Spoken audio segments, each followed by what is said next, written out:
Good morning, everyone. Welcome to the 14th EAS PC meeting that will be held today and tomorrow for two half-day meetings. This is Karen C., the Secretariat Coordinator of the PEMC Resource Facility, which will serve as the meeting secretariat for today and tomorrow. I see that everyone is complete. I would like to officially start the meeting, but first, may we call everyone for a group photo? Can I request everyone to turn on their videos, please?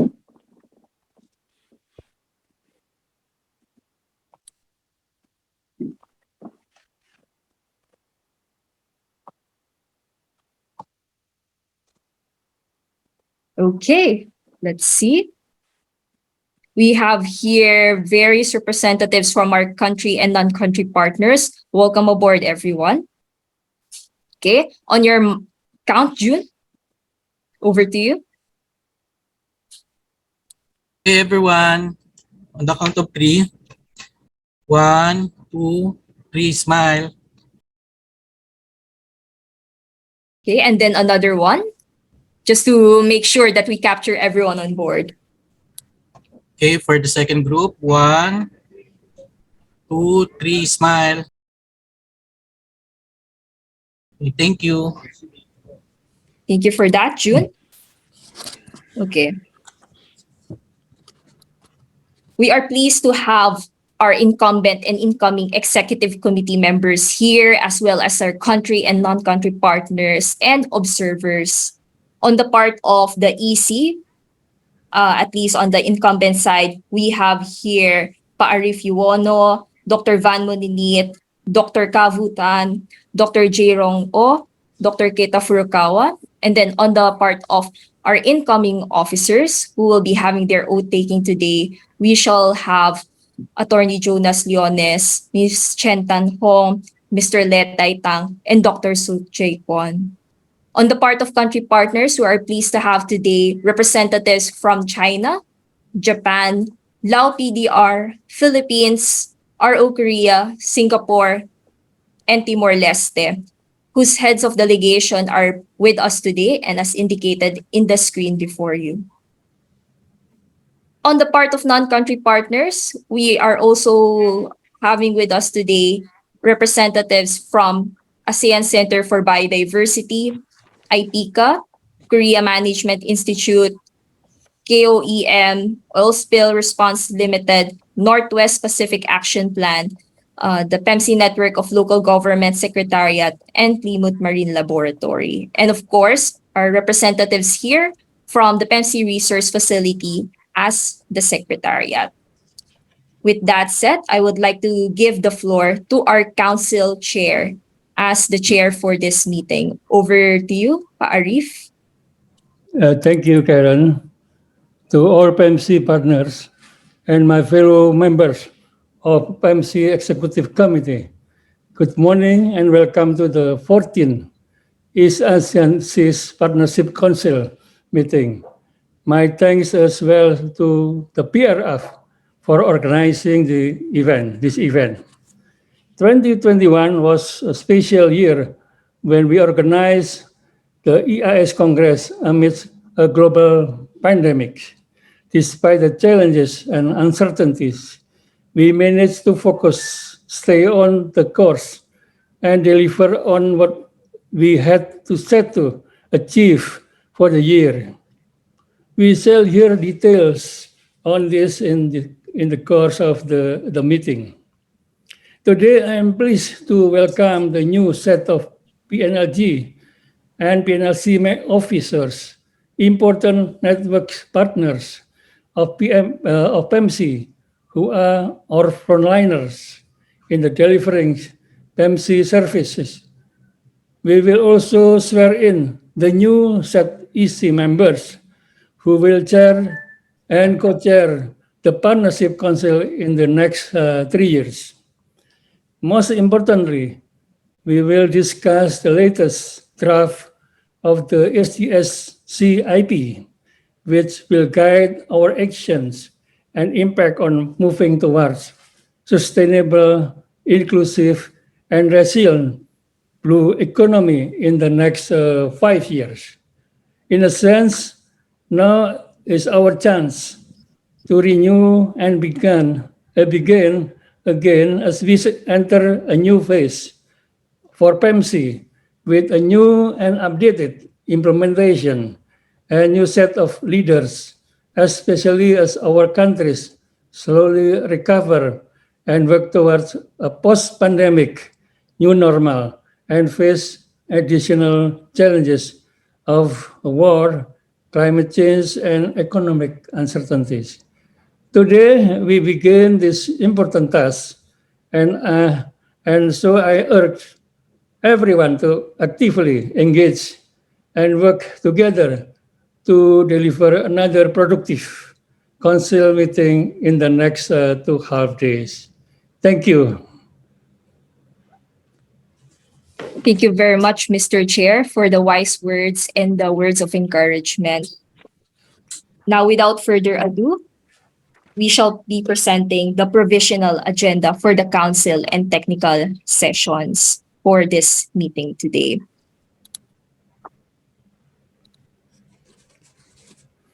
So for the first day of our meeting, we shall be having the approval of the agenda of the council and technical sessions, and then the reports of the council chair and the executive director of the PEMC Resource Facility on our progress and actions taken, as well as the accomplishments in the past year, considering the recommendations and agreements of the PEMC Executive Committee and the Partnership Council as a whole in that past year. And then we will also be having the oath taking of our incoming EASPC chairs and co-chairs later on. And then we will also be hearing from Dr. Van Moninit as the incoming council chair on behalf of the new set of officers and co-chairs. Then we will have updates on the status of applications for membership in the PEMC network of learning centers for review or approval of the Partnership Council. Particularly, we will be delving on the redesignation of the state key laboratory on marine pollution in the City University of Hong Kong following the reorganization of their institute. They have originally been designated as a Regional Center of Excellence of PEMC on marine pollution years ago, and they have since been reorganized as a consortium and have applied for redesignation as a Regional Center of Excellence. Then we will be having for the technical session, the implementation plan of the Sustainable Development Strategy for the Seas of East Asia. PRF will be presenting the second draft of the implementation plan, as well as updates on the formulation process to date. We will be requesting comments and suggestions as indicated in our June 27 email from our technical session members on their thoughts, comments, and suggestions on not only the second draft, but also the process of the development of this implementation plan. Then for the continuation of our technical session, which will be happening tomorrow, July 28th, assuming there are still comments, suggestions left from the ensuing discussion later on, we shall be tackling them on tomorrow.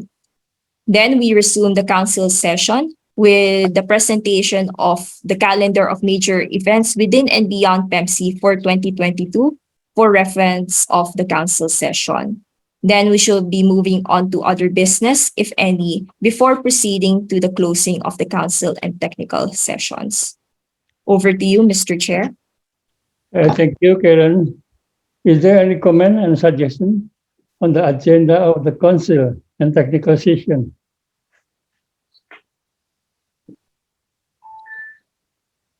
So, if it is none, the agenda of the council and technical session is approved.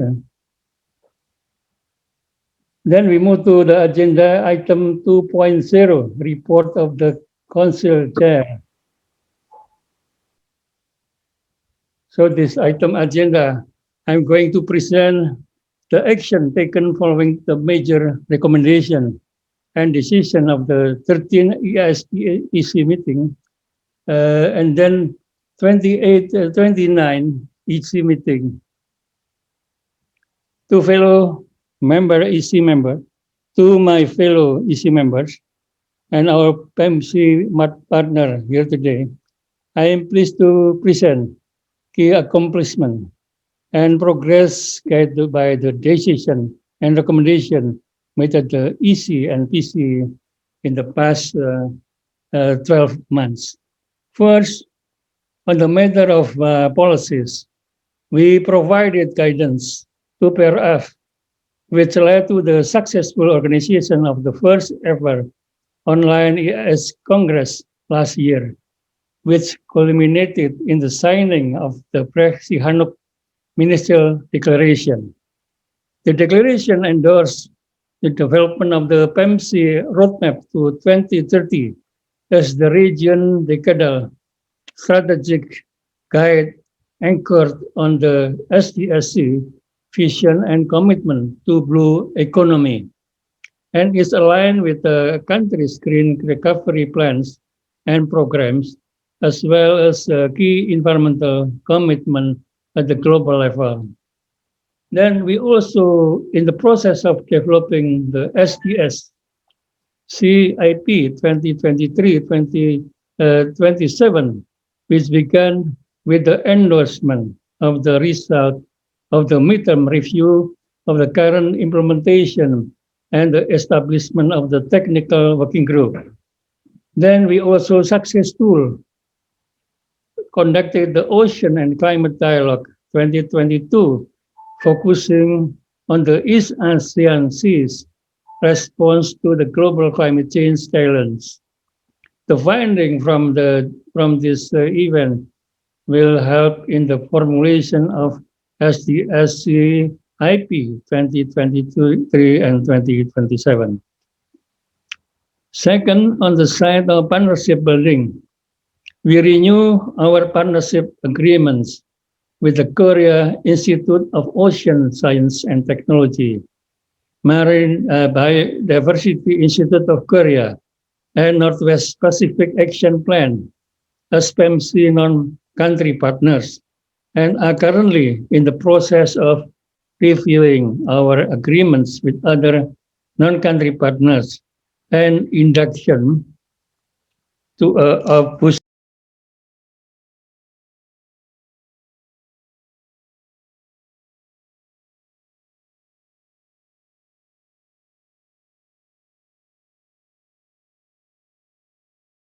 We lost your audio, Pa Arif.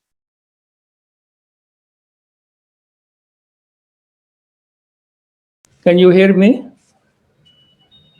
Now, yes, we can. Okay. Next slide, please. Third, in terms of officer and management bodies, PRF Secretariat. next slide, please. Yeah, thank you. Third, in terms of officers and management bodies, we have reached a consensus on the nomination for the new chairs and co-chair of the EAS-PC, the oath taking of which will be held later. Secondly, we have also approved the nominees for the PRF Committee on the Ethics and Disciplines and appointed and extended the terms of the members of the PRF Audit Committee. Then lastly, on the finance, the Republic of Indonesia honor its commitment to provide country contribution to PRF joining 7 other PMC partners. We have ongoing discussion with Timor-Leste and Vietnam, the cost-sharing agreement between their respective countries and PRF. The EC has endorsed the 2022-2023 work plan and budget of the PRF for approval of the PC later on. I am also pleased to report that external audit of PRF reveal clean findings on the technical and financial performance of the Secretariat. Now I'd like to request our EC member and partners here to provide comment or additional input, if any, on this accomplishment. Thank you very much.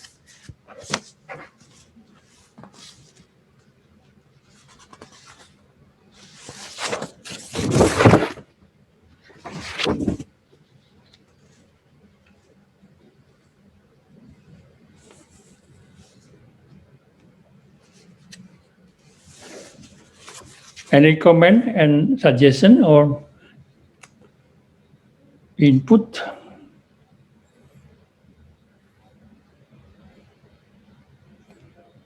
If not, let's turn to the next agenda, item 3.0, report of the Executive Director.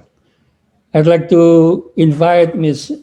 Amy S. Gonzalez, the Executive Director, to present the key accomplishment of PMC in the past and the outlook and challenges in the coming years.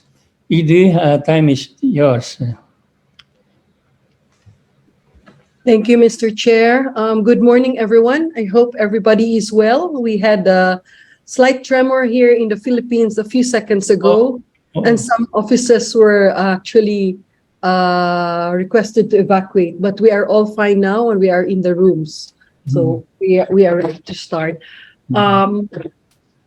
Just to introduce the Executive Director's report, this is for January 2022, January 2021 to December 2021. No? So just to recall, we reviewed and recalibrated our programs and delivery of services in 2020. And then in 2021, especially when we organized the East Asian Seas Congress, because that was the year for the East Asian, it was an East Asian Seas Congress year. We led the preparations for charting a new decade of action, despite continued disruptions brought about by the global pandemic and the war in Ukraine. Next slide, please. Oh. This is not the slide that I should be talking about. Karen, what happened to the slides? Oops. I have the East Asian Seas Congress slides before this.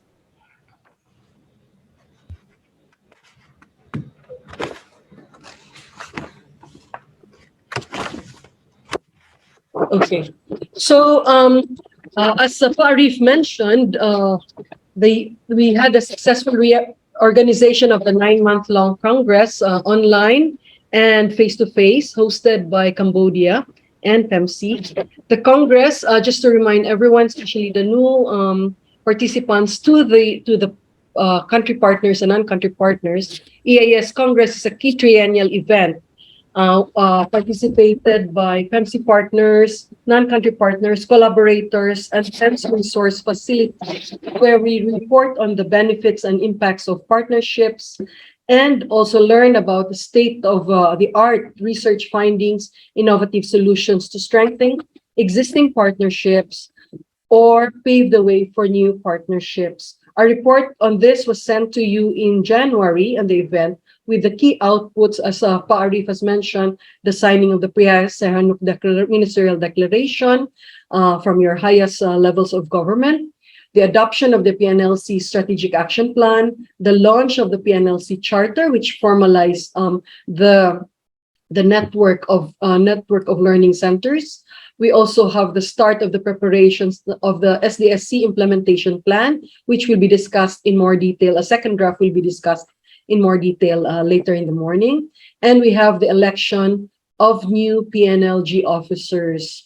We also have Busan as the new PNLG member and the completion of some of the reports that we have developed in the course of the year. All this has heightened communications and visibility of PMC's programs and projects. Next slide, please. Congress by the 2021 by the numbers. You have this in your handkit, so I don't want to, I will not repeat this anymore. Next slide, please. The main recommendations of the Congress is that SDSC remains a powerful framework to achieve sustainable ocean and coast development, facilitate a blue economic recovery from the impacts of global pandemic, and implement the UN SDG goals and other goals. Integrated coastal management, which PEMC pioneered in the region, is still acknowledged as a fundamental tool to build sustainable ocean economies. Of course, there are other essential management approaches also that we could branch out from the integrated coastal management, which would include integrated river basin management and intermodal transport. Gender and climate response and actions need to be mainstreamed in coastal and ocean strategies and programs. And there was a call for more local adaptation of innovative tools and solutions, financing, and public-private partnership for the management of coastal and marine resources. We also have a finding that successful ocean and coastal programs are often co-designed and co-managed by local stakeholders, and the benefits are explicitly identified. So this is the link between the global, national, and local level, where there is stewardship, ownership of the initiatives that we have. Empirical evidence, policy options, tools, information, and good practices need to be accessible and adopted. The conduct of the regular state of ocean monitoring is also a key recommendation from that meeting, and the enabling policies and incentives to develop new and emerging sustainable industries to promote blue economy, such as offshore renewable energy, green ports, and marine technology, marine cosmetics, etc., etc. Next slide, please. Next slide. So, on the other plans and projects, we have the ATSI-2 progress and accomplishments. The ATSI-2 project is the Arafura Timor Seas Ecosystem Action Plan, Phase 2, where as a governance mechanisms for the Arafura Timor Seas large marine ecosystem is also being prepared.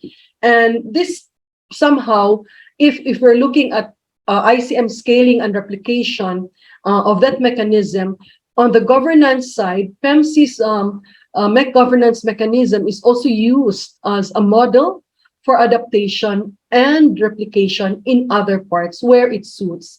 And this is now being tried in the Arafura Timor Seas region. It will not all fit, but at least they have a guide in terms of what could be a possible governance mechanism for this Timor Seas ecosystem. They are also developing a strategic action program, which is similar to our SDSC. Gender is a key component, and there are many tools on the various programs and projects, and they're also looking at ecosystems approaches to specific species like red snapper, and a draft artisanal fisheries management plan in Papua New Guinea. There is also work ongoing on local ICM plans for Indonesia and Timor-Leste, sort of a continuation and expansion of the ICM program that we had under the SDSC project. We are also partnering with Oil Spill Response Limited to develop oil spill response capacities. So even our partnerships have also been replicated and upscaled in this project. Next slide, please. We have completed commission research and project studies. I will not go into so much detail here. And next slide, please. Communications, information dissemination, and knowledge management is a key part of this of PEMC Resource Facilities work, including participation in global and regional advocacy and promotional events. Next slide, please.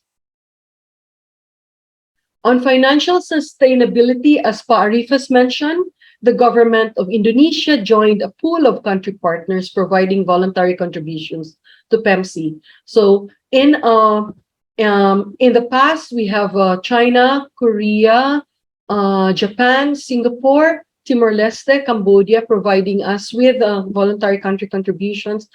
For the past year, government of Indonesia has joined this pool of countries, and we are hoping that Vietnam, Laos, and others are going to follow suit. We had the successful fundraising and marketing of EAS 2021 without touching the existing Congress Trust Fund because we haven't been collecting registration fees. So we did some fundraising instead of touching the fees so that we could still roll it over. We are preparing the requirements and responding to the UNDP Jeff's review for the IRBM project and NMOPs. It's a long process, but we are almost there. Secured letters of support from participating countries for the Blue Solutions project. We are negotiating cash co-financing and joint investment with state-owned enterprises and private sector for the innovative technology projects to reduce greenhouse gas emissions in select ports in the EAS region. We will keep you posted on these developments as we go along.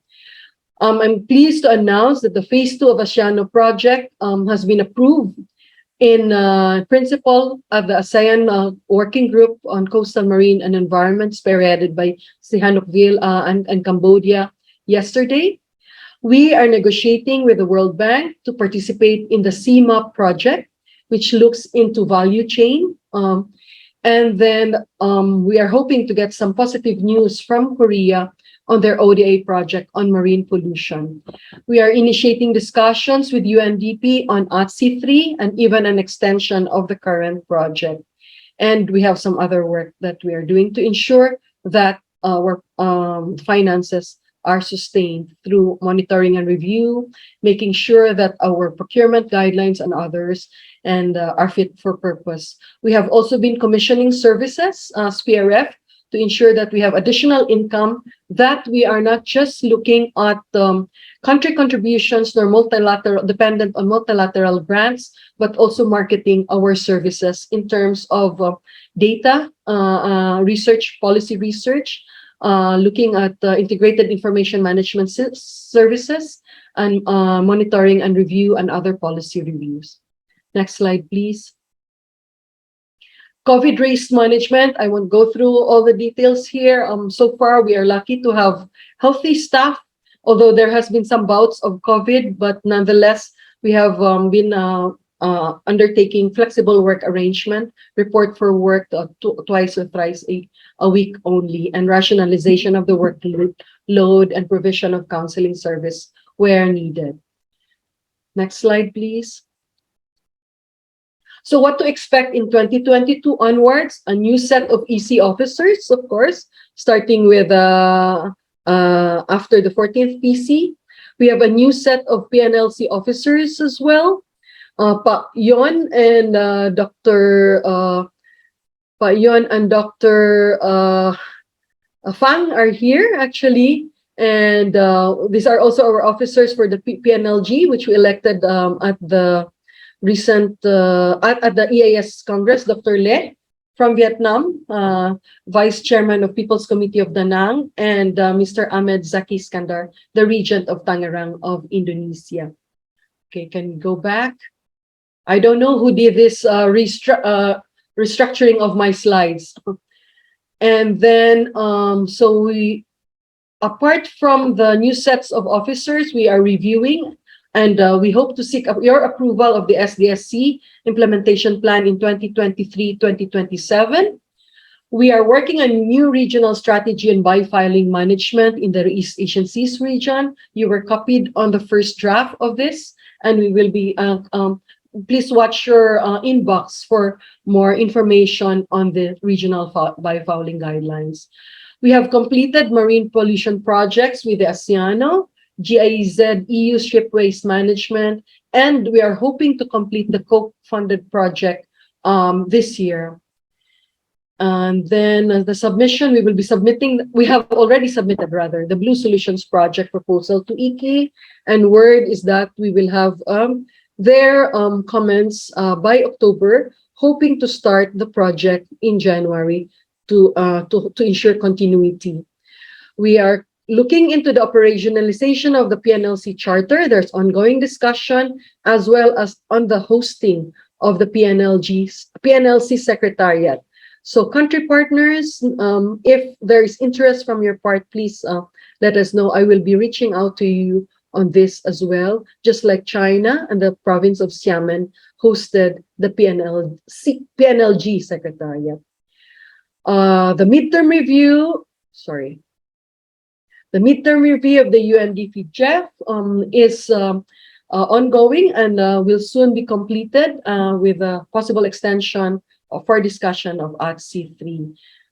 Okay, and the rest, just one more thing, the Tangerang PNLG Forum will be held on 25-28 October 2022. Next slide, please.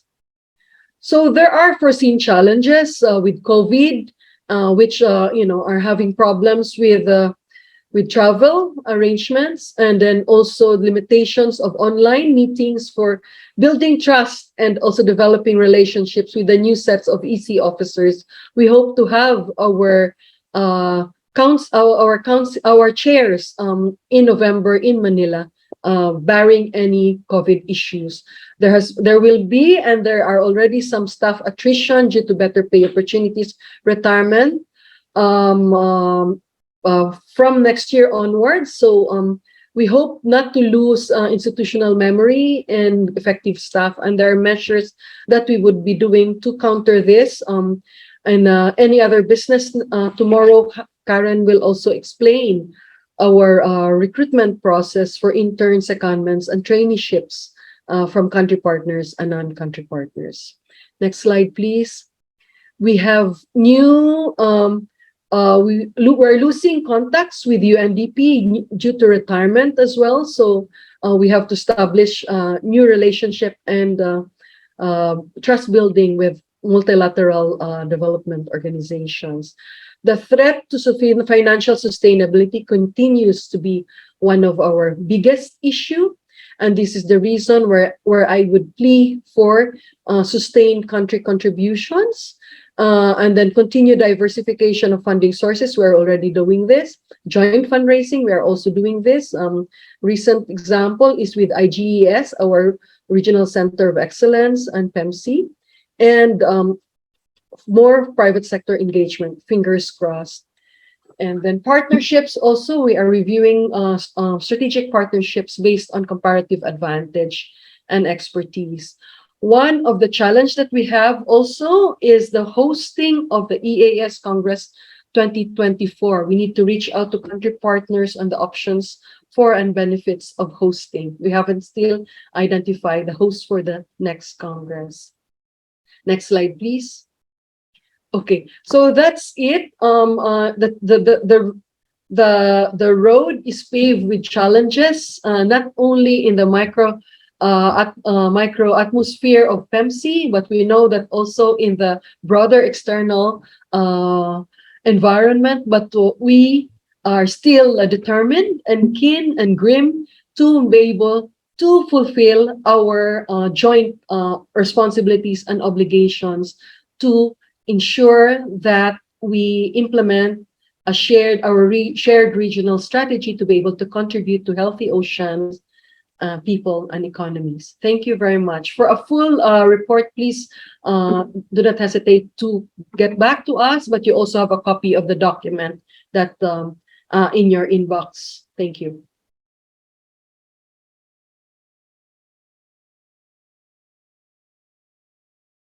Arif, you're unmuted.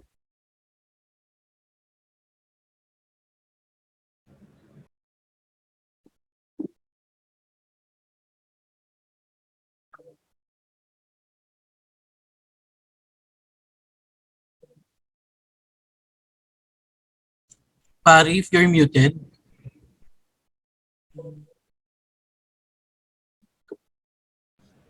Okay. Can you hear me? Yes, we can hear you now. Okay, yeah. Thank you, Amy, for the presentation. There are a lot of accomplishment of PEMC in the past, the outlook and the challenges in the coming years. Yeah. So also during the presentation of ED, introduce new officers of the PMC Network of Local Government, PNLG. Dr. Lee Quan Nam, Vice Chairman of the People Committee in Da Nang, Vietnam, as a President of PNLG, and Mr. Ahmed Saki Iskandar, Region of Tangerang, Indonesia, as Vice President. ED also introduced the new officer of the PMC Network of Learning Center, Dr. Yon Fitter from IPB University Indonesia as President, and Dr. Fang Xianhua, Xiamen University for Vice President. Congratulations. Any comment on the report of ED or additional input?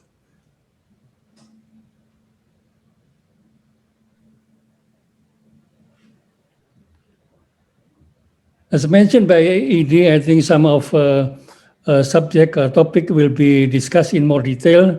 And we also send you a copy of document, and then we can read in more detail about what ED mentioned. Thank you. If nobody has anything else to say, let's move to the agenda item 4.0, 2022 EAS PC election. For this agenda item, I would like to call on Ms. C of the PRF to present the process and result of the 2022 EAS PC election. Karen's time is yours. Thank you very much, Mr. Chair. As everyone may be aware, the PEMC rules of governance state that 4 officers, namely the chair, intergovernmental session chair, technical session chair, and secretary, posts held ex officio by the executive director of the PEMC resource facility, shall head the EASPC.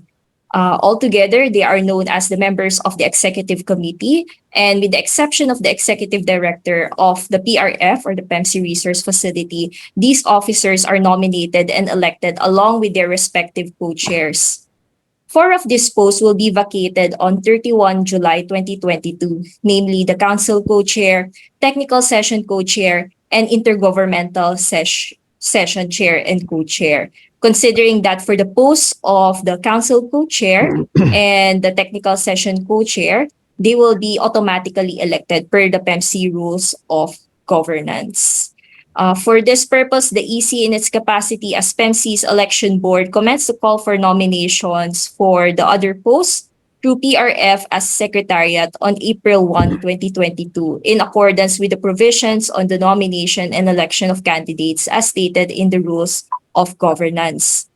As you can see in the screen before you, we have indicated here the process for the nomination, shortlisting, and finalization of the results of the EASPC elections. We had the nomination period for 1 month where we received nominations from country and non-country partners, followed by the consensus building stage from May 3 to July 4, 2022. With the advice of the election board, and this is the executive committee, PRF conducted several consultations regarding the list of nominees received and their qualifications with PEMC partners in order to reach consensus on a lone candidate for each position. June 16 was a milestone moment considering that the PEMC election board presented the final roster of chairs and co-chairs as a package for consideration of partners.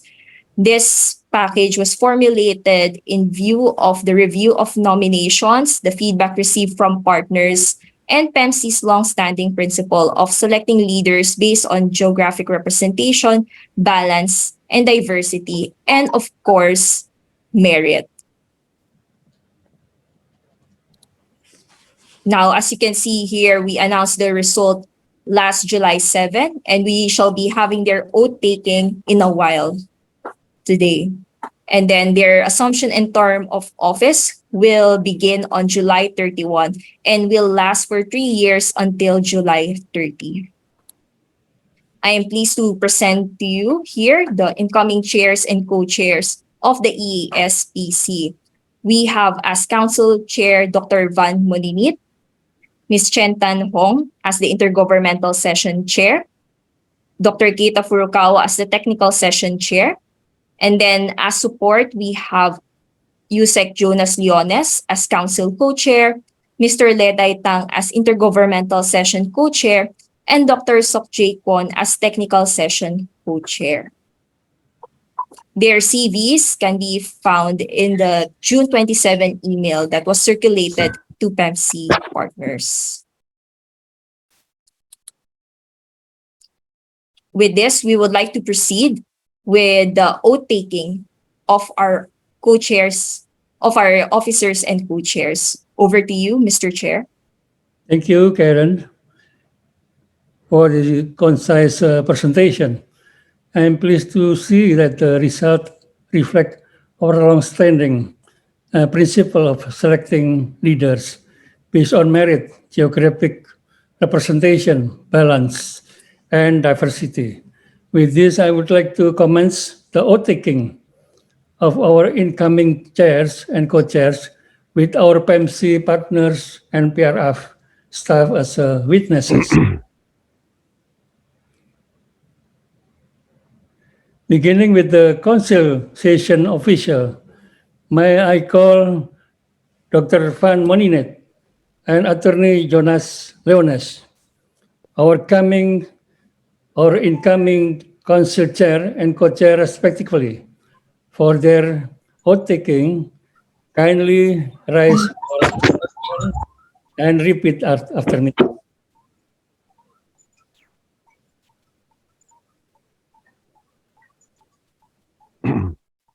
I, Dr. Moninet, I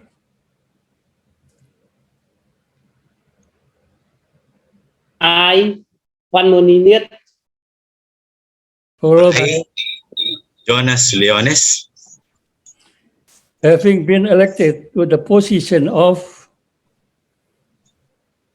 having elected to position of the chair of the country chairs, having been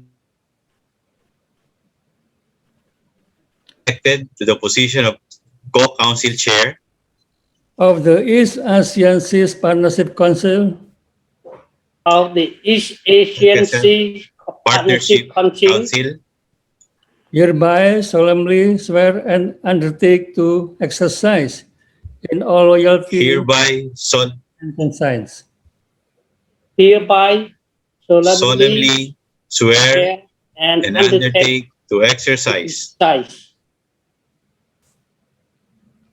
in the all royalty, discretion and in all discretion and in all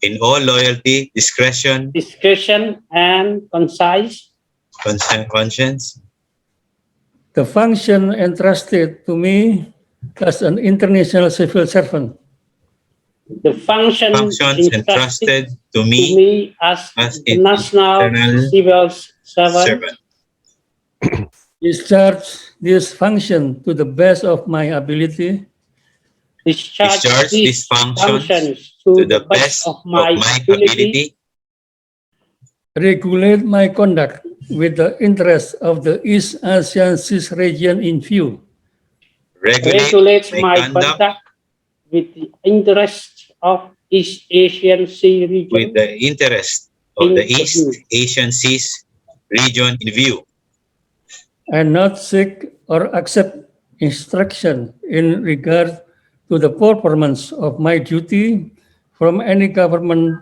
or other authority external to PEMC, and not seek seek to or accept accept instructions instruction in regard in regards to the to the performance of my duties from from my any government and other authority external to PEMC. countries.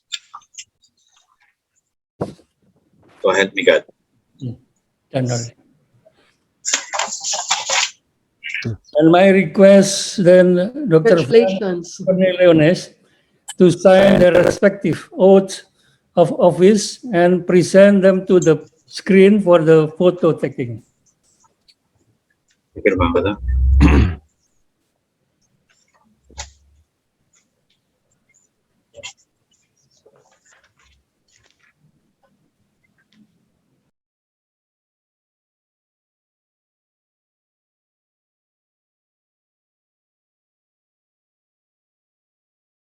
Thank you, Peraf. Congratulations, Dr. Fan and Attorney Leones, on your collaboration.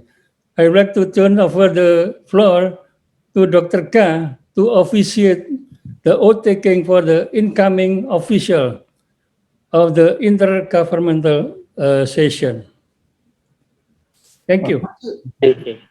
Thank you very much, Mr. Yuan. We are call on Ms. Chen Dang and Mr. Lê Đại Thắng, the incoming chair and co-chair of the Inter-Governmental session, respectively, for their oath taking.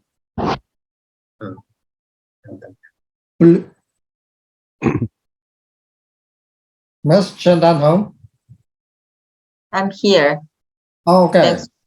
Yeah. Oh, okay, thank you. Yeah.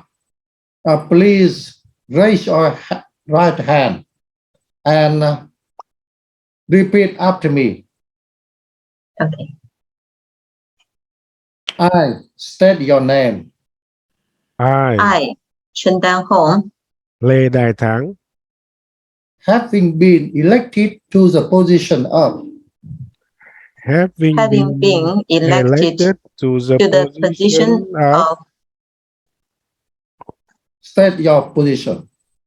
Inter-Governmental Session Chair Inter-Governmental Session Co-Chair Of East Asian Seas Partnership Council of the East Asian Seas Agencies Partnership Council, Council, hereby solemnly swear and undertake to exercise in all loyalty, discretion, and confidence hereby solemnly swear and undertake to exercise in in all loyalty, discretion, and conscience the function entrusted to me as an international civil servant. the functions in charge to me as an international civil servant. Discharge these functions to the best of my ability. Discharge these functions to the best of my ability. Regulate my conduct with the interests of the East Asian Seas region in view. Regulate my conduct with the interests of the East Asian Seas region in view. And not seek or accept instructions in regard to the performance of my duties from any government or other authority external to Pnlc. And not seek or accept instructions in regard to the performance of my duties from any government or other authority external to Pnlc. Now, thank you very much. Thank you. You can lower your hand. And may I request then Ms. Chen and Mr. Thắng to sign their respective oath of office and present them to the screen for the photo taking.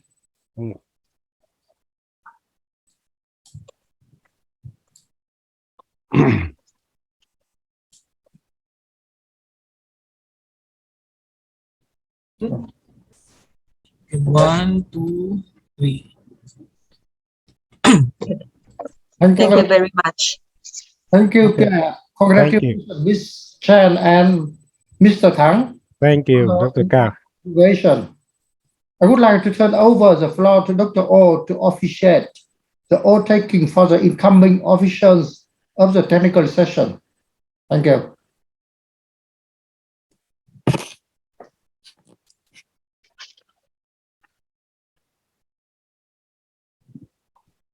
Dr. O, you're muted. Can you hear me? Okay, now. Yeah. Okay, thank you. Thank you, Dr. Ka. May I call on Dr. Keita Furukawa and Dr. Seokjae Kwon, the incoming chair and co-chair of the technical session, respectively, for their oath taking. Dr. Furukawa and Dr. Kwon, are you here? Yes. Okay, thank you. So kindly raise your right hand and repeat after me. I state your name. I, Keita Furukawa, I, Seokjae Kwon, Having been elected to the position of having been elected to the position of state your position, Technical Session Chair Technical Session Co-Chair of the East Asian Seas Partnership Council, of the East Asian Seas Partnership Council, hereby solemnly swear and undertake to exercise inner loyalty, discretion, and conscience. hereby solemnly swear and undertake to exercise in all loyalty, discretion, and conscience The functions entrusted to me as an international civil servant. the function entrusted to me as an international civil servant, Discharge these functions to the best of my ability. discharge these functions to the best of my ability, Regulate my conduct with the interest of the East Asian Seas region in view. regulate my conduct with the interest of the East Asian Seas region in view, And not seek or accept instructions in regard to the performance of my duties from any government or other authority external to Pnlc. and not seek or accept instructions in regard to the performance of my duty from any government or other authority external to Pnlc. Thank you. Lower your hand. Thank you. May I request Dr. Furukawa and Dr. Kwon to sign their respective oaths of office and present them to the screen for the photo taking.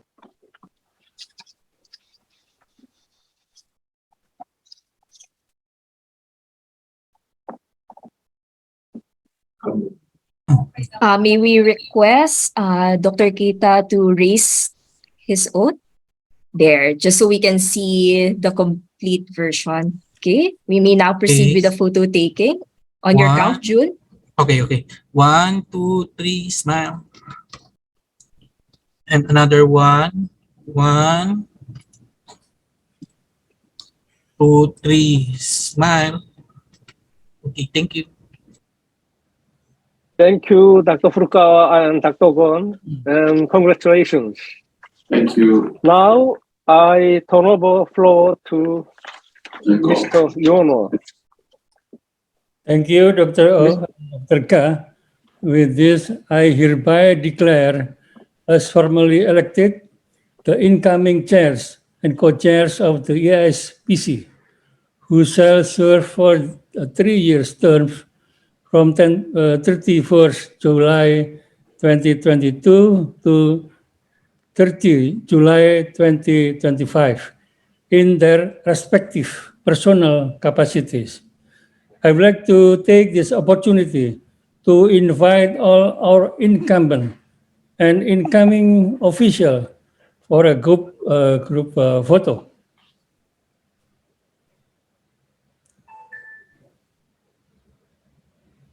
PRF maybe. May we ask to open the cameras?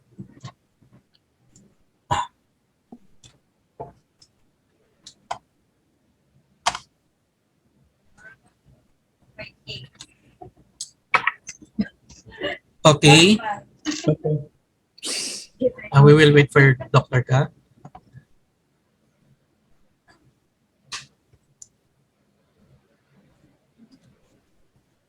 Okay, 1, 2, 3. Smile.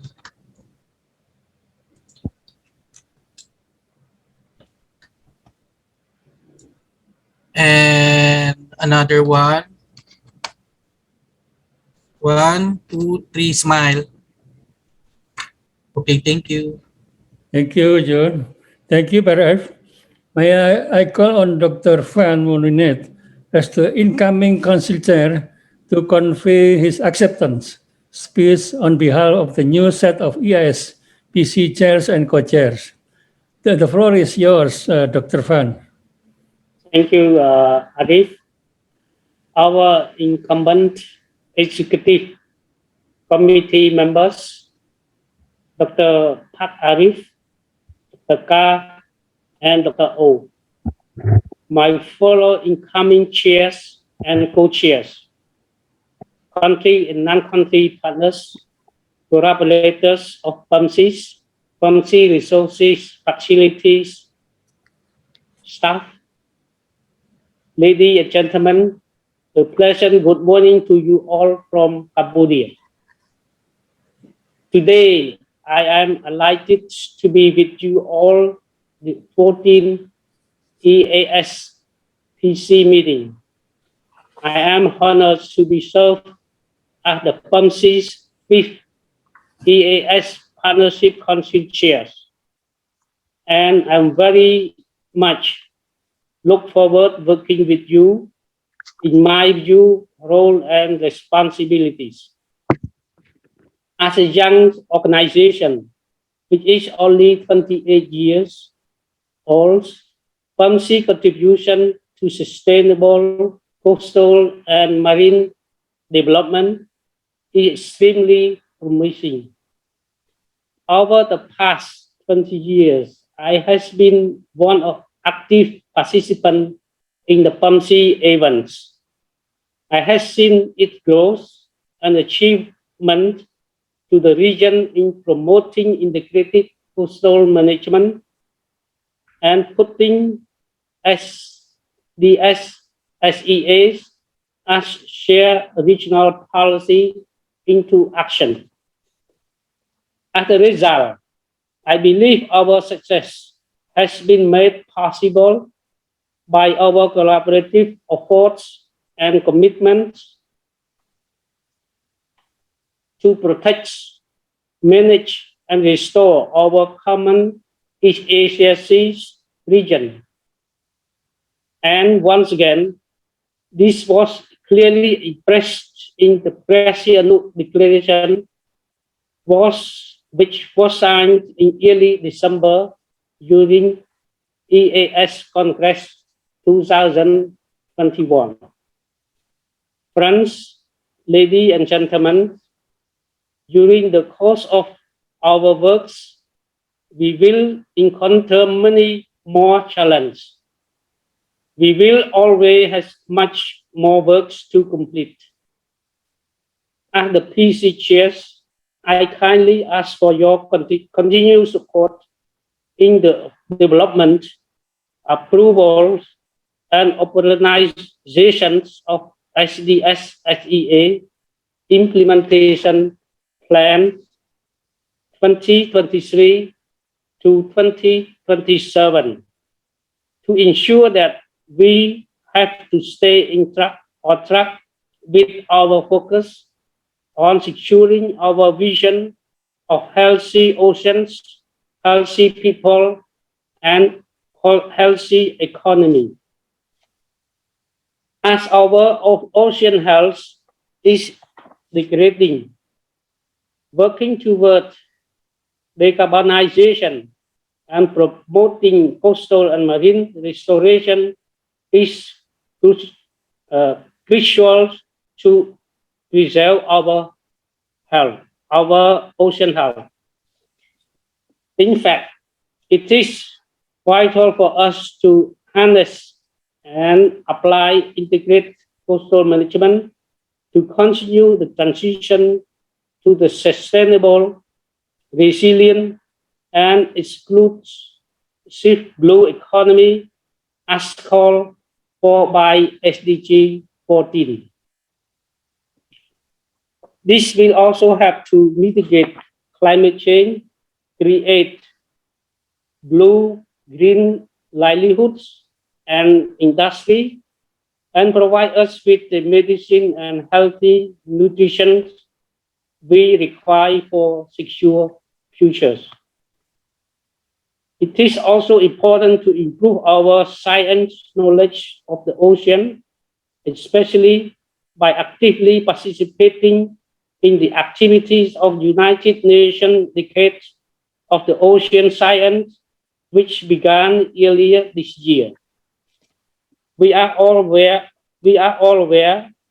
that decisions based on science produce more longer and resilient solutions. And I am grateful that we have learning centers and non-country partners to help us with that. With this forthgoing, I am sure that financing will not be far behind. This is one of the PNLc's greatest challenges, and we still have a long way to go. I hope that all countries will now provide country contribution and open the door to other financing and sustainability measures. Once again, I will give my best efforts to perform my role and responsibilities as a PC chair, and I really look forward to working with you all over the coming years and pursue our mission to foster and sustain healthy and resilient coast and ocean communities and economies across the Sea of East Asia through integrated management solution and partnership. Thank you very much for your attention. Thank you, Chair. Thank you, Dr. Van Malinet. Back to you, Karen.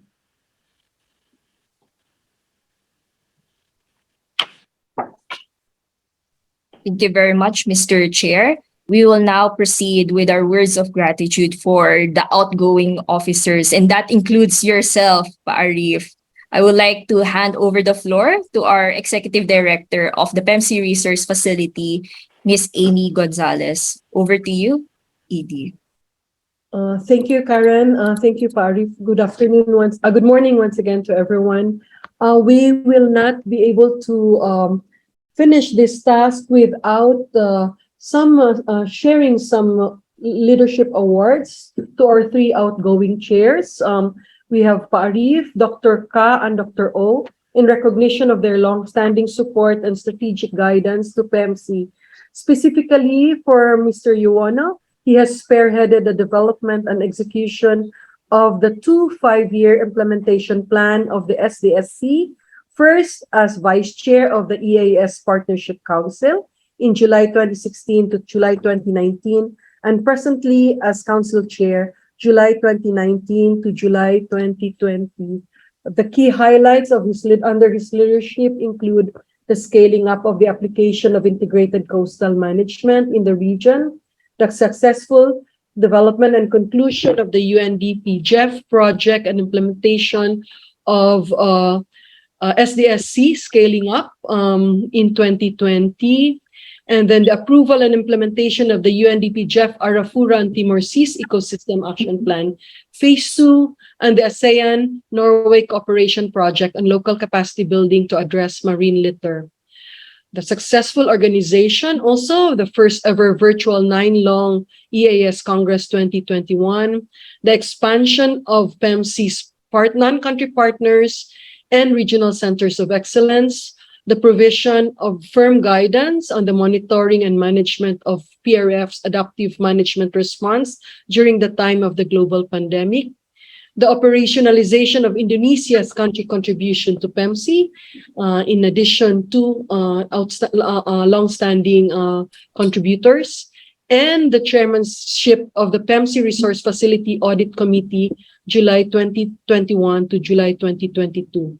Given on this day, 27th of July, at the EAS Partnership Council, more meeting via Zoom, unfortunately. So, Arif, we have to meet so that I could hand this personally to you in the near future. Terima kasih, Pa. Yes. Okay. Next one for Dr. Ka. This award also is in recognition of his active leadership and support to PEMC as a representative of the government of Vietnam to the Partnership Council since 2008, and as co-chair of the Inter-Governmental session of the EAS Partnership Council since July 2016 to date, actually, because even when he was just Intergovernmental session co-chair, many times, I think from 2019, he has already assumed as officer in charge of the Intergovernmental session as chair. Key milestones on his tenure include approval of the third-party assessment report in achieving self-sustaining PEMC resource facility and monitoring its implementation, the provision of firm guidance during the COVID-19 pandemic, the successful organization of the EAS Congress 2015 in Da Nang, Vietnam, successful conduct of the first ever virtual 9-month-long EAS Congress in 2021, the implementation of the UNDP JEF project scaling up not only in Vietnam but also in the region, and the provision of technical during workshops and consultations of the plans and outputs when PEMC was still under UNOPS. I think this was around phase 3 or phase 2 or phase 3. Given this 27th day of July, during the 14th Partnership Council meeting via Zoom. Thank you very much, Dr. Ka. Thank you very much, everyone, for supporting my to complete my work in PEMC. And I have enjoyed very much my work in PEMC. And thank you very much. And I wish that PEMC shall continue to develop and support the countries in the East Asia. And thank you. Thank you, Dr. Ka. Last but not least, Dr. O, Jae-Rong O, for his services as co-chair of the technical session since July 2016 to July 2019, and as chair of the same session until today. And we enjoyed very much Dr. O's co-chairing style, because he always makes his technical session co-chair also work alongside with him. It's a partnership between the chair and co-chair that he has practiced. We are grateful to Dr. O for many things, and in the development of the post-2020 East Asian Seas Futures Report and Strategy. He served as the chair of the advisory group, the development of the 2018 to 2022 implementation plan of the SDSC, chairmanship of the advisory group for the midterm review of the SDSC implementation plan 2018 to 2022, and the formulation of the next 5-year plan, successful conduct again of the first virtual 9-month-long EAS Congress, facilitating the kiosk PEMC IMO partnership on raising awareness and promoting the need for harmonized strategies to manage biofouling in the EAS region, and also in the successful organization of various training programs on environmental monitoring and marine pollution since 2018. The provision of firm guidance during under the global pandemic, the past 2 years also. For this, we are grateful to Dr. Jae-Rong O. Thank you, Dr. O. Thank you very much, Amy. I really enjoyed working with you. I mean, PRF, country and non-country partners. Even my term is over, I think I'll continue to work with you, especially regarding training programs in Korea. Thank you. Thank you very much. Thank you, Dr. O. And congratulations to the incoming chair. Thank you. Okay, thank you, Emmy, for presenting certificate. So don't worry, we are still. Around. So we move to the next agenda, Pnlc memberships. Karen, would you like to an update on this issue? Thank you very much, Mr. Chair. I would like to present the updates on the applications that we have so far for membership in the PEMC Network of Learning Centers, or PNLC for short. As everyone can see here, we now have a total of 18 members across East Asia composing the PEMC Network of Learning Centers. And these involve research institutions and higher learning education centers from as north as North Korea, China, Thailand, Cambodia, Indonesia, Philippines, and Timor-Leste. As you can see here, a number of them have already signed the Pnlc charter that formalized the network and established the ground rules for membership and operations. And currently, we are just waiting for the other members to finalize their review and signing process for the Pnlc charter. Now, moving on to pending applications. We have here the State Key Laboratory of Marine Pollution in the City University of Hong Kong, for one. Let me explain their current status as PNLC member. So the State Key Laboratory of Marine Pollution is formerly known as the Center for Marine Environmental Research and Innovative Technology, or MERIT for short. MERIT was designated as the first PEMC Regional Center for Excellence, or RCOE, focusing on marine pollution. As RCOE, the center collaborated with the Marine Science Institute of the University of the Philippines, another RCOE, on the application of artificial muscle technology for heavy metal monitoring in various areas in the Philippines. It also organized a training course on contaminant analysis and risk assessment in the marine environment, which resulted in collaborative research between MERIT and Burfa University, Thailand, a PEMC learning center based in Thailand, concerning the application of this technology for heavy metal monitoring in Bang Saen Beach in Saen Suk Municipality, Thailand. Multi-million funding was also awarded to the Batangas Environmental Laboratory in the Philippines for upgrading their laboratory as a result of the application of the knowledge gained from MERIT. Now, with the eventual expiration of MERIT's funds and its reorganization as SKLMP, as it is known today, the latter, SKLMP, submitted a request to PRF to transfer the designation of RCOE from MERIT to SKLMP. The Technical Committee of PRF deliberated on the said request and recommended, upon the concurrence of PEMC's Executive Committee, to undergo a redesignation procedure for approval of the PC. In response, SKLMP has provided various documents that were required to facilitate their redesignation. And these were also submitted to RPC members for reference. This include their 2020 annual report, their strategic plan for 2021 to 2024, and their plans for SKLMP and PEMC collaboration for 2022 to 2027. With over 40 cross-disciplinary researchers from 8 partner universities in Hong Kong, SKLMP is dedicated to developing multidisciplinary and innovative solutions to address marine pollution and problems that pose a significant threat to the environment and public health. Now we move on to the status of other pending applications for PNLC membership.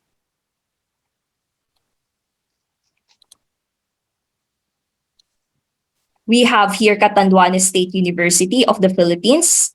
In 2019, Catanduanes State University inquired with PRF about the process and guidelines for Pnlc membership. As of June 24 this year, they have already submitted the necessary documents to assist the PRF Technical Committee in screening their application for subsequent approval and formal designation during the 29th EC meeting. Then we also have here De La Salle University Dasmariñas of the Philippines. In early 2022, the university inquired with PRF about the process and guidelines for Pnlc membership. As of June 24 this year, they have also submitted their documents to PRF for screening of the technical committee. Once the application is deemed accepted by the technical committee and endorsed by the executive director of the PRF, we shall be proceeding with their designation as a member of the Pnlc this November during the 29th EC meeting. Details of the 29th EC meeting will be shared later during other business of the council and technical sessions. Then in terms of action requested from the council session, we would like to request our partners here to review or approve the redesignation of SKLMP, formerly Merit, as an RCOE in marine pollution. Over to you, Mr. Chair. Thank you, Karen, for your presentation. And as mentioned by Karen, our task council meeting is to review and approve the redesignation of State Key Laboratory of Marine Pollution as a PMC Regional Center of Excellence in Marine Pollution. For this, any comment, suggestion, or maybe just review first? Mr. Chairman, may I say a few words? Yeah. So my name is Kenneth Learn. I'm the director of this State Key Laboratory of Marine Pollution. We used to be called MERIT, so the Center of Marine Environmental Research and Innovative Technology. However, it was upgraded to the State Key Lab, being one of the top laboratory in China in 2010. And then the name of MERIT no longer exists since 2010.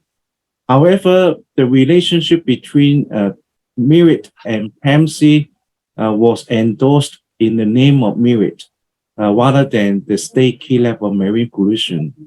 This is the reason why we would like to reactivate or redesignate our center to strengthen the collaboration between us and PMC so that we can offer more training opportunities and also more research collaboration opportunities.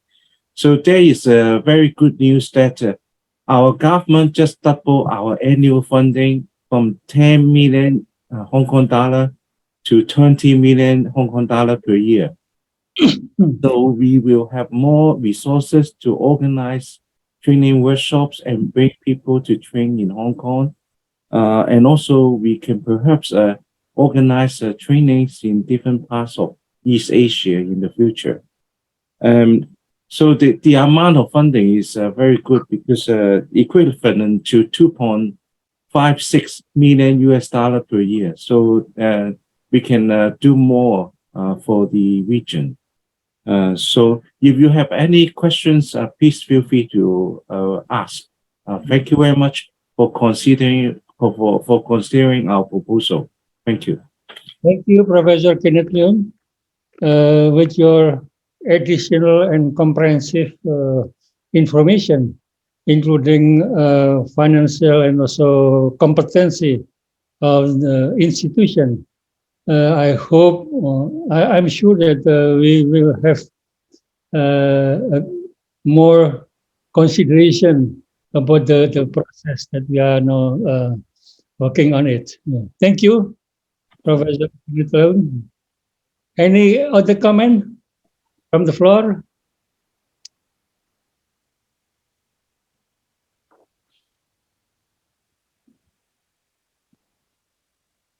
Mr. Chair, may I? Yeah, sure. Welcome. Okay, thank you very much. I think the marine pollution is always very important, no matter it's traditional or emerging pollutants in the context of global change, and also the challenge of the pandemic, and also in the new era of the digital era and the big data. And I'm very pleased to see previously Mary and now the SKLMP, the state key lab,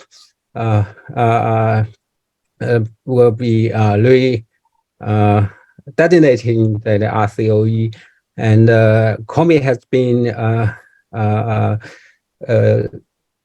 have a long-term cooperation with Mary in the past, and we have seen that Mary has played a very important role in this region, particularly in capacity building. So we're very looking forward to work with the center to in the future for the sustainable coastal development in this region. So Thank you, Professor Feng. thank you very much. Thank you. Thank you, Professor Shin Hwai Fang. Basically, support the redesignation of institution, right? I just ask Amy, maybe, what is the deadline of this decision? Or we just collect first on the suggestion, comment? Yeah. And then, Yeah. the meeting. Okay, Mr. Chair, you directed a question to me on what is the guideline for the application or approval of this. The papers were actually submitted to the PC a month ago. So our recommendation is to have it approved at this 14th Partnership Council meeting today, if it's possible. And I would like to join Dr. Fang of COMI of endorsing the resignation of State Key Laboratory of Marine Pollution, because they have actually been our partner. Even if they changed the name from, even without the designation, we have been working with them already, and they have presented at the PEMC Network of Learning Centers Second General Assembly.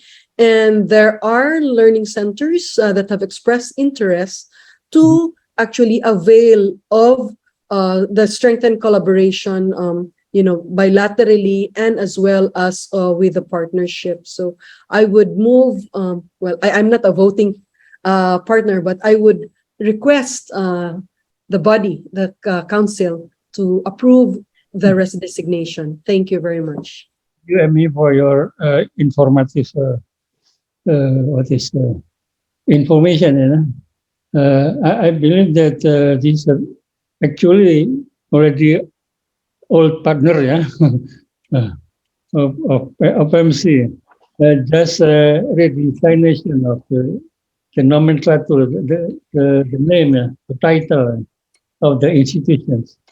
Any other comment?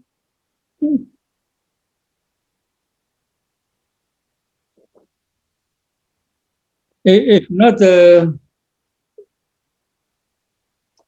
can we approve the redesignation of the State Key Laboratory of Marine Pollution as a PEMC Regional Center of Excellence in Marine Pollution?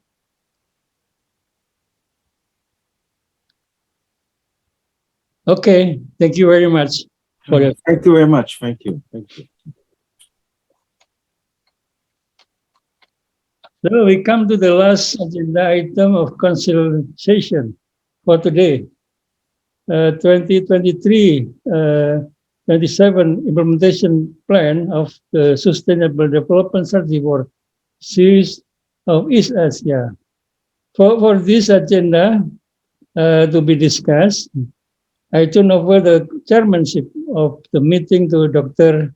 O as the incumbent technical chair. Dr. O, floor is yours. Thank you, Mr. Yono. May I request Ms. Nancy Burmas, the Senior Program Manager of PLF, to present the second draft of the SDS SDA Implementation Plan 2023 to 2027. The floor is yours, Ms. Burmas.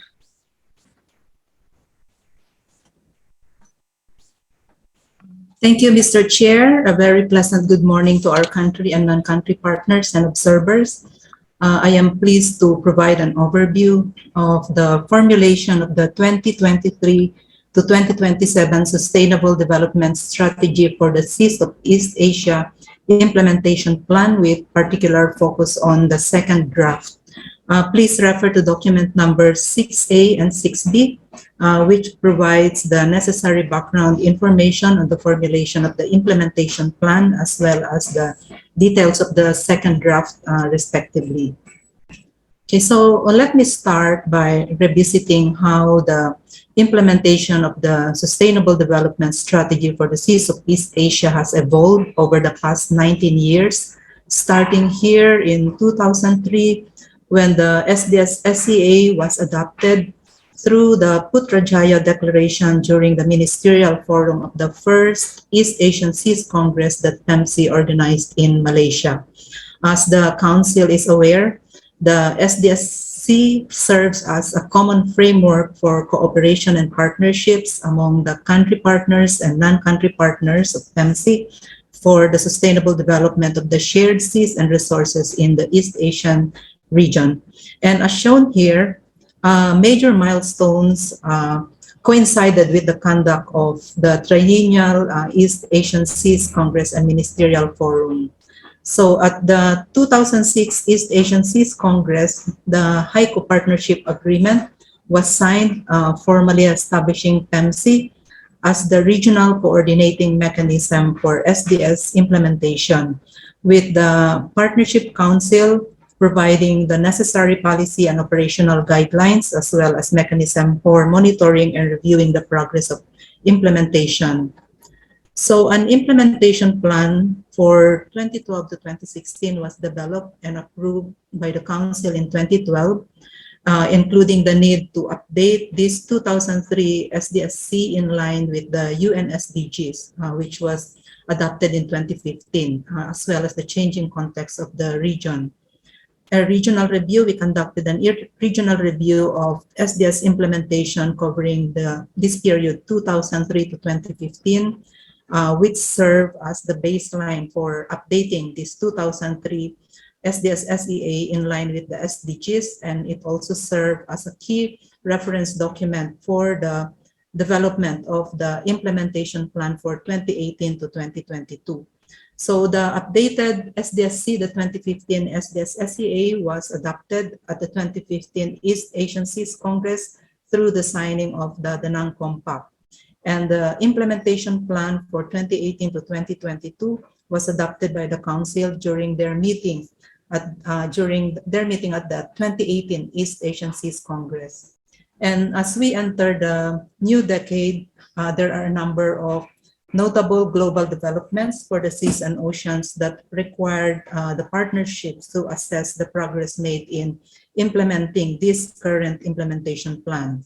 So among these developments included the declaration of the 2021 to 2030 as the UN Decade of Ocean Science for Sustainable Development, the UN Decade of Ecosystem Restoration, and the negotiation on the targets for the post-2020 Global Biodiversity Framework, in addition to the adoption of the Glasgow Climate Pact, where ocean-based action became a key part of the outcomes from the conference. And in addition, the COVID-19 pandemic has added a new dimension to the existing challenges in achieving sustainable development, and thus we also need to consider the national plans of actions of the country partners that elaborates on the post-pandemic recovery and rehabilitation measures. So in preparation for this the upcoming implementation plan, a midterm review of this SDS-SCA implementation plan was conducted, and it provided the guidance for us to develop the upcoming plan as well as the roadmap to 2030.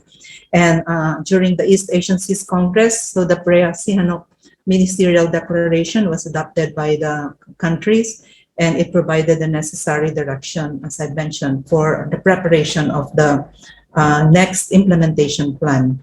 So the upcoming implementation plan will continue to build on the good practices and experiences that were generated since way back almost 2 decades ago, while we also need to recalibrate our existing management interventions, particularly those that where gaps remains, and as well as looking forward by looking at new priorities in alignment with the new decade of action for sustainable development.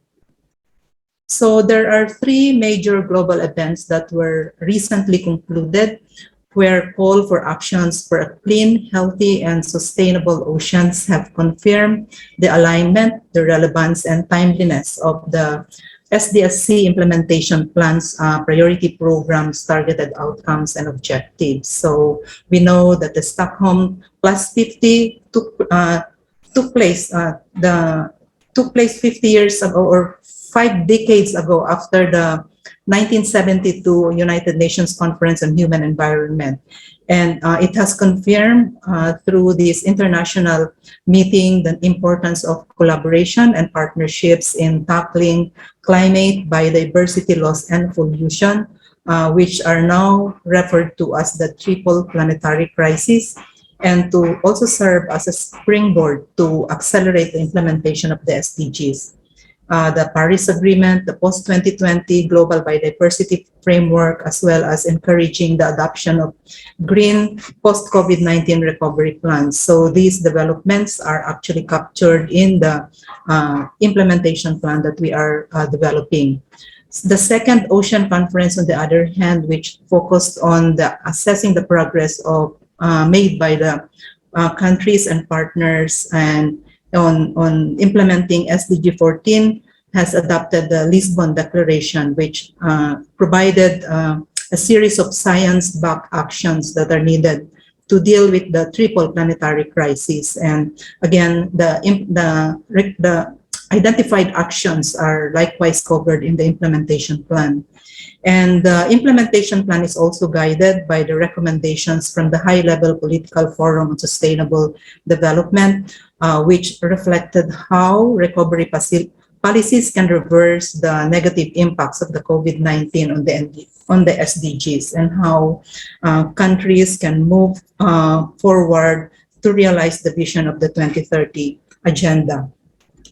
Okay, so in terms of process, contents, and outcomes, the SDS-SCA implementation plan conforms to widely accepted principles and guidelines on how a plan on sustainable ocean should look like.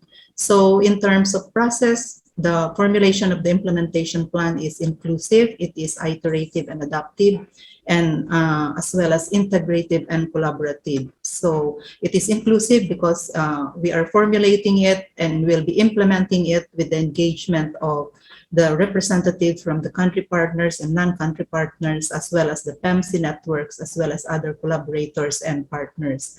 It is iterative and adaptive because the upcoming implementation plan represents the 3rd cycle, or the 3rd iteration since the adoption of the SDSC in 2003. So we consider it as a living document since it builds on past accomplishments while incorporating priorities for the future, including new knowledge, emerging concerns, new stakeholders' inputs, and changing conditions in the region. So it is integrative and collaborative since it facilitates a horizontal integration across sectors and vertical integration across various levels of governance. In terms of contents, the implementation plan promotes area-based and ecosystem-based approaches. It is knowledge-based and science-driven. It mainstreams sustainable development and blue economy targets, and all the components are interlink. We all know that PEMC's flagship program is integrated coastal management. So as ED Amy mentioned, it remains relevant and it serves as our integrating framework or mechanism to link the management of coastal and marine areas with land use planning and water use management. So the ICM can serve or can be harmonized with other area-based approaches such as marine spatial planning, marine protected areas and their networks, even ecosystem approach to fisheries management, the source to sea approach, and other effective conservation measures to cover wider geographic areas. So in terms of outcomes, we anticipate that the institutional strengthening that will happen as we implement the plan at various levels of governance will generate benefits in terms of environmental, economic, and social aspects that would eventually lead us to achieving our vision of healthy ocean, people, and economies. So we have always been emphasizing that the implementation plan does not create new obligations because it builds on the priorities and commitments of partners and other collaborators to global and regional agreements and plans of actions and their implementation at the national and local levels. The implementation of PRF's PEMC resource facilities, current and upcoming collaborative projects until 2027 and beyond will also significantly contribute to the implementation of the SDSC. And finally, the added value of the SDSC is it provides a platform for consolidated reporting that would showcase the region's collective contribution and achievements in pursuing the 2030 SDGs. So the formulation of the SDS implementation plan received considerable support from the core technical working group, which is comprised of 23 members representing our country partners, 5 country partners, and 4 non-country partners. We are being guided by the technical session chair and co-chair, and PEMC is serving as the secretariat to the TWG. As mentioned earlier, the terms of reference and the establishment of the technical working group was approved during the 13th EASPC meeting. So the technical working group is tasked to facilitate the formulation, the conduct of consultations to build consensus on the proposed implementation plan components, the priority programs and targeted outcomes and indicators, including the reporting mechanism. It is also responsible for facilitating the finalization of the SDS implementation plan for review and endorsement to the Council for adoption. Okay, so this slide shows the timeline of the implementation plan formulation. So all activities are targeted for completion within 2022. So the first set of activities during the first quarter discussed the terms of reference of the technical working group, and we also developed an annotated outline which was circulated to the working group for comments. The second set of activities entailed the revision of the annotated outline, which was circulated to the country partners and non-country partners for inputs and feedback. And onward, we were able to develop the first draft of the implementation plan, which was circulated to the technical working groups sometime in June. And we convened the second technical working group meeting to review the first draft. And we again provided opportunity for the technical working group to provide their comments on the second draft prior to submission to the council for review during this meeting within the third quarter. So after the review of the second draft, we will convene another technical working group meeting sometime in September 2022, and we would also like to seek inputs from the PEMC network of local governments to during their General Assembly in October 2022, particularly the PEMC Network of Local Government Strategic Action Plan, which mirrors the components of the regional plan. And we will also provide opportunity for the council members to provide additional inputs after this meeting for us to be able to revise and prepare the near final draft, which is being targeted for approval and adoption at the 29th expanded EC meeting, which is scheduled on November 29 of 2022. Okay, so this busy slide shows the framework of the SDS Implementation Plan 2023 to 2027. So basically, this framework attempts to translate the directions provided in the Pre-Asean Declaration, while we are also being guided at the same time by the recommendations from the midterm review of the current implementation plan, the indicative actions and targets in this 2015 East SDS SEA, and the global plans of actions towards achieving the UN SDGs, including, of course, the conclusions and recommendations from the 2021 East Asian Seas Congress, as well as the call for actions from the Stockholm Plus 50, the second UN Ocean Conference, and the High-Level Political Forum on Sustainable Development. So in general, the priority governance and management programs from the previous implementation plan are still reflected in the proposed framework. The main difference is healthy people and healthy economies are given equal importance in this upcoming implementation plan. So we are essentially showing how we will be achieving in an incremental manner PEMC's vision of hope, healthy oceans, people, and economies with effective governance as the main anchor. And the framework also reflects the interlinkages of ocean health, human health, as well as resilient economies. So the introductory section of the implementation plan will provide an overview of the rationale for the plan and the set of principles to which it will be anchored upon, which of course includes sustainable development, integration and coordination, partnerships and networking, adaptive management, ecosystem and science-based approach to management, precautionary principles, among others.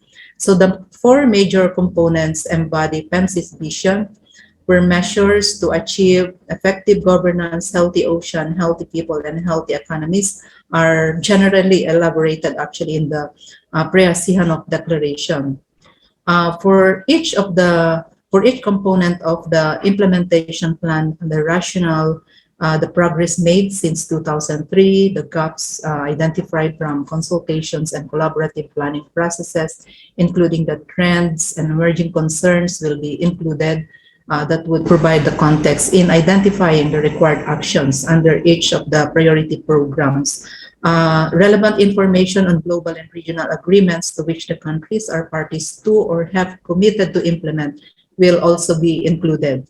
So the priority program section identifies specific programs that would contribute, for instance, in establishing effective governance, in achieving healthy ocean, in achieving healthy people, and achieving healthy economies. So we will look at each of the proposed priority programs in the succeeding slides. So the last section provides details on the priority programs, objectives, the expected outcomes, the indicators, the targeted actions, the indicative timeline or schedule, as well as partners. An important component which was not thoroughly covered in the past implementation plans is the monitoring, evaluation, and reporting process. So in the course of finalizing the implementation plan, we hope to include details on the M&E and reporting process. So for component one on effective governance as a critical and cross-cutting element in achieving sustainable development, effective governance serves as the anchor for the three other components of the implementation plan. So we recognize that establishing an effective governance requires long-term and sustained commitment, and thus the proposed programs are designed to continue pursuing PEMC sustainability as the regional coordinating mechanism for SDS SEA, with PRF providing the necessary secretariat and technical services to the partners. It will also focus on strengthening the necessary enabling mechanisms, which I will describe in the succeeding slides.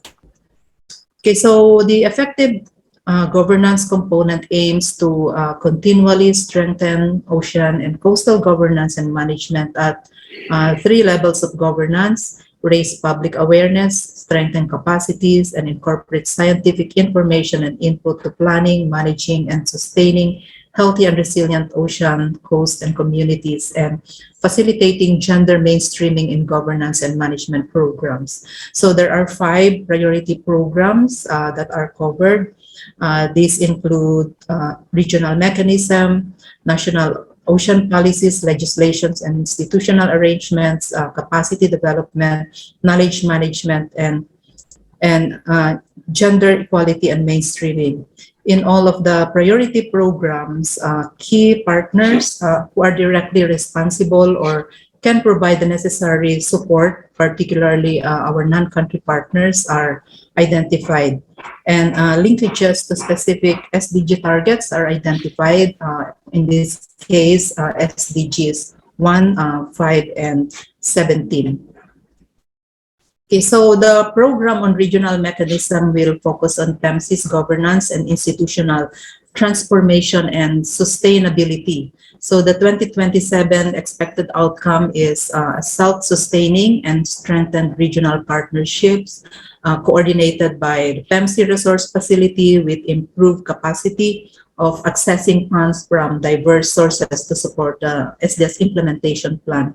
Earlier in ED Amy's presentation, she outlined a number of funding sources that would also help sustain the mechanism aside from the contributions from the countries. So this figure shows the PEMC's regional coordinating mechanism. So we carry out our mandate through these operating mechanisms. Of course, we have the council, comprising of the country and non-country partners, which provide the policy and operational guidance for SDS implementation plan. The EC, which provides and oversees the implementation of the recommendation and decisions of the council intersessionally. We have the East Asian Seas Congress and the Ministerial Forum, which serves as our platform for knowledge sharing, setting of targets, and reporting of progress of SDSC programs and projects of various partners. And then we also have the SOC reporting, which is being implemented at the regional, national, and local levels. And then we of course have the funding support from the voluntary contributions from countries and partners, as well as donor-funded and sponsored projects, which PEMC Resource Facility coordinate and implement with technical support from the regional and national task forces. And a new addition to the coordinating mechanisms that's recommended by our technical session chairs is adding the PEMC network of learning centers and the PEMC network of local governments, as well as other collaborators and partners, since they are also key. They also provide key contributions in SDS SEA implementation.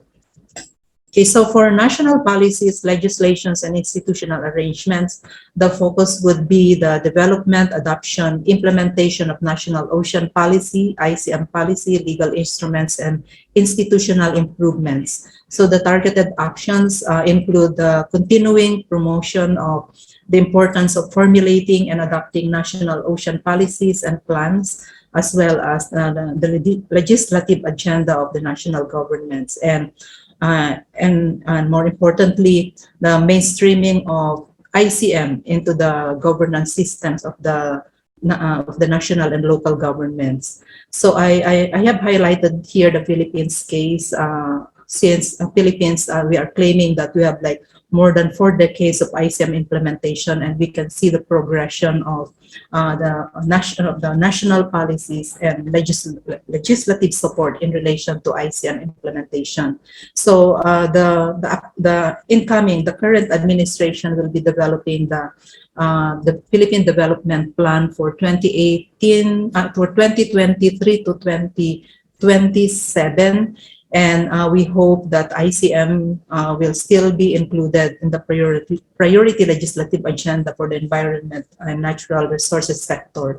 And more recently, the Department of Environment and Natural Resources has issued a technical bulletin on how to mainstream integrated coastal management into the comprehensive land and water use plans of local governments. And we have been able to roll out the implementation of this bulletin in 16 regions, covering the entire country last week. And so this is, I think this is a very good developments in the Philippines, since we will be operationalizing the reach to reef approach, since we are integrating land and water use plan using ICM as the integrating mechanism. For capacity development, the focus would be enhancing skills, knowledge, and support services of national and subnational governments to raise public awareness and competence, build and strengthen multi-sectoral participation in support of the SDS-SCA. And the targeted actions include the implementation of the Capacity Development Plan of PNlc for the period 2021 to 2025 through various capacity development strategies, which are identified here. It will also focus on identifying opportunities and facilitating the participation of the countries and local governments and other partners in global and regional capacity development initiatives. For knowledge management, the focus would be building knowledge management support to strengthen the use of available scientific information, technologies, processes, and lessons learned in policy and decision making. And the targeted actions will include the operationalization of the SEAS of East Asia Knowledge Bank. And this is a knowledge management portal, and we hope to be able to link it to other national, regional, and global knowledge hubs. And we are also targeting to develop a communication plan, and including the preparation and dissemination of knowledge products, and implementing information, education, and communication activities at various levels of governance. For gender concerns, the focus will be mainstreaming gender perspective and concerns in policies, programs, and project implementation in support of the SDS-SCA. Gender equality and mainstreaming is given emphasis in the upcoming implementation plan, and the proposed actions include the conduct of gender analysis and development of gender mainstreaming plan, ensuring that gender concerns are integrated into the ocean and coastal governance and management programs of the countries and other partners. With our Korea support, we will be engaging a gender equality and social inclusion specialist to review and provide recommendations on mainstreaming gender dimension into the upcoming implementation plan. Okay, so for the Healthy Ocean component, this will promote the scaling up of integrated coastal management to improve ocean and coastal governance and increase the aerial coverage of protected coastal and marine and watershed areas that supports or harbor critical habitats and ecosystems through the implementation of management programs that addresses this triple planetary crisis of biodiversity loss, climate disruption, and pollution and waste. While the region has reported significant progress in ICM implementation and scaling up for the past 2 decades, majority of the management programs in the current plan, the current implementation plan 2018 to 2022 are still in progress, and as assessed by the midterm review, some of these programs may not be fully achieved before the end of this year. So the Healthy Ocean component will reevaluate and enhance the management programs to address the continuing threats, including emerging ones that would affect the integrity and resilience of the coastal and marine ecosystems and the services that they provide.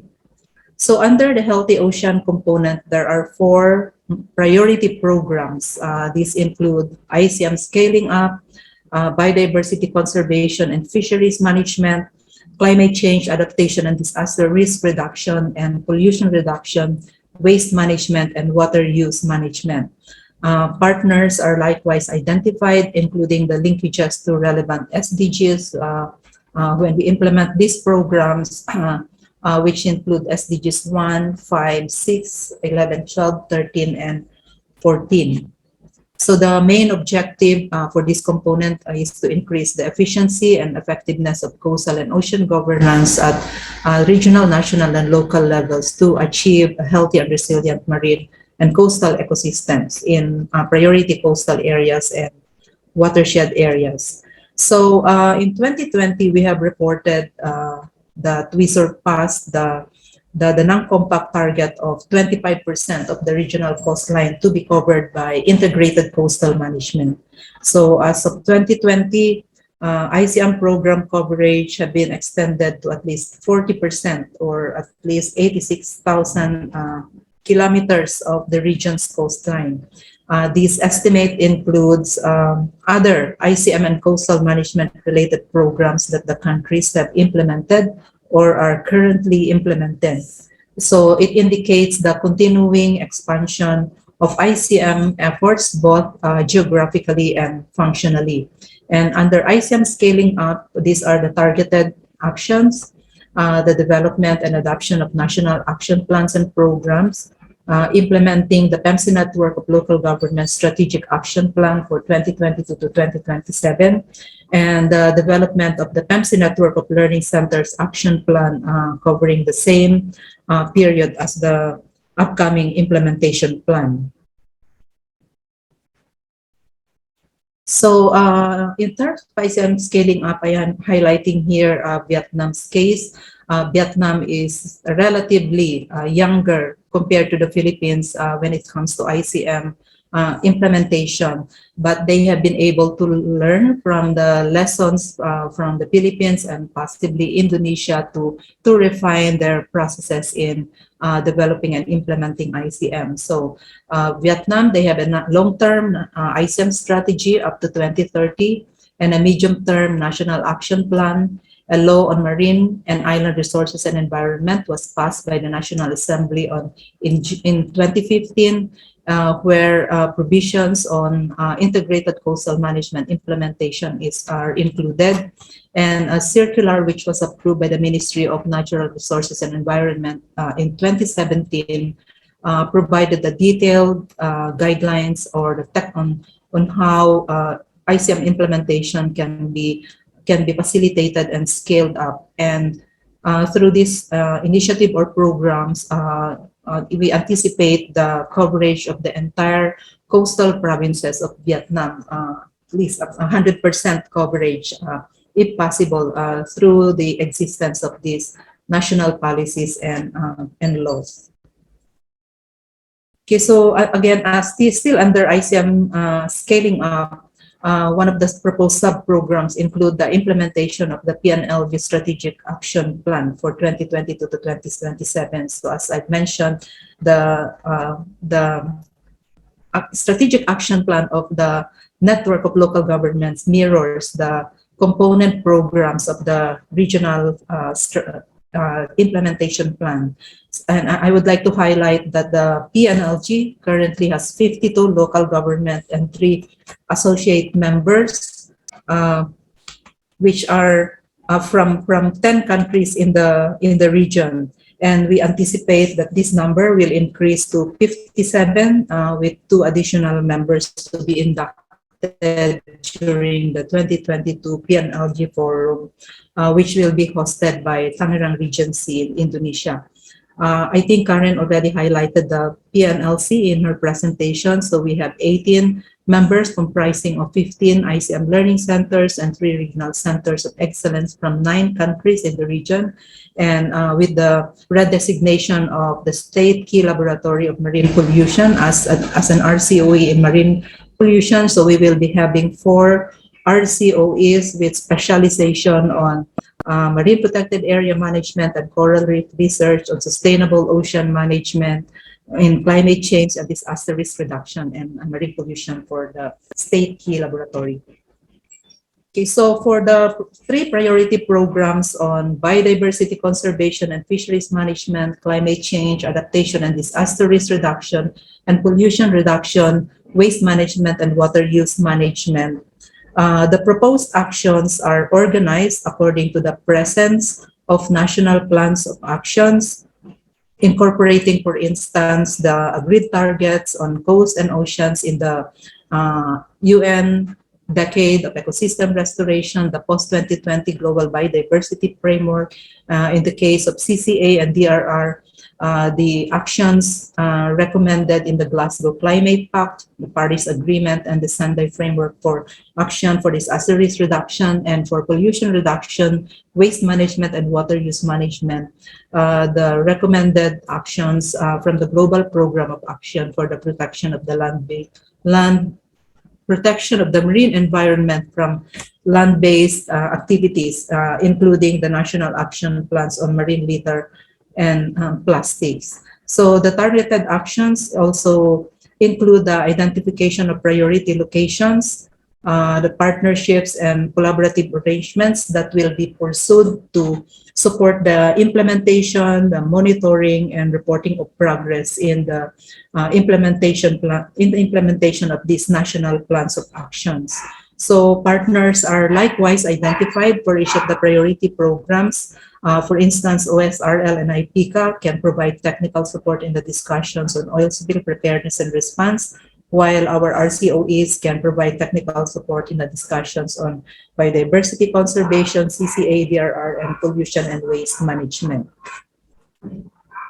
Okay, so highlighted here is another mechanism that PEMC was able to establish and operationalize in the past 16 years, covering the Gulf of Thailand large marine ecosystem.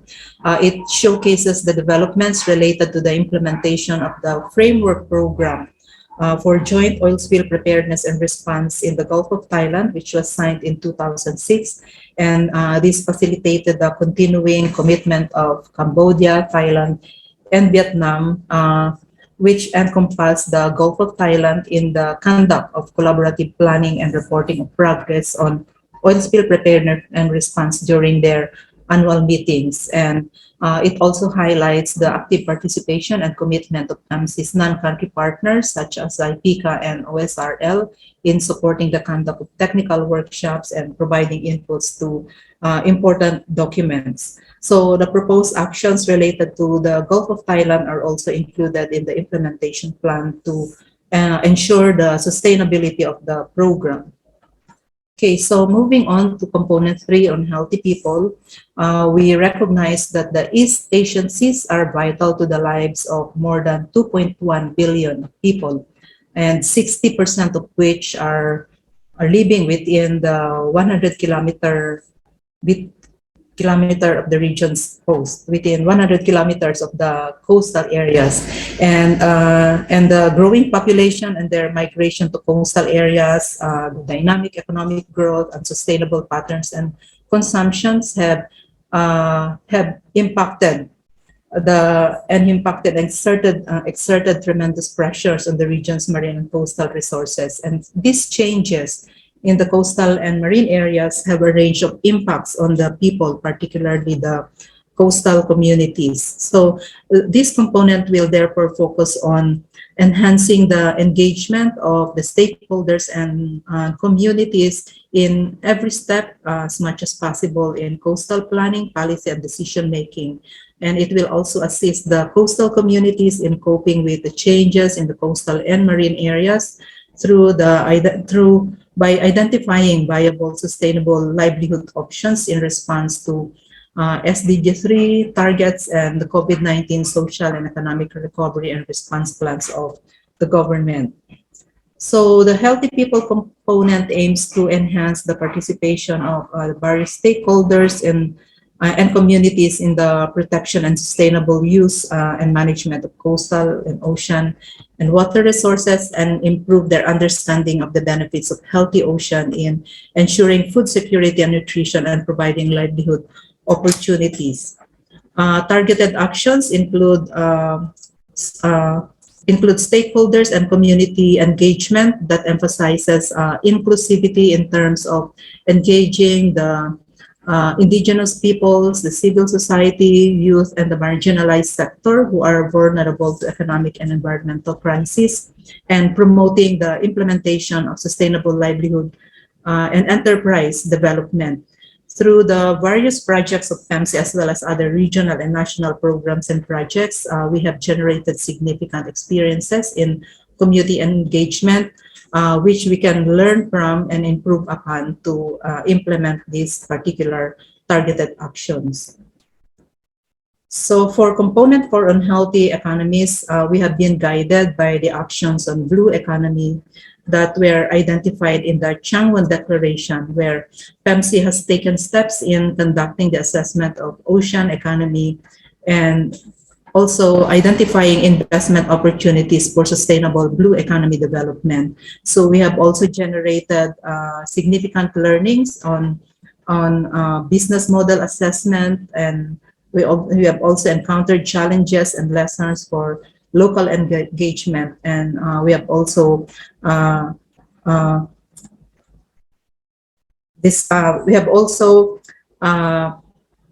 identified the possible role of PEMC in advancing blue economy and impact investment in the East Asian Seas region. So we would like to build on these initial efforts by reevaluating and updating the programs of blue economy development and investments in consideration of the lessons learned from our past experience. And we would also like to build on these initial efforts by updating the blue economy programs and take advantage of the opportunities that were identified in the national state of the coast and regional state of the coast in responding to COVID-19 crisis from the blue economy perspective.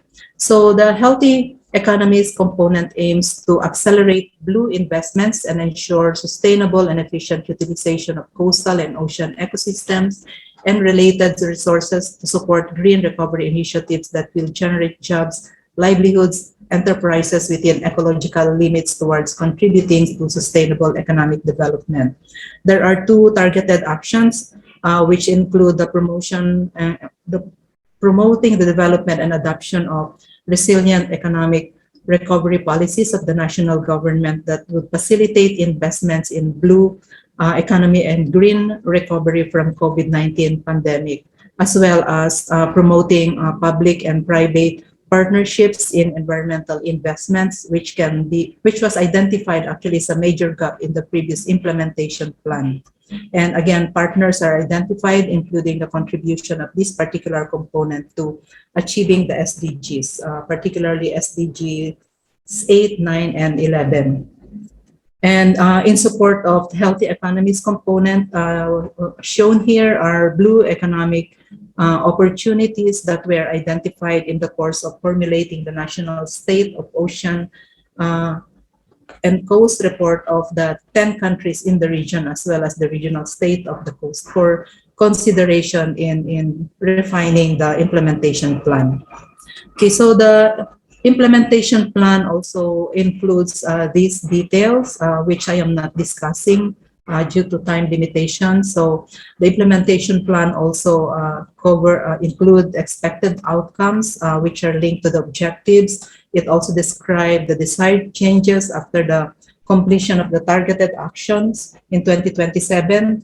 We have also identified indicators or means of verifying that we are able to achieve our objectives. So we tried as much as possible to identify indicators that are measurable, that can show changes or progress in implementing our priority programs and if we are actually achieving our targeted outcome. The targeted actions, these are the set of activities that are also included in the implementation plan, which are designed to achieve the outcomes and guided by the indicators. And finally, we have also identified the proposed timeline as well as possible partners in implementing the plan. Okay, so the implementation plan will be implemented at 3 levels of governance: regional, national, and local and subnational. And I tried to identify the priority programs that will be implemented at the regional and national level in terms of these 4 priority components for effective governance. There are majority of the targeted actions are actually will be implemented at the regional level as well as national level. For healthy oceans, 3 levels of governance from regional to national and local. And for healthy people, regional and local, and for healthy economies at national and local level.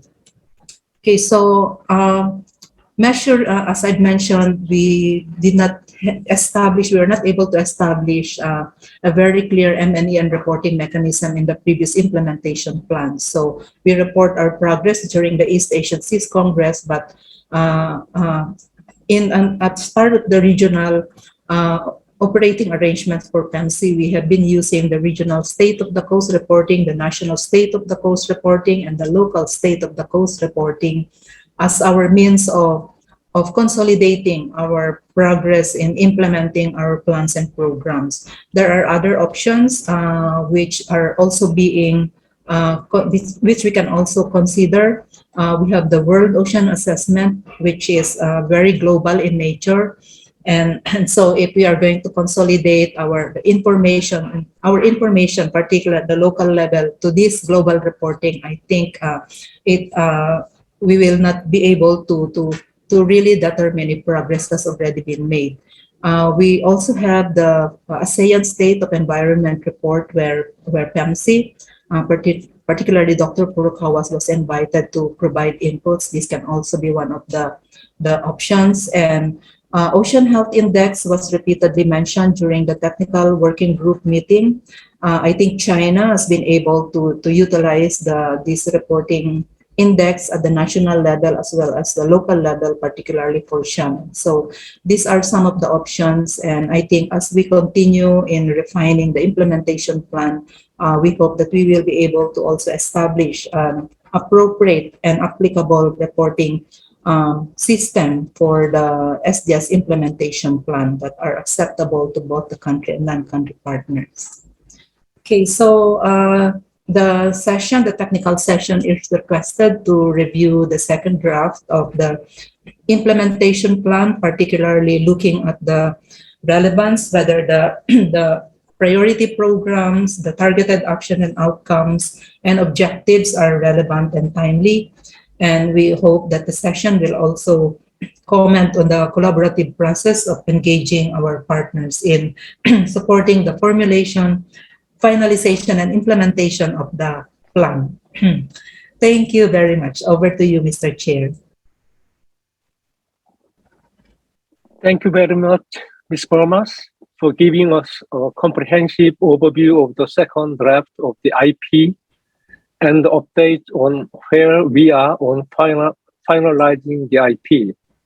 Now, I would like to invite our PNlc partners and fellow EAS members to share their views on the relevance and the timeliness of the outcomes, objectives, and targeted actions of the second draft of the IP, as well as the collaborative process of engaging PNlc partners in the finalization and execution of the IP, and share their plans and programs that can be considered under the targeted actions and schedule of the new IP. Leading the discussion is our technical session co-chair, Dr. Keita Furukawa. Over to you, Dr. Furukawa. Thank you, Dr. O, for leading the discussion today, as well as as usual. I mean, so as described in the thank you certificate in beforehand, always Dr. O tried to involve me to making a discussion time, and this is a good thing for the Pnlc partnership incubation, I think. And since this is a technical session, all the country partners and non-country partners having a chance to speak up and saying and showing their or her attitude of the how we can make a support, how we can make a progress for the our regional strategies of the SES, SEA. And now we are thinking about the upgrading our implementation plan. Actually, this is a PDCA cycle, the Plan, Do, Check, Act cycle for making our progress or achieving the sustainable development in the region. So I really appreciate all the country partners and non-country partners and even the EC members and the observers participate in the discussion to brushing up our new implementation plan. As Ms. Burns already explained in detail, and we already have a second draft text at hand. So we would like to open up the discussion today. And again, I'd like to stress this is a final decision yet. So feel free to express your sincere consideration and related information if needed. Please provide the related information if needed, I mean. And with this, I would like to open up to take some direct question or quick confirmation for the Ms. Burmast's presentation. If you have any question or quick response onto her presentation, please raise your hand or please speak up, unmute yourself and saying to draw something to draw attention to the field. Do you have any questions or opinions overall? After this, I would like to ask one by one basis the part of the implementation plan. For example, how do you think about the governance and how do you think about the healthy people and so on, so on. So the detailed question can be making later, but if you have something to point it out in the process of the compilation of the implementation plan or some concern about the process or overall or direction of the implementation, we are happy to have your voice. Mr. Chair, this is PRF. Yes, please. I believe we have comments and suggestions from the Plymouth Marine Laboratory. We have here with us today Professor Stephen Widicombe, the Director of Science and Deputy Chief Executive of PML, who is also the co-chair of the Global Ocean Acidification Observing Network Executive Council. Okay, thank you. Hello, would you like me to comment? Yes, please. Okay, are you happy for me to share my screen as well, because I've prepared some slides? Oh, it's great. Yes, feel free to share. Okay.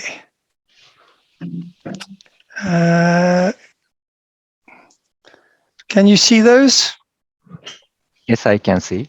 Okay, thank you very much. Firstly, I'd like to thank Nancy for the presentation. I think the implementation plan in terms of the general direction and content is excellent, and I very much welcome the direction of travel.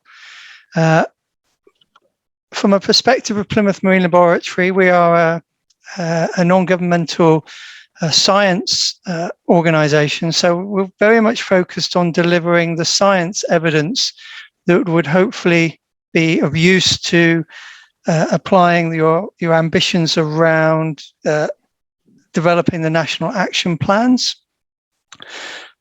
As some members of Pnlc will know, our relationship with Pnlc stems back many years, and we were able to benefit from that relationship in 2017, where we used the relationship to develop some partnerships with Pnlc members to implement a project funded by the UK government around understanding impacts on the global coastal ocean.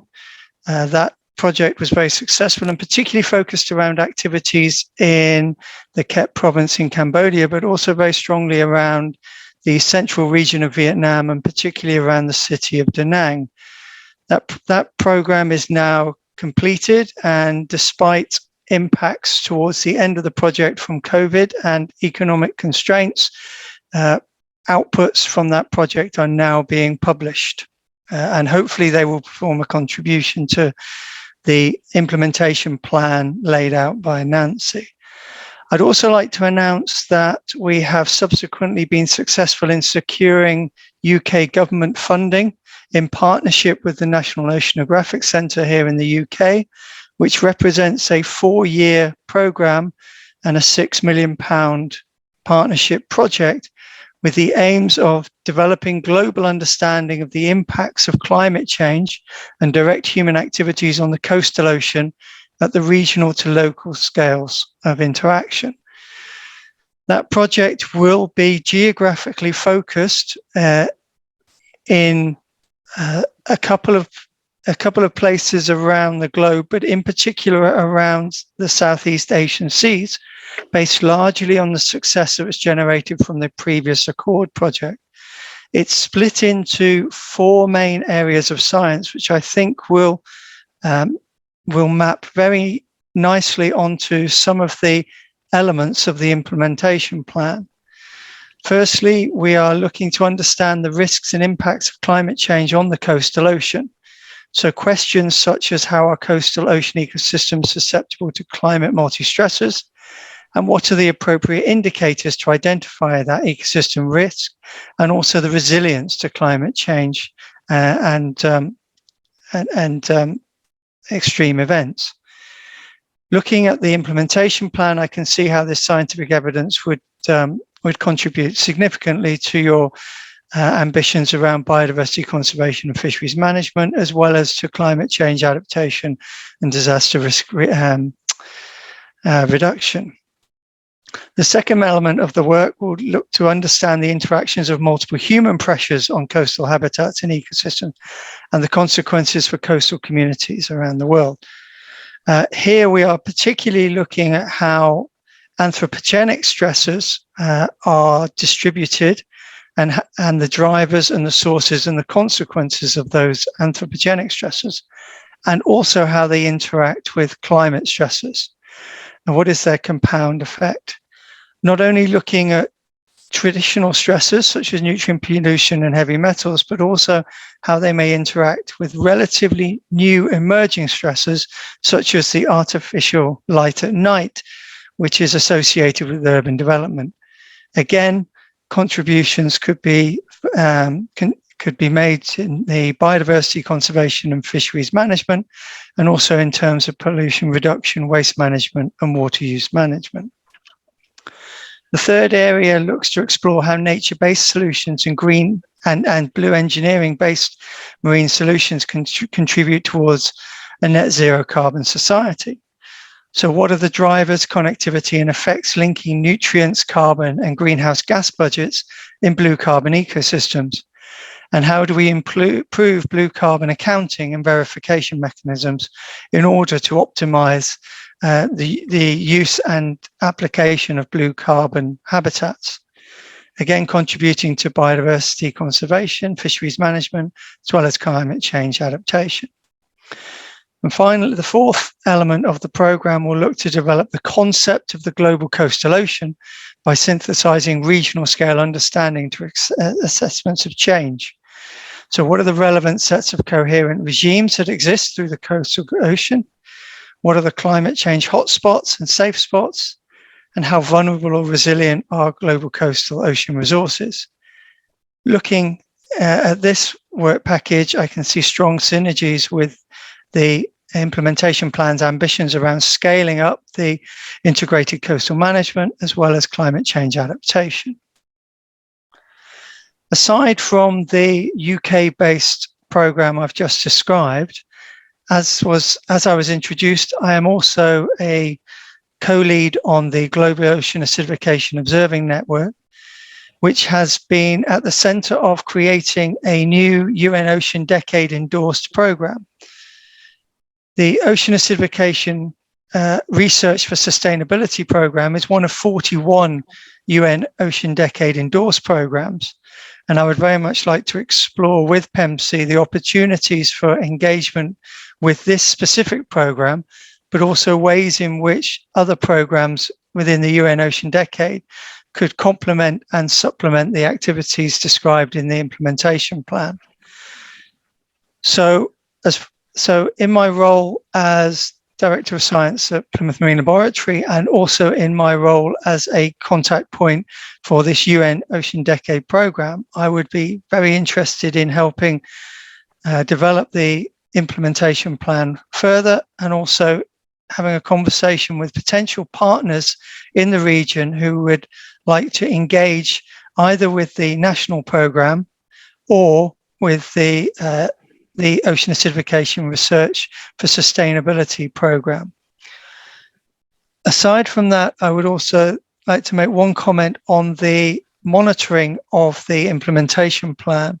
I was interested to see the mention of indicators, and I would like to ask Nancy what consideration had been made about using the specific strategic development goal indicators, as well as some of the other indicators that she mentioned. Thank you very much for listening. Thank you, Steve, for sharing your deep thought and experience and the possible collaboration issues you are raising. That is very, very important things. I let Nancy to react for your last question later, but I would like to say thank you again for Steve that you pick up the very big importance of the science-based decision making or information. That serious situation we are facing at the region is really, really difficult at this stage, not only for the societal view, but the scientific view. The many scientists pointed out that the very drastic change of the climate and also the water circulation, deoxidization, and ocean acidification. Especially the final point of the ocean acidification is still the uncertain. For the ordinary people, we had a very big uncertainty for the ocean acidification ongoing at the under the water. But as many scientists pointed out, the evidence of the things is always ongoing, and we potentially having a risks from the ocean acidification. In Japan, we're also having the new initiative for the ocean acidification adaptation program in site, and we picked some case study site and making a very detailed observation, and we found that some measures for the ocean acidification could be the enhancement of the natural ecosystem restoration in the coastal area. So we are very eager to collaborate with PML as usual, and we are expecting to your active consideration, the active involvement or engagement to the process to compilation of the implementation plan. Thanks a lot, Steve. So if we have some short reaction from Nancy to saying about a little bit more about the indicator, and followed by I give the microphone to the Philippine delegation later. So Nancy, do we have any quick response for that? Yes, thank you, Dr. Furukawa. Thank you, Steve. I had the opportunity to work with Professor Widicom and Professor Allen in implementing the Accord project in Danang. On your question on the indicators, we actually have the local state of the coast reporting for local governments implementing ICM. And the indicators, we have a long list of indicators, but we have to scale it down due to limitations of data that are available at the local level.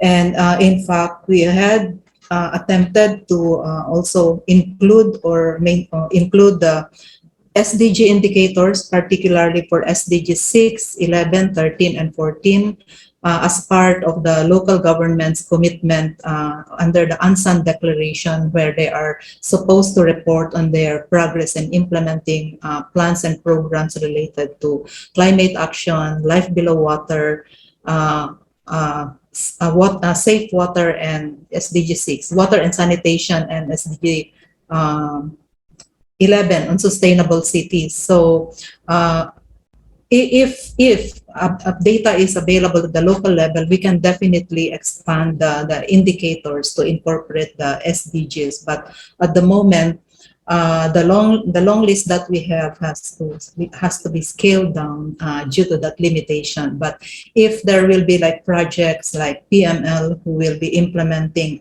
local level implementation and will be generating data and information that will enhance the database or the information available at the local level, then we can probably expand the current indicators that are covered in the state of the coast reporting. So I think the Ocean Health Index also has their own indicators that they're looking at, but we hope that we will be able to find synergy among the various reporting processes so that we can like have one for specific for the SDSC. I hope I was able to answer your question. Thank you. Thank you very much for that. That was a very comprehensive answer. In terms of one specific SDG indicator, with my hat on through the Global Ocean Acidification Observing Network and the EAS program, we will be looking to try and increase capacity to report against SDG 14.3.1, okay, which is an ambition both of the network and the program to try and build capacity to allow national reporting against that SDG indicator. Yep, thank you for that. That is a very important point, and a fruitful discussion has been made. And I'm hoping that this kind of discussion can be continued on to through the process of the technical working group and the interaction between the partners through the email communication. Thank you both. And I would like to giving the floor to the delegation from the Philippines, the Director Ololfo. If you wanted to have a floor, please take that. And if you wanted to share some information, you can do so free. Thank you. Thanks for that. Yes, good morning to everyone. Thank you very much, Mr. Session Chair, Keta Furukawa. A while ago, we thought we could not, our participation here will be disrupted because we got a magnitude 7 intensity here in the northern part of the country, also intensity 4 here in Quezon City. But as they say, the show must go on. So to all country and non-country partners, to Mr. Arif Yuwonmono, Chair of the EAS Partnership Council, to Mr. Ka Bontan, Chair of the Inter-Governmental Session, and the Executive Director, Amy Gonzalez, to all newly sworn-in officials, and to all EC members and to PRF, a pleasant day to all.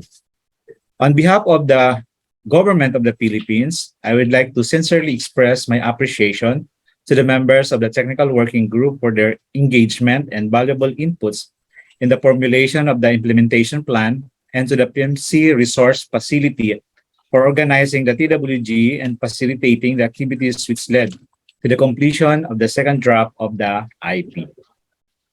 The Department of Environment and Natural Resources concurs that involving both country and non-country partners in the formulation of the implementation plan ensures that management strategies developed under the Sustainable Development Strategy for the Seas of East Asia are responsive to the multiple users and uses of the coastal resource systems. As appropriate, integrated coastal management should remain a central tenet in the implementation of the SDSC. Likewise, updating of the regional and national state of oceans in coast reports should also remain a core part of the implementation plan as a way to track and assess the progress and improve planning and management of the strategy. The integration of gender dimension is not only timely, but critical to determine and address underlying social gaps to improve natural resource management and move towards better and more inclusive and adaptive sustainable ocean governance. So far, the second draft of the implementation plan has already significantly established a clear direction to the country and non-country partners of PMC in further transforming the East Asian Seas region's strategies and objectives into clear, concise, and critical action. In line with this, I am pleased to share with the plenary that as of recently, the DNR, through the Biodiversity Management Bureau, has already prepared a terms of reference to facilitate updating of the country's national state of ocean and coast report. We target this to be presented during the EAS Congress in 2024. Further, and in support of the habitat assessment and monitoring for legislated and proclaimed national marine protected areas, the department aims to establish a roadmap on the development of water body classification for the marine protected areas under the National Integrated Protected Area Systems or NIPAS. These, along with the formulation and enhancement of policy on ICM mainstreaming, is a key initiative under the Coastal and Marine Ecosystem Management Program of the country. Thank you very much, Mr. Chair. Thank you very much for your comprehensive statement and support for the implementation plan on the discussion. So I would like to seek the more comment or questions or information do you wanted to have, and if we have some additional comment to the Filipinos delegation showing, it is also welcome, because of this is a technical session. Feel free to saying something in the this arena to exchange our thought and ambiguity if you have. Do you have? Yes, the professor. Yeah, Mr. Yes, Chairman, please. Thank you, Professor Kuwa. So I would like to echo Steve's presentation. We have started our UN Decade of Ocean Science Action Program. It is called Global Estuaries Monitoring Program. So in this coming 10 years, we will recruit over 100 countries, coastal countries, to join the project. So far, we already have 46 cities and countries to join us. Then we are open the program to everyone who are interested to join our program. We will develop very simple standardized method to sample pollutants. We do this chemical analysis for all kinds of pollutants, from chemicals of emerging concerns to microplastics. We also use passive samplers and also BioWaf for sampling. So we have just completed a study throughout the Chinese coast to collect the oysters, and then we measure pharmaceuticals and also microplastic in them. So now we develop the standard method. Then we going to invite partner to send the samples to us, and then we can do the analysis together. Upon having those data, we will call for stakeholder meetings, like we can through MC, to engage people, to highlight where the problems are and the most common pollutants. We should try to find ways to reduce them, and eventually we can. We hoped we can make the estuaries cleaner and safer for all. So, and later on, I will put the link to our website. If you're interested, please join us. Thank you very much. Thank you, Professor Leong, for giving us a very, very interesting information for your project. And actually, if we're thinking about the implementation of the strategy in our area, we are need to making a good collaboration, and the project you indicated is a very good tools for the stakeholder engagement, actually. So we would like to have your information in a box in our implementation plan, if you like, and yes, no maybe. Yeah, thank you for that, and it will be very, very helpful. And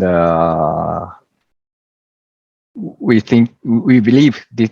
Yeah, thank you for the link putting onto the chat box, and this kind of information sharing is a key of the essence, key function of the technical session. And I have a hand raising from the delegation from China.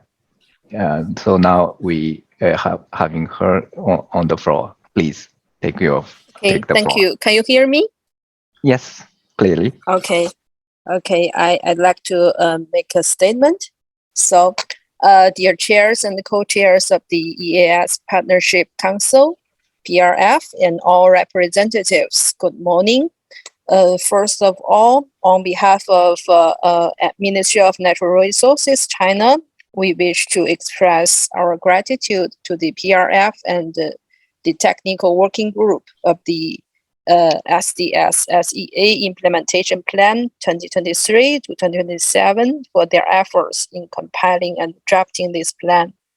So China will continue to support the work of PNlc in the future in various ways to ensure its self-sustainability, that's supporting the implementation of Implementation Plan 2023 to 2027.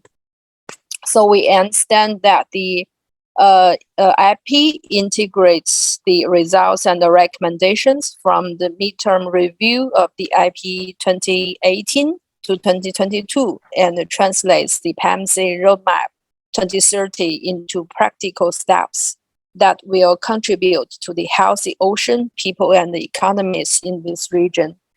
So also in line with the IP 2023 to 2027, China has made the following commitments in the future: marine governance and protection.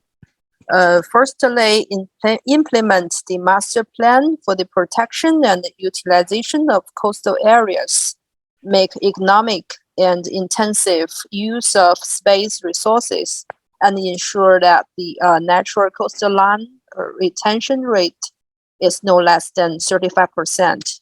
Secondly, implement 31 coastal and marine ecosystem protection and restoration projects in the next 5 years to improve the resilience of marine ecosystems. Gradually increase the supply of marine satellite remote sensing public goods, set up and operate the tsunami warning center in the South China Sea to provide early warning of marine disasters. Thirdly, promote the development of emerging industries such as ocean energy and seawater desalination, And fourthly, continue to provide assistance to other developing countries through Belt and Road and global development initiatives.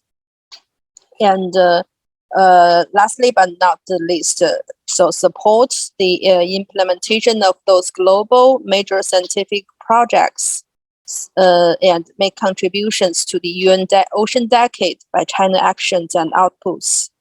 And we should say China will support, continually support the Pnlc and actively participate in Pnlc's activities. Concerning this implementation, the second draft, we will further consult with our expertise and will contribute further to the compilation of the new implementation plan. So, thank you. Thank you, China, for your very, very supportive and very concise presentation or statement for our implementation plan. And also thank for expressing how the things is going at the China. And especially I'm glad to hear that the marine protected area types of the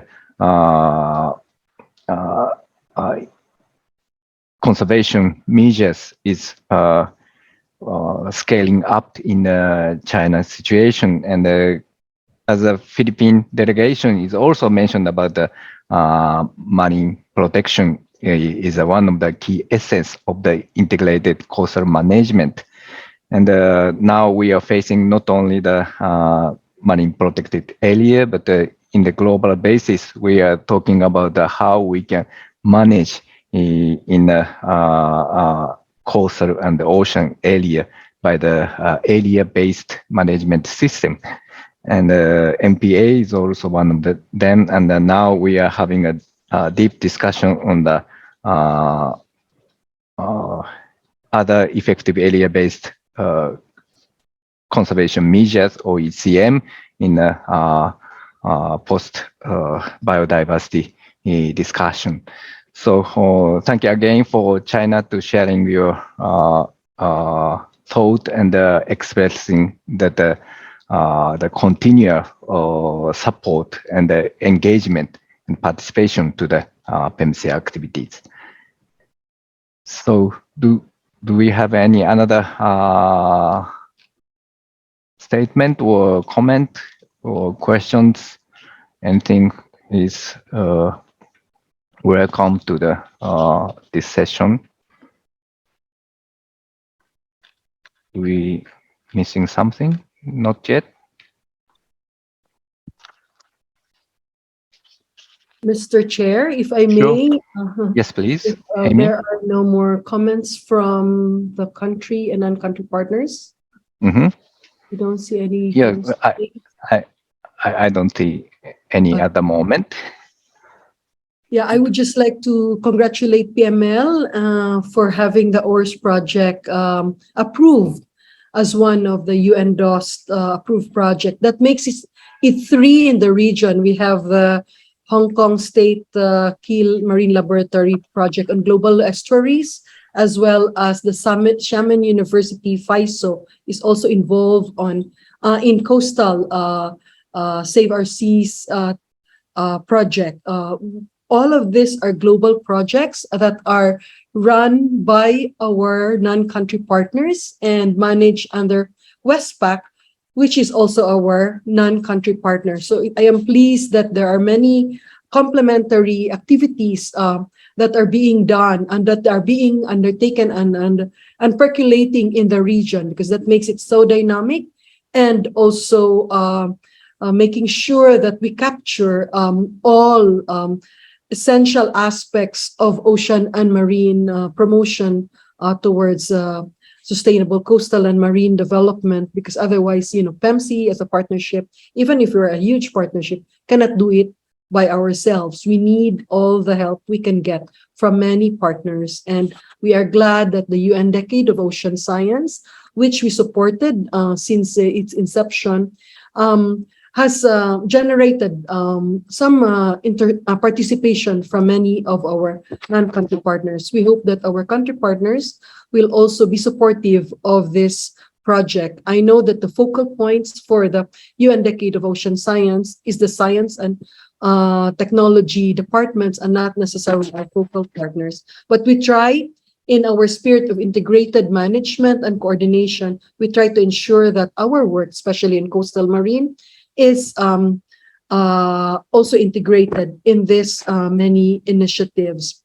Now on to Mr. Widdicombe's invitation to discuss the further with PML on the ORS project. Definitely, we would like to take you on your offer, especially if this would mean more training and capacity building and more assistance in empirical actions on the ground in terms of promoting climate change mitigation and adaptation in the same manner that we have expressed this to FISO and Xiamen University with the Coastal SOS project, and to Dr. Leong, Professor Leong, on the Global Estuaries project. So happy to be the convener, interlocutor of these projects between our partners in the local and at the national level, as well as in our non-country partners. Thank you very much, Mr. Chair.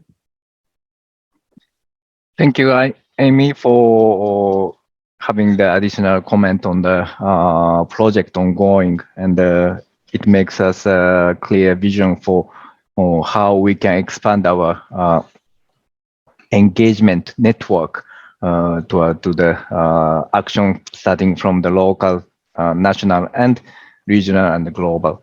So I believe that the PNLc having a very strong role for connecting these kind of different level of the society, starting from local to the global. And also we have to thinking about the multidisciplinary network, not only for the pure natural science field, and also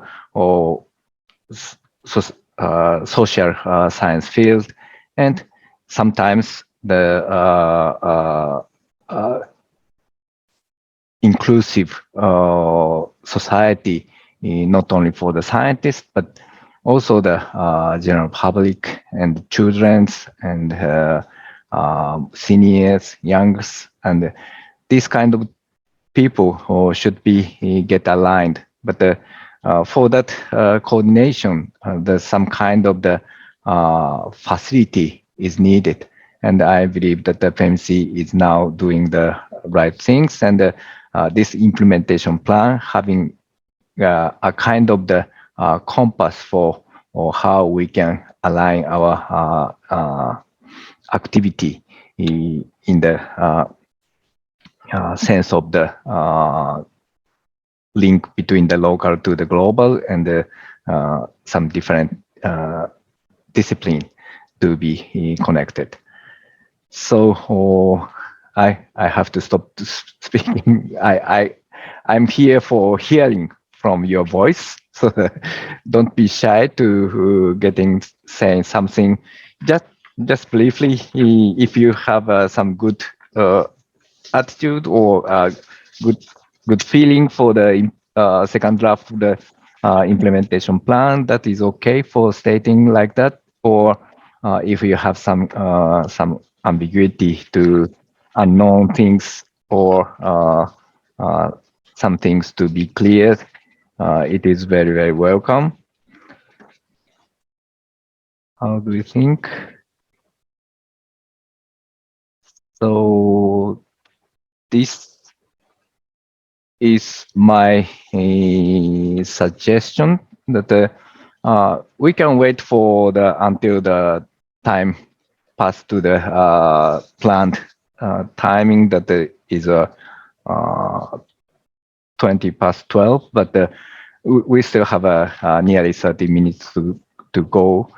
But if you having time to thinking how we can describe your opinion, we can having the time at tomorrow morning.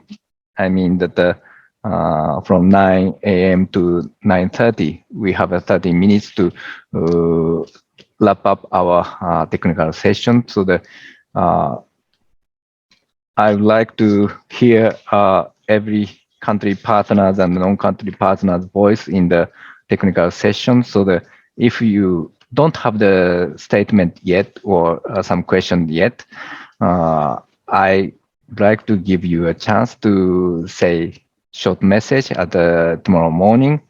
And otherwise, I would like to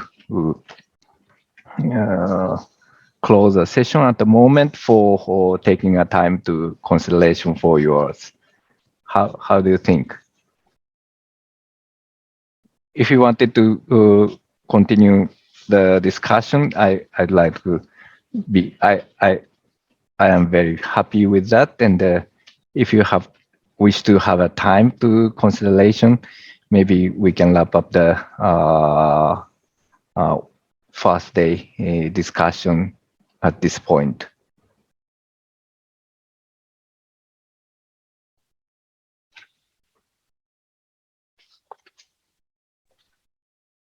Mr. Chair, we receive no objections from the PEMC partners. This is PRF. Sure. Thanks a lot, Karen. And in that case, I just briefly recap today's point of the implementation plan that for helping you to consider how you can making a statement tomorrow, or if you have. That the implementation plan for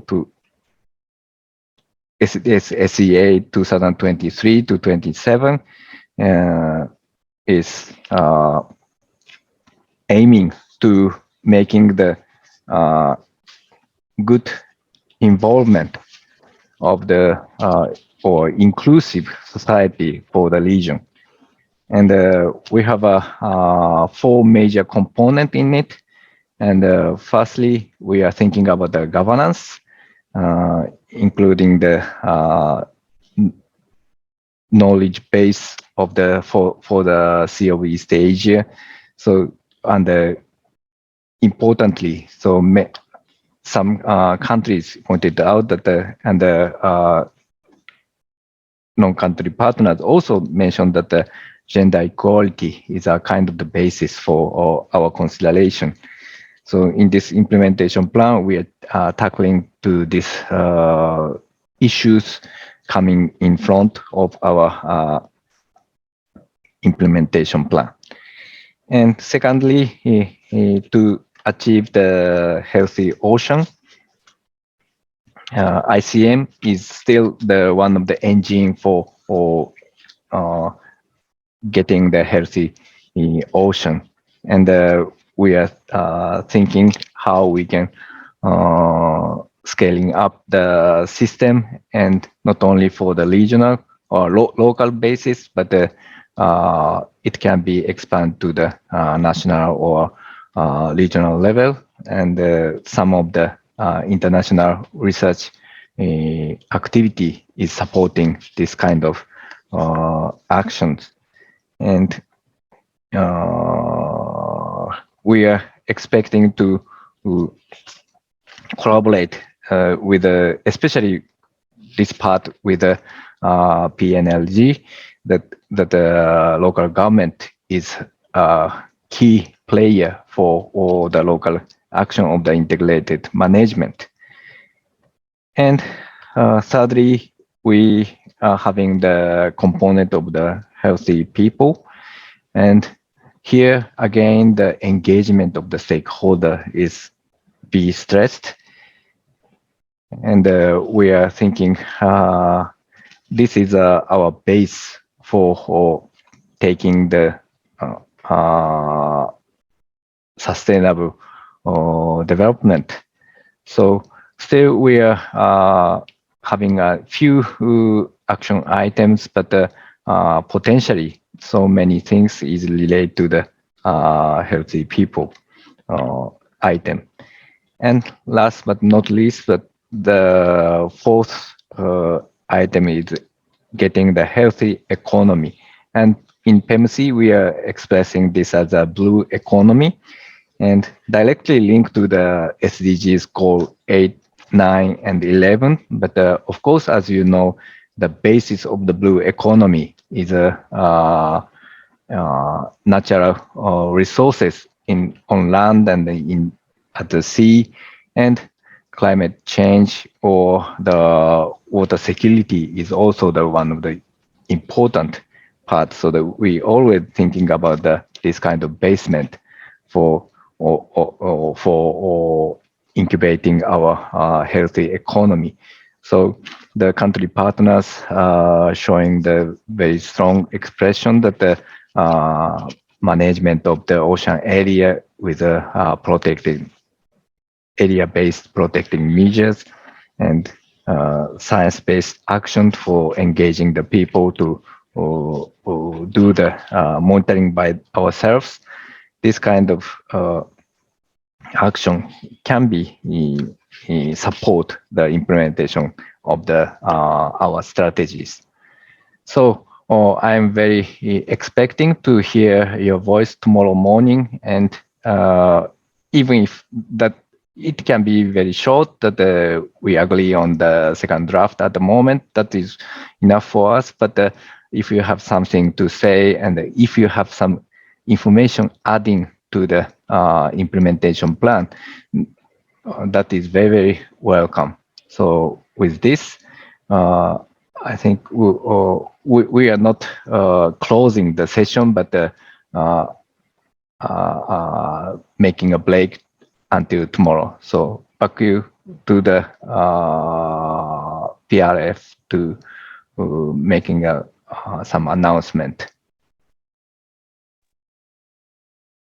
Thank you very much, Mr. Chair. Before we formally close the meeting, I would like to remind everyone to check the chat box for details on the Global Estuaries Program that was introduced to us by Professor Kenny Leong of SKLMT. I would also like to take this opportunity to remind everyone to answer the post-meeting evaluation survey of the PRF, as this will help us in terms of our quality management system to ensure that we are providing quality secretariat services before, during, and after each and every PC meeting.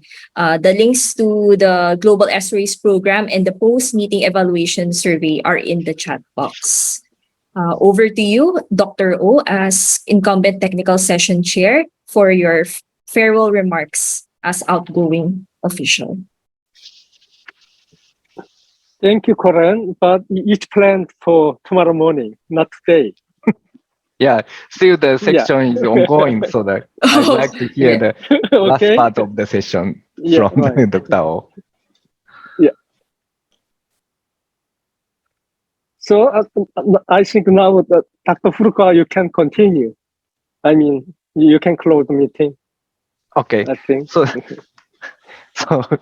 still the chairmanship is on my side, so that allow me to do so. So the officially close the first day of the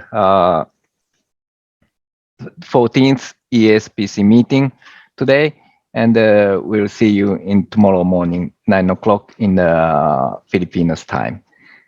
Thank you, and meeting closed for today.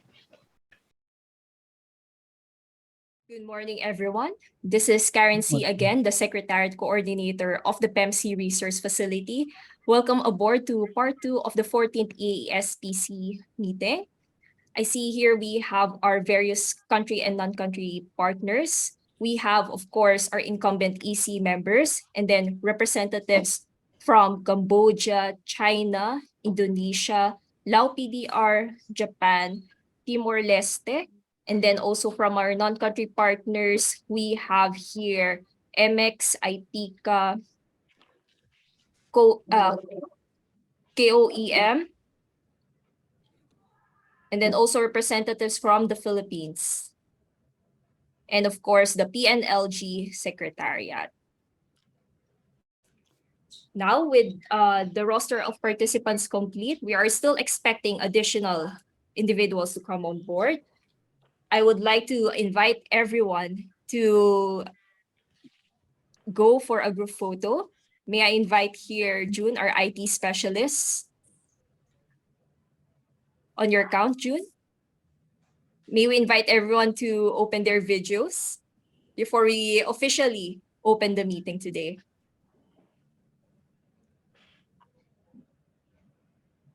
Good morning, everyone. Please open your cameras. On your count, Okay. June. On the count of 3, 1, 2, 3, smile. Another 1. 1, 2, 3, smile. Thank you. Thank you very much, June, and everyone for joining us again for today's resumption of the PC meeting. With this said, I would like to give over the floor to our technical session co-chair, Dr. Keita Furukawa, who will be leading the continuation of the discussion yesterday on the SDS SEAIP. He will be providing a recap of yesterday's discussion and then resume the discussion, considering the additional inputs we are expecting from our partners. Over to you, Dr. Keita. Thank you, Karen, and good morning to you all. This is very nice weather in Tokyo, but I'm very sorry for hearing the big earthquake attacking the Philippines yesterday. I'm hoping that you are keeping yourself very safe, and if something happens, please do prioritize to saving yourself, even if we are doing something to this session. So we are very worried about the second attack of the earthquake as usual happening in Japan. So with this, I'd like to make a small presentation for the recap of the day 1, as I welcome you back to the session 6 and making a continuation of the discussion. Because of the all the agenda yesterday is related to the compilation of the implementation plan of now we are tackling. So it is worth to go around very quickly for what is happening yesterday. Yesterday, our 14th Partnership Council meeting session has been opening with Park Alif, and the agenda has been approved as it is. And within the report of the Council Chair, Park Alif, and the report of the Executive Director, Ms. Gonzalez, both having the different word, but in heart, they are saying the same things, that we are targeting to achieve the inclusive society in the region, and importance of the co-design and the co-management of the integrated management for the region is highlighted. And we already started the important project as at C2 and the IRBM and so on. So this kind of detail was given by the written document, and Ms. Gonzalez making a good presentation for that. Following by the session 4 as a ESPC elections, and the new set of the chairs and co-chairs has been introduced, and the oaths have been taken.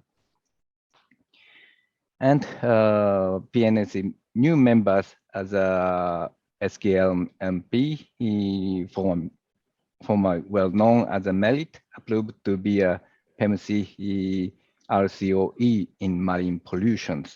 And we are very, very welcome back you as a PNLC members. And within the our session yesterday, 2023 to 2027 implementation plan of the strategy for Sea of East Asia, sustainable development strategies for Sea of East Asia. I'm sorry for misspelling here, but the second draft has been introduced by the Ms. Permas, and we issue how our implementation plan has been formulated. It has a four big component: effective governance and healthy ocean, healthy people, and healthy economics. And priority programs and some individual important project has been introduced during the session.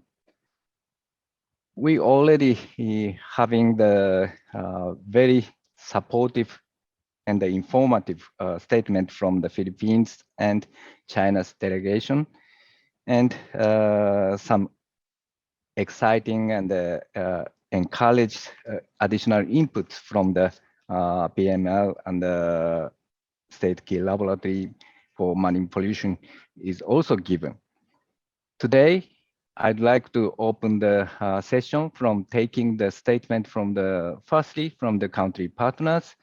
I'm believing that Cambodia, Indonesia, Japan, Laos PDR, and Singapore, or Timor-Leste, and Vietnam is ready for saying something. Of course, if you're not ready for this time, not afraid to say very short sentence that you agree or you are supporting or something like that. Or if you have something concerned, please say so. Because this is again, I would like to say this is a technical session, so the free discussion and information exchange is a priority of us.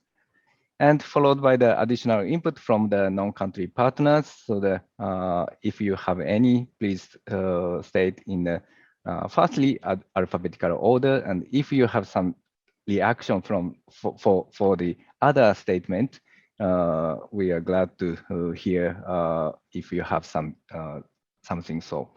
And final session part, I would like to hear from the EC members, especially from the Dr. Khan, Pak Alif, because of their very worth contribution to the Pnlc for long. So this implementation plan is so important for as a compass for future direction. So I'm very glad to hear if you have some comment on that.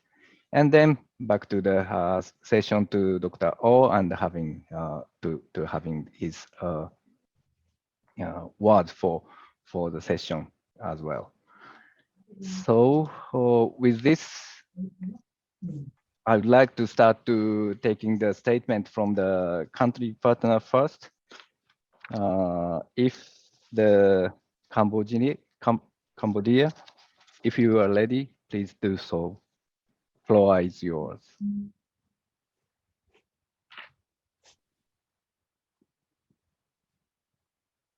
Thank you, Mr.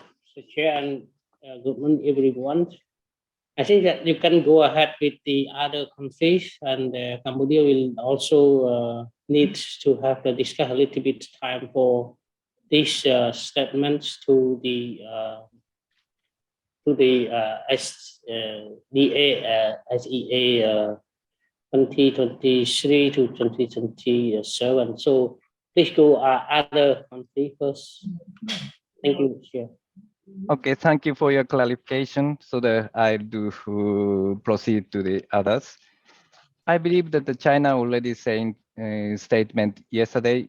If you have any, I can give you a microphone at this time. Do you need some additional comment or so? China?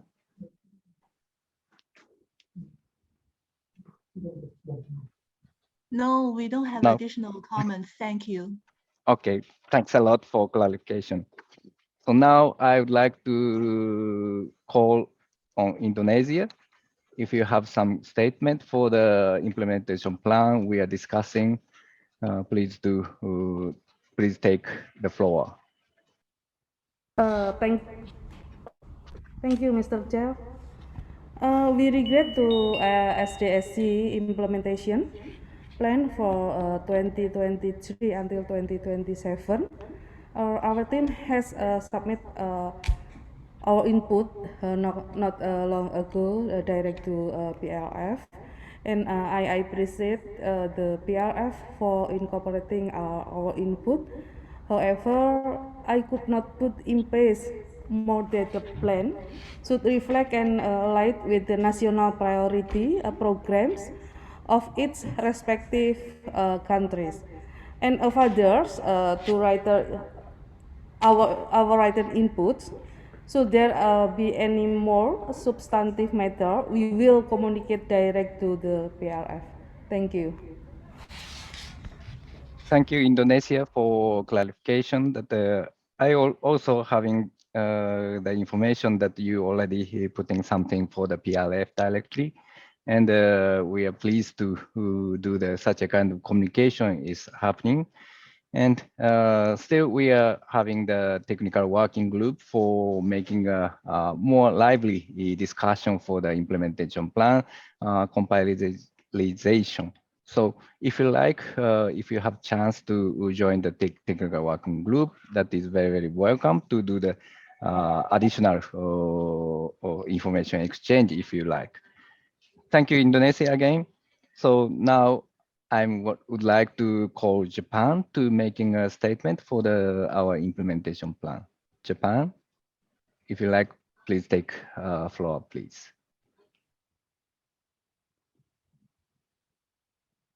Thank you, Dr. Furukawa. Good morning to all. At first, I would like to my sympathy for people in Philippines for earthquake happened yesterday. I'd like to say short comment. I'd like to express my sincere appreciation to members of the technical working group and Pnlc resource facility for developing the draft of next SDSC implementation plan. We agree to the second draft of SDSC implementation plan 2023 to 2027 in principle, especially as described at item 2.1.3 of the draft SDSC implementation plan. It's very important to tackle with global climate change. If human beings do not take countermeasures against CO2 emissions, temperatures are expected to rise around 4 degrees at the end of this century. As natural disasters become more frequent and more severe worldwide, reducing CO2 emissions is one of the most important factors in the global climate change. I believe that the role of the oceans in addressing global climate change is very important.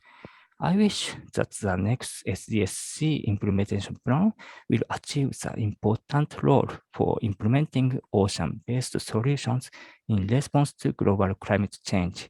Thank you.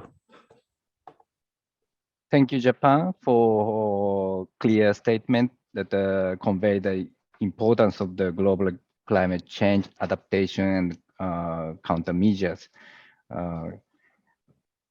Surely we would like to accommodate such a kind of importance into our IP and emphasize that the importance of the project ongoing for tackling with the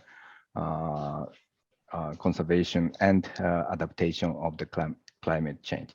Thank you again for Japan.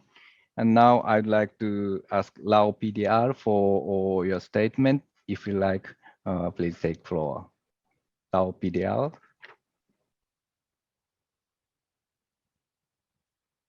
Okay. Thank you, sir. Very good morning, ladies and gentlemen. I am Chinawan here with Mr. Somwang, Head of Division. Two of us representative from Lao PDR. First of all, we would like to congratulate to the new PC Council candidates. We successful yesterday. So to the comment to the second draft of IPSDSC, in general, we agree with the plan, especially on the program of gender equality, waste management, and water use management. So, however, we still consider ones on the program of biodiversity conservation and fishery management. So, if we could cover our priority activity also on established national IWRM demonstration site. So Lao PDR still looking for the partner to develop the project proposal. for more detail, we can work with the PRF, I think, for the next discussion. Yes. For this moment, just this. Thank you. Thank you, Lao PDR, for making a clear statement. Thank you for your supporting for the IP compilation, and we took note about your concern on the fisheries and making the priority project. So throughout the PRF, I believing that good collaboration or coordination could be done for or accomplish your concern. Thank you, Lao PDR. And next, the line is Philippines, but you already having the statement yesterday, and just asking that if you have some any additional comment at this time.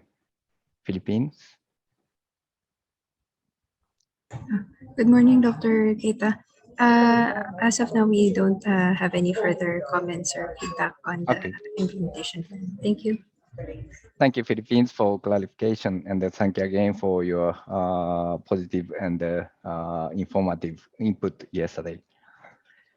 And I heard from the RO Korea that they have some situations, so they will give us the comment through the mail, and if it is crucial for us, that the PRF will circulate the information later on. So I will skip at the RO Korea at this stage. If you have some reaction, maybe no. You are there. Sorry about that. I would like to thank the technical working group member for their hard work in training of the second draft of the SDSC implementation plan. Korea hopes we can review specific operation plan in the future for the plans in which RK is specified as a partner in the implementation plan. Thank you. Thank you very much for your quick comment on the statement.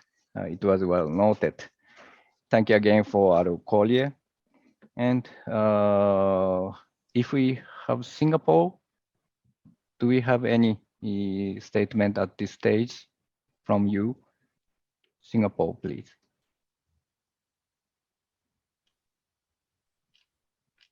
It seems that Mr. Chair, this is PRF.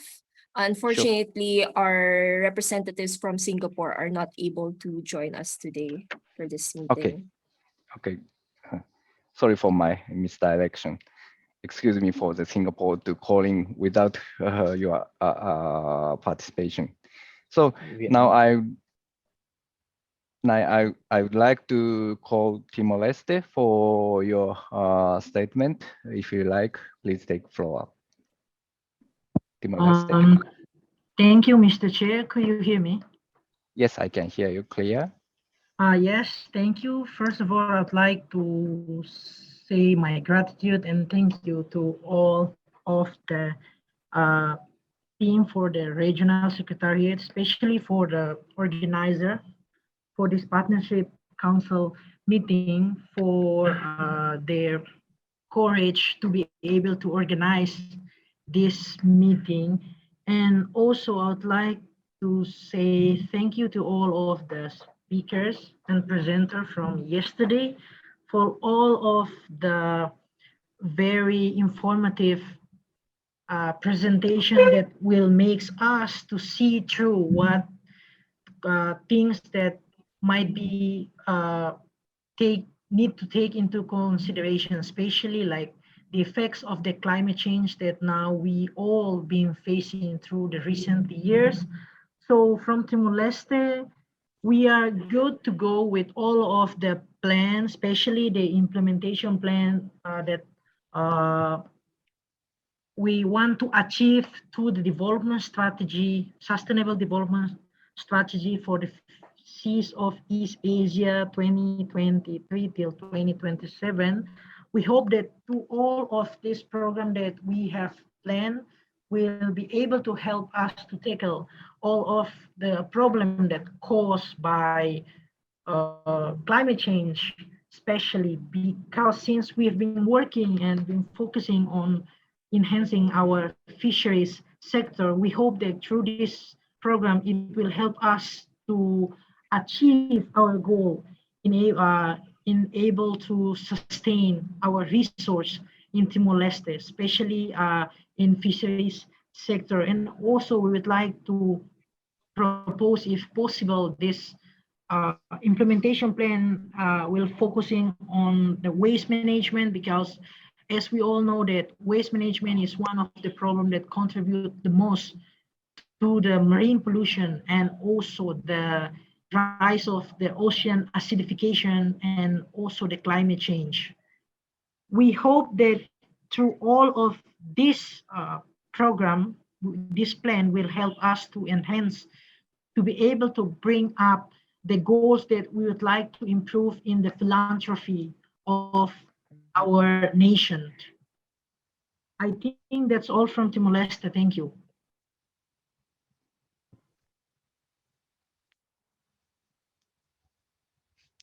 Dr. Keita, you're muted. Excuse me.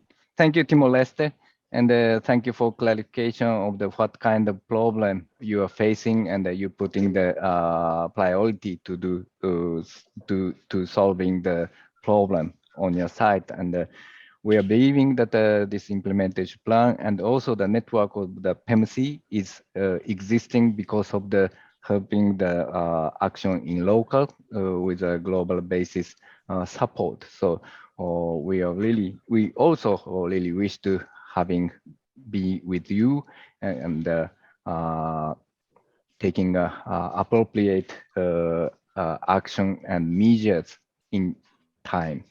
So thank you again for Timor-Leste. And finally, but not least, that Vietnam is joining today. And if you have some statement from the Vietnamese side, please take floor at this stage. Vietnam. Thank you. Yes, I will agree with the plan. I just have a small comment for the plan that how we can connect the Pnlc activity with ongoing other activity implementing in the area, such as some projects supported by the ADB or GIS. And I hope that I can I think how we can set up connect with the with such project. Thank you.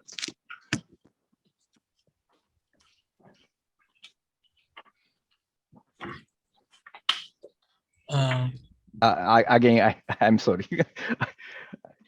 I come back. So thank you, Vietnam, for all your comments, and thank you again for expressing the interest to the connection to the some projects. Yes, thank you. Yeah, and we believing that the first things to do is expressing your interest as you are doing now. All the Pnlc partner members are hearing your voice today, and if we have some channels to connect to your nation to tackle with the specific issues, we are believing that the conversation can be started. If the contact point is unknown, that the PRF or the EC members can be acting as a good interpreter or some coordinator for connecting such a kind of good network established. So please don't hesitate to say your ambitions and potential to making or joining the project we are already listed up, and the future project we are planning. So I believe that your message is well took noted from the PRF, and if you have some additional point to making be involved, please provide your information to the PRF or our EC members.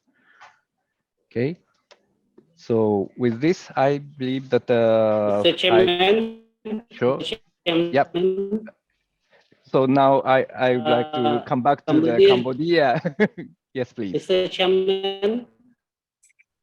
Yeah. Yeah. Thank you. Thank you again. We Cambodia now has suggestion and note, and we would like to invite our colleague Ratsit will speak to the meeting on behalf of Cambodia. Please, Mr. Ratsit. Okay, good afternoon, and thank Mr. Chairman, for your, allowing me to speak on behalf of Cambodia. So for us, yeah, we are for the SDSC, IP 2023-2027 is look fine to us, and we agree to support this implementation plan. And also, we would like if we have any further comment related to the IP, then we will put the written note to the PRF in the futures. And also we would like to thank all country partner for their contribution to the formulation of this SDSC implementation plan. Thank you. Thank you, Cambodia. Thank for your very concise and very strong supportive message, and we are looking forward to having the good communication in the future, as well as the usual communication we already have. So thank you, Cambodia, again, and I'm now pretty sure that we already have a taken from statement for the country partners. Do we missing some? If I saw, or please say, speaking up for the floor. No. So now I would like to take a comment or some additional input from the non-country partners. Maybe I will call alphabetical order for your participation, and if you have some comment, you can make do so, and if you not, just say I'm okay, or just say hello for the all of the participants today. So can I start from the ASEAN Center of Biodiversity? You are there? Yes, good morning, Mr. Yes. Chair. Yes, please. Yeah, in support of the SDS implementation, the ACB, as the executing agency of the NMAPS project, or the effectively managing an ecological network of MPAs in the LMEs in the ASEAN region, will be working closely with the Pnlc as the implementing partner for capacity building and ICM components of the project. We also look forward to working more closely with Indonesia, Philippines, and Thailand for this project, and the rest of the Pnlc partners for this 5-year project. Thank you very much. Thank you, ACB for supporting comment, and as you already hear that the Vietnamese are eager to making some connections. So that if you like, please making a channel for them as well. Thank you, sir. Thank you. And secondly, International EMEX Center. Do we have Chisato-san, maybe? Yes. Can you hear EMEX me? Center, please. Yes, yes, I can hear you. Hi, good morning. I'm not sure if it's exactly input on the SDSC implementation plan, but I'd like to share information on a new activity for high school students who research marine environmental conservation. We hold international EMEX conference every 2 or 3 years in the conference. And in the conference, we organize a session for the senior high school students to give their presentations on marine environment issues. The latest conference was held in September last year, and the next conference next conference venue period under consideration. When we don't hold EMEX conference, we don't have any activities for students. To fill that gap from this year, we have started holding a presentation guidance session for Japanese senior high school students who research marine environment. For students who give a presentation in the EMEX conference, we have a presentation guidance session for them twice before the conference, and the experts on marine environment give them advice how to give a presentation effectively and so on. So this new guidance session is kind of that session. The new activity, the guidance session, will be held 26th of next month. And the experts on marine environment give advice to the students how to conduct research better, how to make a good presentation, and so on. And after each student give a presentation. This is a closed session, but we'll plan to have another session which will be open to public between January and March next year. This is a new activity, and we don't know whether that will be successful or not. But we like to continue to hold this session next year and beyond to help developing researchers who will lead marine environmental conservation in the future. So that's all. Thank you. Thank you, EMEX Center, for elaboration for the new high school engagement program. And I will hoping that this kind of program expand to the whole region of the East Asian Sea and also the global basis. That makes a new age of the people be involved into the this kind of activity. Thank you for your elaboration. Thank you. So now, thank you. I would like to call Ipika for your comment or additional input to the our session. If you like, please take floor, Ipika. Thank you, Chair. Thank you, PRF, for hosting this meeting. I hope colleagues in Philippines are all well and safe. Very good morning to all the participants. So IPICA, as well as the Global Initiative for Southeast Asia Project, have been part of the technical working group to develop the implementation plan for the SDS SEA. So we look forward to working with Pnlc and all the partner countries on its implementation. Our focus is primarily on oil spill preparedness and response, but we are also keen to explore other emerging issues where we may value add. So we definitely look forward to working with the countries and as well as understanding your needs as we go through the next 5 years. Thank you. Thank you, Ipika, for your strong voice, and your contribution is well noted and appreciated.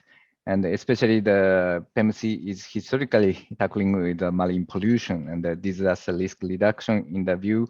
So your contribution is very, very important. So we are hoping to having a more close discussion and collaboration with your side.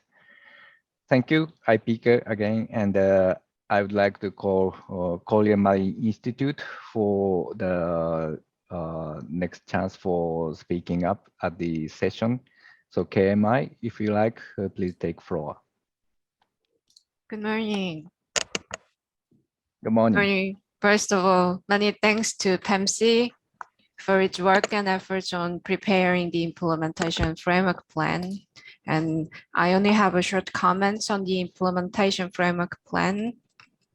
KMI believe that the framework is well prepared, but in the long term, introducing the concept of ESG, environmental, social, and governance business into the projects, promoting healthy people of the IF is desirable for a coherent marine governance. And having said that, I'm pleased that ICM is concerned as one of the key projects in the implementation framework. I believe focusing on capacity building and training will be very important and also desirable. I believe KMI will continue to try to make contribution on ICM scaling up in the region. Thank you.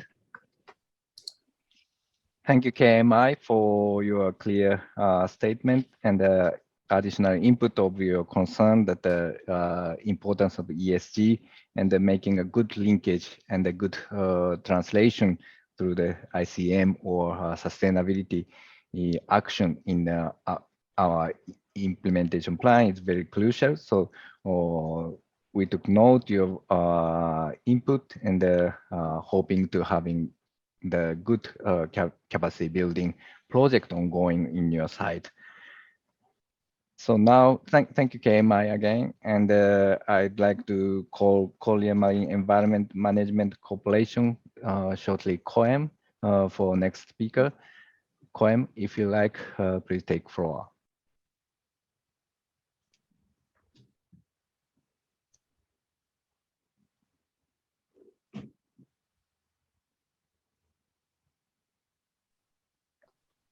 Hi, everyone. Sorry, we have any comments on this session. Thank you.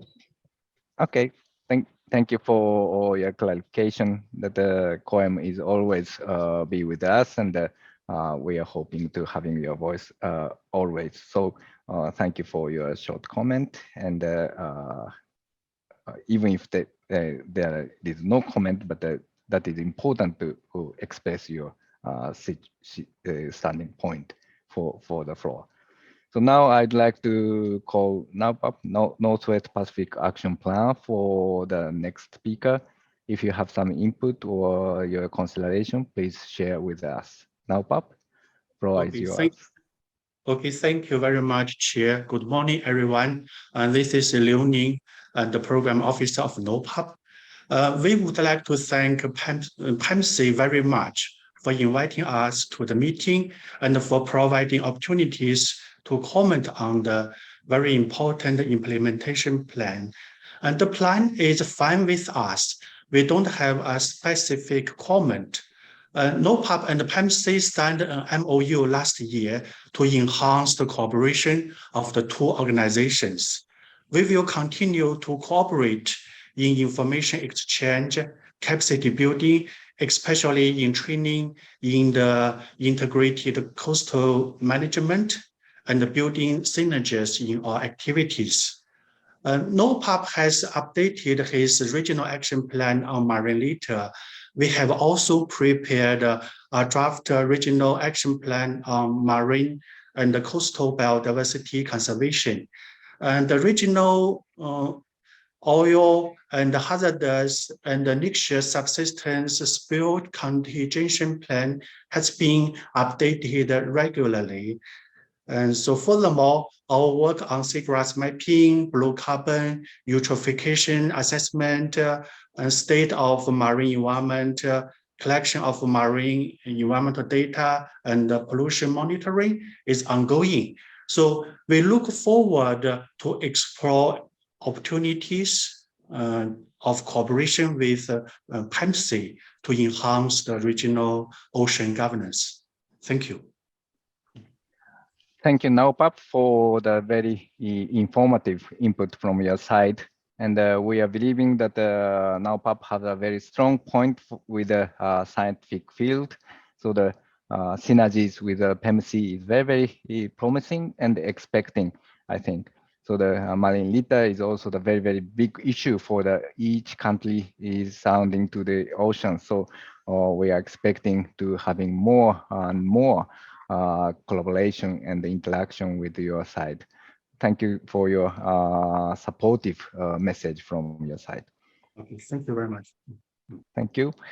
So now I'd like to call the Oil Spill Response Limited, or OSRL. If you have some comment or input from your side, please take floor. Thank you, Thank you, Dr. Kita. Can you hear me? Yes, clearly. Yeah, so very good morning to all the participants here. I hope all of you are staying well and healthy. OSR has participated in the technical working group, and we find the process to be very open, transparent, and engaging. And we look forward to such more of such engagements, of course. And in terms of the plans, OSR has been supporting the activities in Gulf of Thailand, and likewise, we will be happy to extend our support to any of the members of PNlc if there's any need And I would like to make a comment that the plans for Gulf of Thailand is generally in line with our with the industry, and we do see a need to continue such activities. And generally, I think it brings a good to all the countries involved in the Gulf of Thailand. So thank you very much, Dr. Kita. That's all I have. Thank you, James, for the clear message from OSRL, and thank you again for the active participation for the technical working group. And we are very pleased to having you in our network, and I'm very putting the importance of your contribution. So thank you again, and hoping to having the continuous discussion in the technical working group. Thank you, OSRL. And I'd like to ask PNLG, the Pnlc Network of Local Government, if you have some comment or input at this stage, please take a floor. Maybe Dr. Fang. Thank you, Mr. Chair.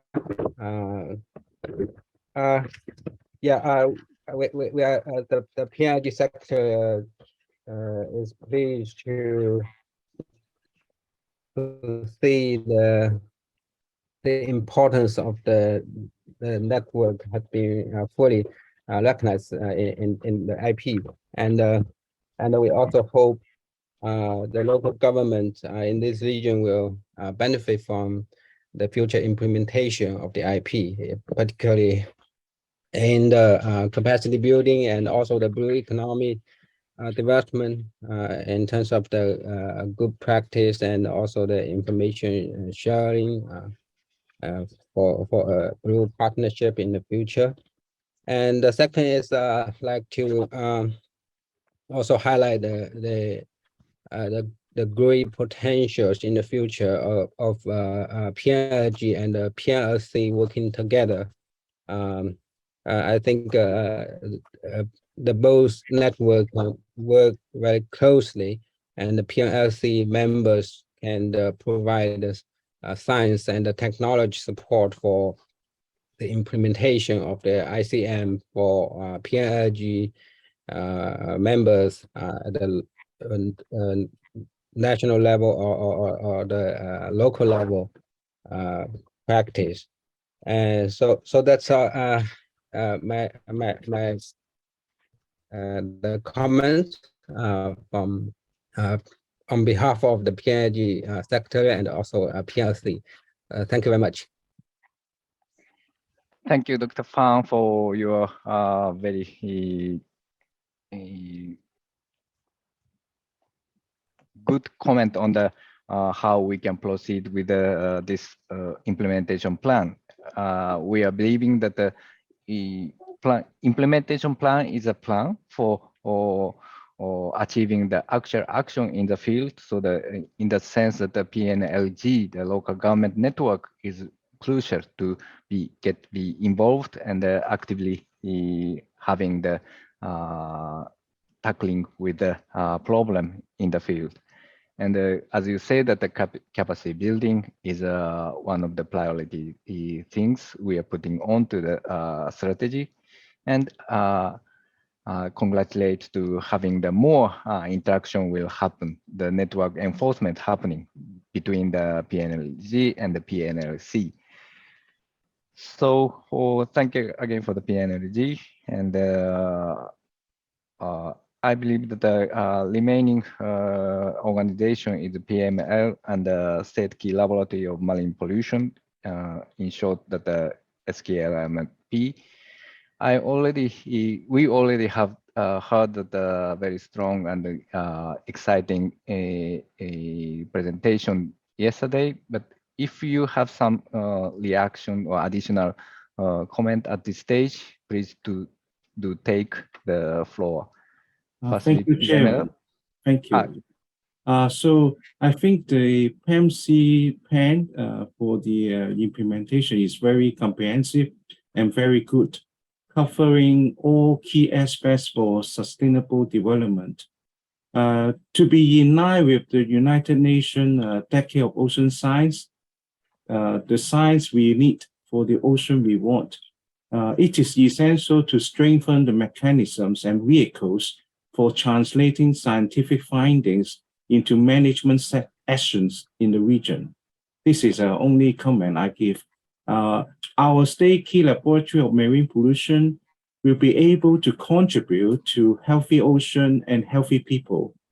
Apart from pollution monitoring and assessment, we can contribute to fisheries management, biodiversity monitoring using environmental DNA technologies, conservation management, and ecological restoration, such as underwater habitat mapping, coral and mangrove restoration, and eco-engineered soil lines for coastal sustainable development. We have been working with experts from all around the world, try to convert the artificial seawalls into ecological functional habitats to enhance biodiversity, enhance carbon fixation, as well as fishery resources. So we are looking forward to contribute more to PMC and also to the region. Thank you very much. Thank you, Professor Leon, for a very strong additional comment, and we are really expecting your scientific enforcement for our implementation plan and the implementation itself. Thank you. Thank you again. So PML, do we have any additional comment or statement at this stage? But we don't have him today. Mr. Chair, Okay. this is PRF. Yes. PML expressed that they have no additional comments and suggestions at this point. They may provide additional feedback through email. Okay, thanks a lot. Thank you again for PML for your input in yesterday. And lastly, the Dr. Fang already is saying that he's on behalf of the PNLG and also the PNLC. But if the PNLC relatives, if you have some additional comment from your side, I'd like to have your voice. Do we have any participant from? Yes, please. Yeah, thank you, Mr. Chair. Good morning, everybody. You hear my voice? Yes, sir. Very Yeah. clearly. Thanks. Yeah. Good morning, everybody. First, I will introduce myself. I'm Jon Fitner from Center for Coastal and Marine Research Studies, Indonesia. Now work as incoming president for PNLC, also with Dr. Fang from Committee to Vice President. In principally, it's very comprehensive and detail of the implementation plan that I look, and also PNLC support this idea to implement in the local site. But there I have at least three main issues I think importantly in this context, Mr. Chairs. The first one related to climate change adaptation and mitigation in local site, and also food security and sustainability. And the last one related with Pnlc, how to deliver the assessment technique and method, and also tools and any instrument to local site to make sure that our assessment will be get the a good best result. Then in this program, we can be carried out at the national level, and then we also in line with the national program, I think. And a little bit related to climate, important to mention about the adaptation process and maybe it's a different side, also different technique to adaptation process. And then last one to food security related fisheries management here, important for us to address about the ecosystem related with fisheries activity. Usually know that as ecosystem approach for fisheries management. That's also important, I think, in this context of the implementation plan for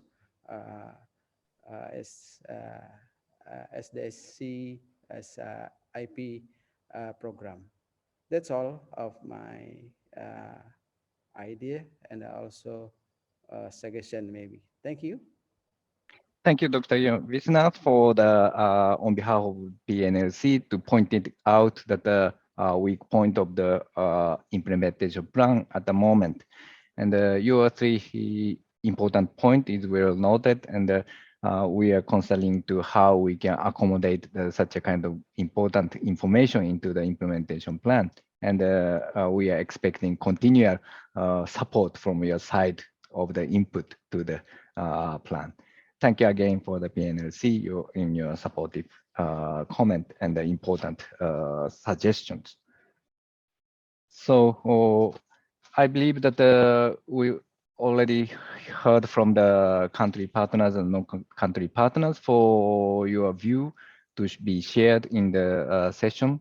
Do you have any another contribution for the floor from the participant before we asking to the two of the EC members to making a statement from the EC side? Okay, do you have any? If not, I would like to repeat that this is not the final decision, and we're still having the technical working group and the email communication to flashing up and putting the missing things for the implementation plan. So that please do help us and do acting with us for or making a fruitful implementation plan to be published through the PMC network. So with this, I'd like to ask firstly, Dr. Carr, if you have some suggestion or your observation from the other chair of the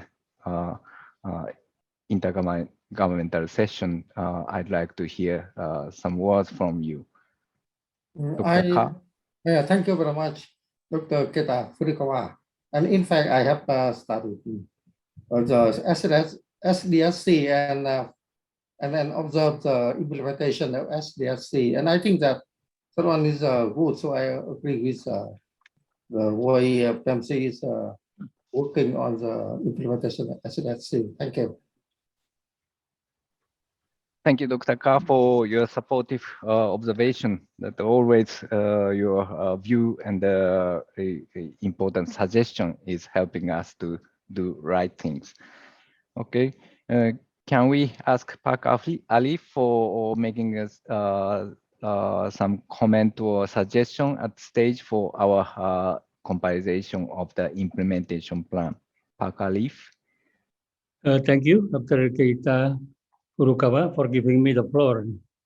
Also, thank you to Ms. Nancy Bermas and her team for preparing and presenting the second draft of SDSC IP 2023-2027. I'm sure that this very challenging process on how to predict the future, which is very dynamic, uncertain, and disruptive. And we have to come up with a priority action based on the past and present circumstance. As we all know that Sustainable Development Goals, SDGs 2030, was agreed by 193 UN member countries in New York in 2015. Basically, this agreement is a combination of social health education aspect and environmental sustainability implemented by goal number 17, which is global partnerships.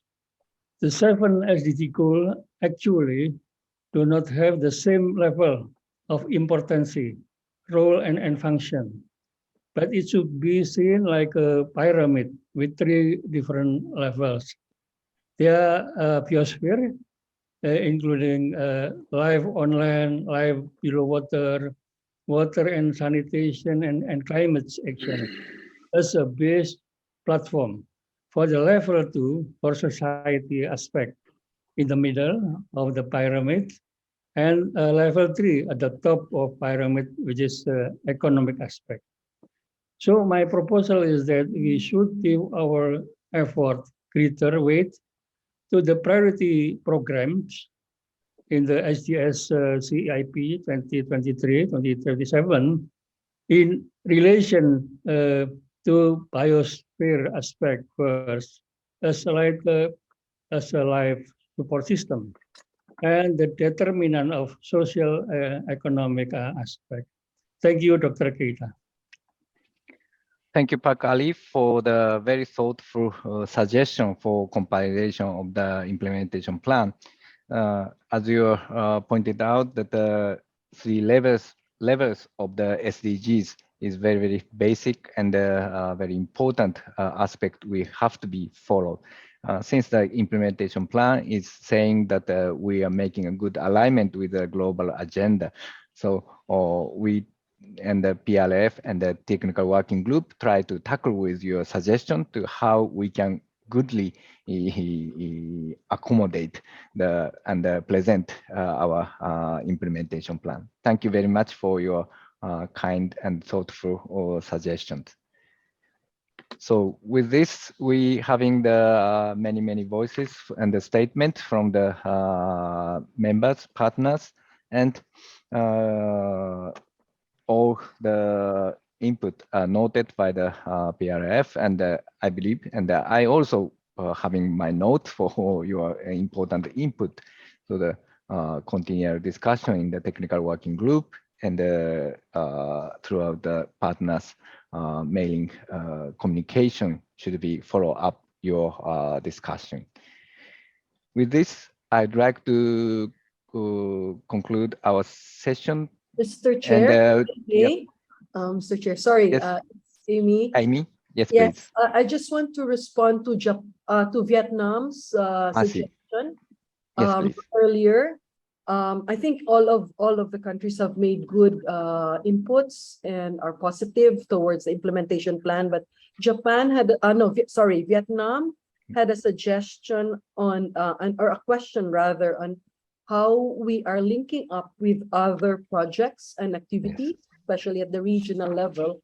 And I just want to assure her that we have been in constant communication with regional bodies and other development agencies. Like, so, for example, the day before yesterday, we attended the Asean working group on the coastal and marine environment for the purpose of sharing, our ongoing projects and programs and activities. As soon as we have a decent draft SDSC implementation plan, we will also be sharing this with ADB, GIZ, and other development partners. Thank you very much, Mr. Chair.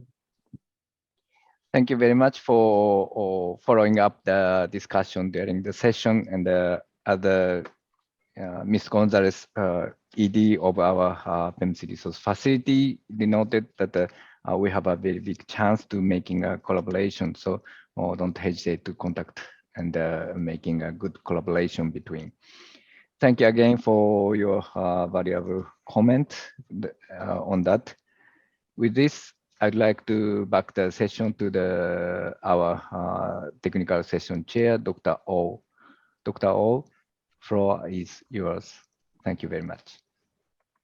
Thank you very much, Dr. Furukawa, for leading the discussion excellently. I have one comment on SKRMP's GEM project. At the moment, I'm working as a member probe expert of UNRP, UN regular process. I think you heard about UNRP during the presentation of Ms. Burmas yesterday. So UNRP is trying to make a kind of global picture of our marine environment. As you know, there are many international organizations in our region, Pnlc, IOC Westpac, COPC, NAOPAP, etc. But still, we are lack of good quality data in our region. And yesterday, I was very delighted when Professor Leung mentioned about global estuary monitoring program. That's because it is not only trying to getting good data, but also it is trying to provide training for the scientists needed. So I like to encourage institutions or experts in our region to visit the homepage of GEM project and please study. Then if you think it's good, please join this project. I used to work with MEDIC, the old name of SKRMP, in the past. So I know their quality and their capability. So I guarantee they are very good. So please join.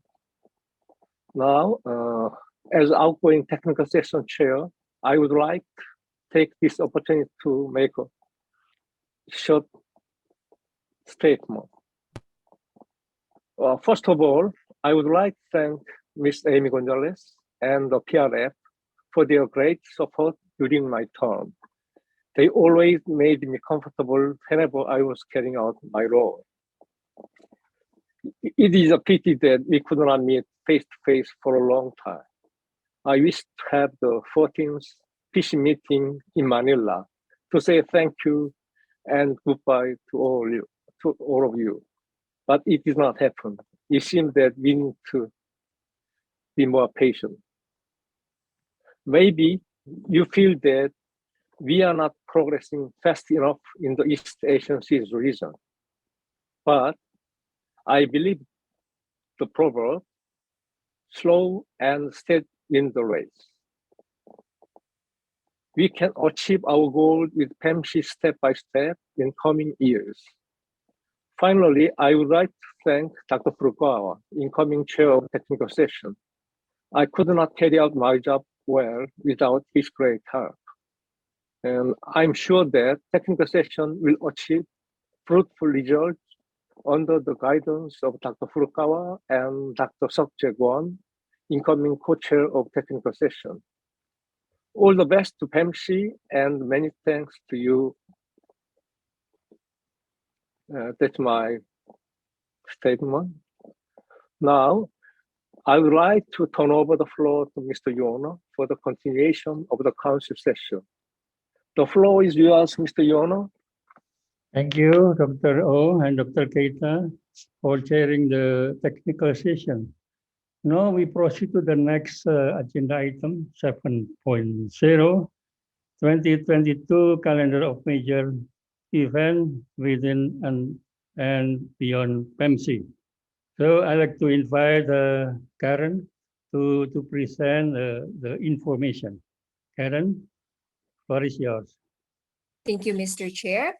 I would like to present before our council session today the remaining major events within and beyond Pnlc for everyone's reference. And these are the remaining activities for the year 2022. We shall be providing the details of any of these events to your respective emails after the meeting and in due time in preparation for these meetings for those stakeholders concerned. So from July to October, we have, of course, the meeting of the ASEAN Working Group on Coastal and Marine Environment, which happened in Sihanoukville, Cambodia, and which concluded yesterday. Then for August or September, we will be having the annual National Contact Points meeting for the Framework Program for Joint Oil Spill Preparedness and Response in the Gulf of Thailand, which is being participated in by our non-country partners, such as OSRL and IPICA. And then we have here in September as well, the 7th International Marine Debris Conference in Busan, RO, Korea, where we will be having a presentation from PEMC Research Facility. And then for September, we will be having the Stakeholder Partnership Forum quarterly meeting and Strategic Action Program updating workshop of one of PEMC's major projects, the Arafura and Timor Seas Ecosystem Approach Phase 2. Then for October 5, we have here the International Conference on Towards Net Zero Emissions Policy and Practice, which will be held in Hanoi, Vietnam. Our Inter-Governmental Session Chair, Dr. Ka, is one of the organizers and key action points for this conference. Then also for October, particularly the 11th to the 16th, we will be having the Global Partnerships R&D Forum in London, UK. PEMC serves as the regional coordinating organization for this biofouling project, serving as the RCO, or Regional Coordinating Organization, again, my bad, for the Seas of East Asia. And then for October 25 to 28, we will be having the usual Pnlg forum. And this will be hosted by the Tangerang Regency in Indonesia. This Pnlg forum will be open to the public and will be showcasing the usual General Assembly of the Pnlg.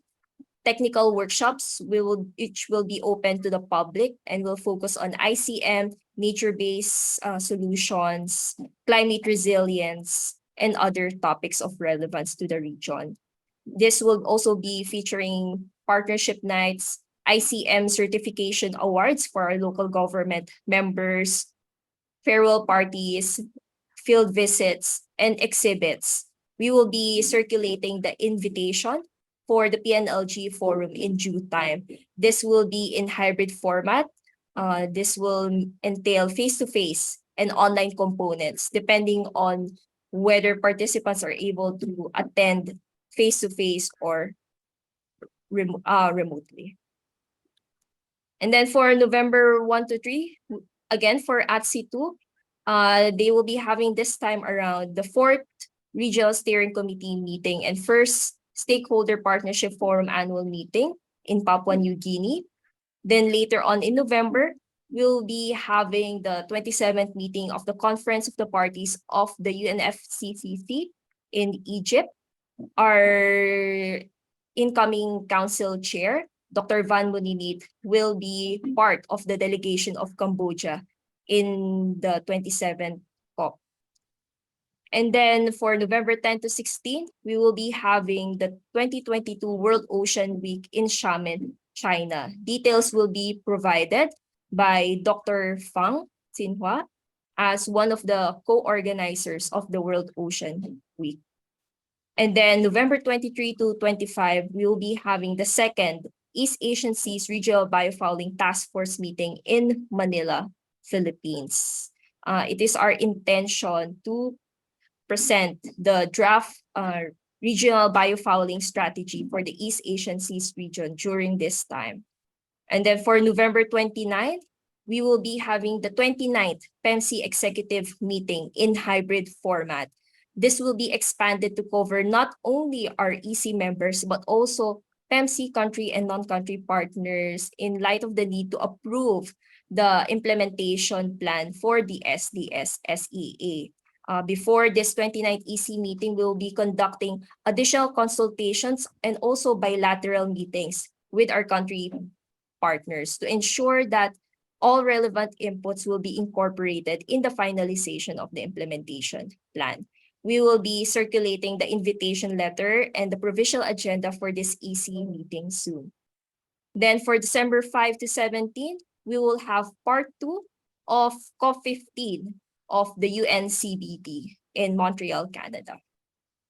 That will be it in terms of the remaining major events within and beyond PEMC for calendar year 2022.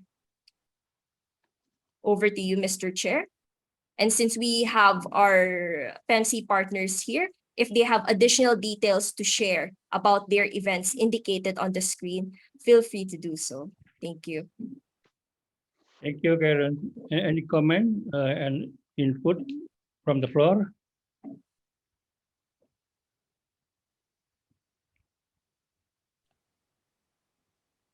No? I'll move to the next agenda item, 8.0, other business. I'll invite Ms. Karen. Thank you, Mr. Chair. I would like to take this opportunity to present some additional reminders for our PEMC country and non-country partners. We have here the East Asian Seas Future Competition, which, as everyone may be aware of, is something that PEMC has been conducting for some time now, as we strongly believe in the need to involve youth in the ongoing sustainable development of our shared seas. In close cooperation with the Ministry of Oceans and Fisheries of RO Korea, PRF is hosting regional competitions to generate interest, awareness, and engagement in coastal marine and maritime actions and solutions. We would like to remind everyone that the video and small grants competitions are ongoing. On the video competition, whose details are flashed on the screen before you, this competition aims to showcase the understanding that the youth has of their ocean and highlight the creativity and firmness with which they share their knowledge, understanding, plans, and dreams related to ocean-based issues and solutions. These videos can highlight best practices and local marine actions of the youth and or local issues or challenges. The deadline for submission is October 1 this year. We also have, of course, the small grants competition, which is also being sponsored by the Ministry of Oceans and Fisheries of RO Korea. This competition was established to provide opportunities for the youth in the East Asian Seas region to develop and lead initiatives in taking actions in protecting the region's ocean and coast. This competition hopes to highlight and promote youth's engagement in addressing pressing environmental issues, particularly in the ocean and coast of the region, as well as the drivers for ocean decline and degradation, such as climate change, overfishing, marine pollution, and expansion of ocean-based infrastructure and trade. Up to $2,000 will be awarded for the implementation of winning project proposals for the sustainable development of coastal and ocean areas in the region. Along with this funding, the grantees will receive guidance and advice from PEMC throughout project implementation to ensure its success and sustainability post-project. The deadline for submissions is November 1 this year. We encourage everyone to share the details of this competition sent to your emails to your respective youth networks. Another matter that I would like to bring to the council session's attention is the secondment program of PEMC. I am pleased to inform everyone that we will soon be issuing a call for nominations for secondment in PEMC Resource Facility as the technical and secretariat arm of PEMC. The details, including the terms of reference, will be circulated to PEMC partners in the coming days. The secondment is open to officials and staff from PEMC's country and non-country partners with the objective of providing the seconded individuals with opportunities for exposure to an international working environment and first-hand experience in PEMC's activities. The secondment offers valuable staff development opportunity by providing them with fresh perspectives for the individuals concerned and at the same time enhancing the relationship between PRF and the PEMC partners concerned. The secondment will be for an initial period of 1 year and can be done from home depending on the individual's preference and availability. And this secondment will be subject, of course, to the terms and conditions agreed by the parties concerned. Then lastly, under other business, we have here the schedule for developing, finalizing, and circulating the proceedings for our 14th ESPC meeting. On July 29, PRF will be sending the draft conclusions and recommendations from the meeting to our PEMC partners for review. The deadline for partners to submit feedback on the draft conclusions and recommendations will be August 2. On August 4, PRF will send the draft proceedings based on this approved conclusions and recommendations to the partners for review. And we expect to have partners submit their feedback on the draft proceedings by August 11. The next day, August 12, PRF will be circulating the final or approved proceedings to partners for their reference. That will be it on my part, Mr. Chair. In terms of other business from the PEMC Resource Facility, we invite, of course, our partners here to raise any other business that they may have from their end for reference or appropriate action of the council session. Over to you, Mr. Chair. Thank you, Karen. Karen just mentioned three things. The first is 2022 EAS Future Video and News Grand Competition. And the second one is second month. And the third one is the proceeding of the 14 EAS PC meeting.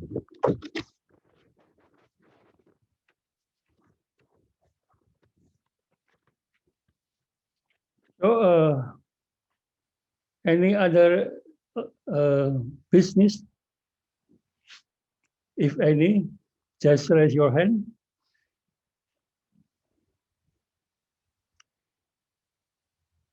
No? So finally, we come to the last agenda item, 9.0, closing of the council technical session, including my farewell speech as the outgoing EAS PC chair. All the discussion, decision and recommendation already recorded by PRF, of course. And then the proceeding will be circulated to ask for additional and correction, then to be finalized in October 2020. That is, it was mentioned by Karen. Now, I would like to convey my farewell speech. Good morning, member of the EAS Partnership Council and the Executive Committee, Executive Director of PEMC, and colleagues from PRF, distinguished guests, observers, ladies and gentlemen. Warm greetings from Jakarta. This is my last day as the Council Chair of PEMC. I still remember it was on 20 July 2019 in GW Marriott Hotel Surabaya, Indonesia, when I, together with Dr. Van Moninet, Dr. Jai Yung Oh, Dr. Fu Tanka, and Dr. Kiata Furukawa, was sworn in for that position. It looks like it happened yesterday. Time flies so fast. Today we have witnessed the oath-taking of Dr. Moninet and Attorney Jonas Leones as a council chair and council co-chair respectively. Congratulations, Dr. Moninet and Attorney Jonas Leones, Ms. Chen Dan Hong, Inter-Governmental Session Chair, Mr. Lei Dai Tang, Inter-Governmental Session Co-Chair, Dr. Keita Furukawa, Technical Session Chair, and Dr. Suk Jai Kwon, Technical Session Co-Chair, who have also been sworn in yesterday morning. I believe under your leadership, PEMC will be advanced and reliable in responding to dynamics of regional and global challenges. I would like to convey my sincere appreciation to member of EAS Partnership Council, Executive Committee, Executive Directors of PEMC, Ms. Amy Gonzalez, also Ms. Karen C., Ms. Nancy Bermas, Ms. Mary De La Penta, Ms. Christine Ingrid Narcisse, and Mr. Jun Dakaimat, and all colleagues from PRF for their guidance and strong support and tireless effort in organizing and executing The work of PMC culminated in the 7th EAS Congress and Minister Forum in cooperation with Royal Government of Cambodia, particularly the Ministry of Environment, as well the members of PMC Resource Facility. For me, your cooperation and hard work make my life easier and happier. I would like to thank also to all PMC country partners, members of Pnlg, members of Pnlc, and collaborators from local to international level for your cooperation and support, especially during the difficult time, the global pandemic COVID-19. I hope your commitment can be sustained and continued in the near future.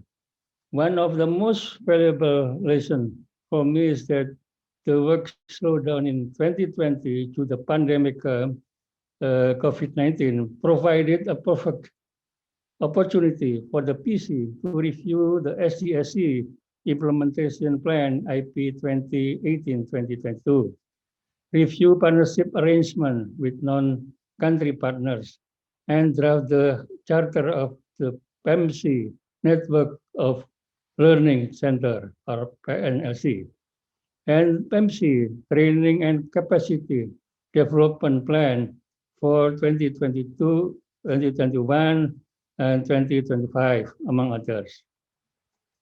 We also plan to work with the Secretariat and member of PMC Network of Local Government, LNG, to develop their Strategic Action Plan, or SAP, from 2022 to 2027 to 2023. I hope the 2022 Pnlc Forum to be hosted by Tangerang City in October 2022 will be successful and produce fruitful decision and recommendation to strengthen the role and function of PMC. This 14th PC meeting is a key meeting to discuss all of the above and more. Hopefully, our program can be run well and smoothly according to plan. I'm proud to be one involved in the institutional development of PMC. Together, we have transformed PMC from a marine pollution project into internationally recognized inter-governmental organization on regional ocean governance. For 28 years, we have developed and provided solutions and services ranging from advisory and project services for the benefit of our country. Our concerted efforts have resulted to the continuing expansion of our ICM branch, starting from 2 ICM sites to now almost more than 44 sites, covering more than 45% of the region coastline, surpassing our initial 25 target, and our plan is to extend the same principle to integrated river basin management and integrated maritime transport modalities. Hopefully, PMC can continue their work dealing with several issues. It is very crucial issues, including promoting integrated coastal management framework, combating marine plastic, reducing marine biodiversity loss, controlling climate change in partnership with various stakeholders in order to achieve its vision, hope, healthy ocean, people, and economies. Thank you very much for your attention. Thank you very much, Mr. Chair, for the encouraging words and for a recap of the things that we have achieved over the years. We will definitely miss your close guidance and dedicated support for the East Asian Seas Partnership. And we're glad that you're still working with the Indonesian Ministry of Environment and Forestry. We look forward to working with you still in that regard. And your leadership has been no easy feat, considering that you have been involved with us since 2010 and that we have been subjected to the harsh demands and realities of the COVID-19 pandemic. Now, with the closure of the council and technical sessions, I would like to invite everyone for a 10-minute coffee break, just so we can refresh our minds and then go to the comfort room. I would like to take this opportunity to invite everyone that the next session will be the intergovernmental session, which will be participated in by our EC members and PEMC country partners. PEMC non-country partners may leave during the break. We will now commence with the break. And again, we look forward to seeing you in 10 minutes. Thank you, everyone.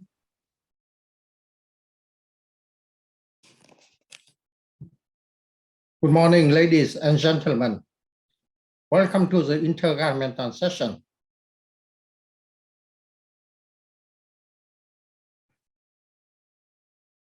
And this is my last Inter-Governmental session, and I act as the chair of the session. And first of all, I would like to thank you all country partners for your contribution to the successful of the session and also of the PMC in general.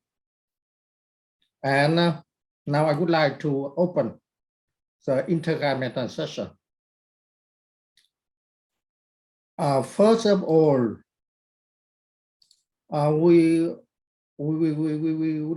like to request country partners to review and approve the agenda of the Inter-Governmental session.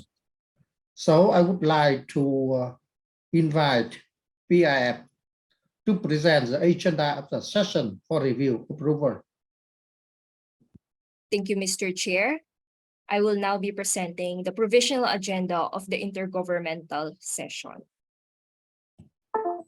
So we begin after the approval of the agenda with the 2022 to 2023 work plan and budget of PRF.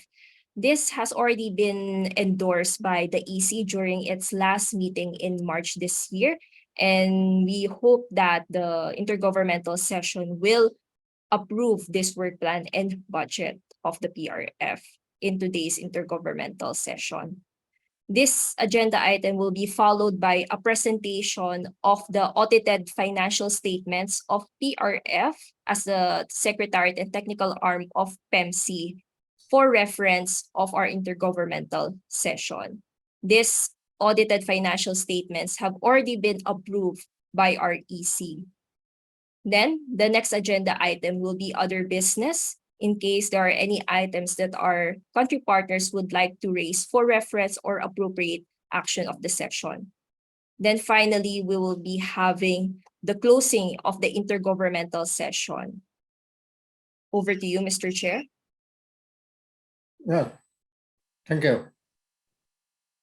So I would like to invite all country partners to review and have comment or suggestions on the agenda of the intergovernmental session.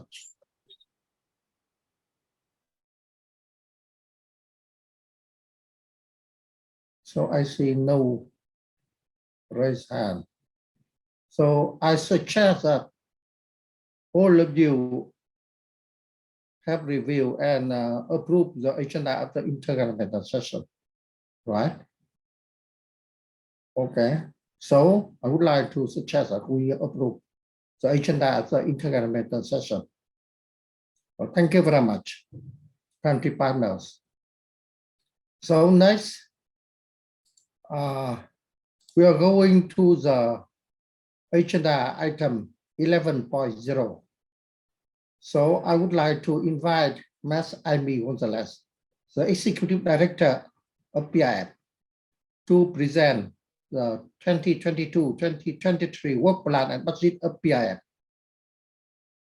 So as you can see, we always prepare annually the budget for work of PRF and for 2 years. And so PRF, for those who are new to the process from our country partners, We serve as the secretariat to the EAS Partnership Council under the guidance of the Executive Committee. And we aim to provide efficient and effective delivery of strategic services to the partners as well as to individual country and non-country partners. The work plan is based on the programmatic activities identified in the 2018-2022 implementation plan of the SDSC. And recently, the commitments agreed in the pre-ASEAN Ministerial Declaration has been added, and the recommendations from the terminal evaluation of the UNDP, Jeff's SDS Scaling Up project, which is still very relevant because it's meant to scale up, replicate, and ensure that we sustain the good lessons and the good programs arising from that phase of SDSC project. The decisions and recommendations of the East Asian Seas Congress also have been taken into account. Next slide, please. So for the 2022-2023, we've always kept our objectives simple, but very difficult to achieve, very challenging, especially with the global pandemic and other economic repercussions of the pandemic, which has made many countries prioritize health over some of the issues like coastal and marine development and programs.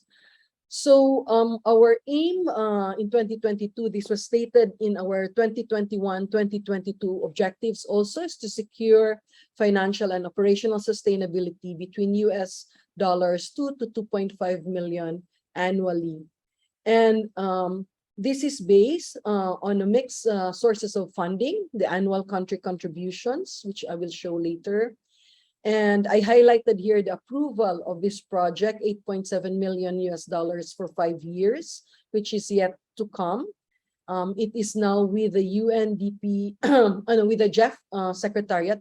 Hopefully it doesn't have to go to the Governing Council, but the Jeff Secretariat can already approve it because this has been pre-approved by the board before. And they just wanted some changes on the proposal to take into account new developments like environmental and social safeguards, gender specialization, and some administrative requirements, new administrative requirements with regards to procurement.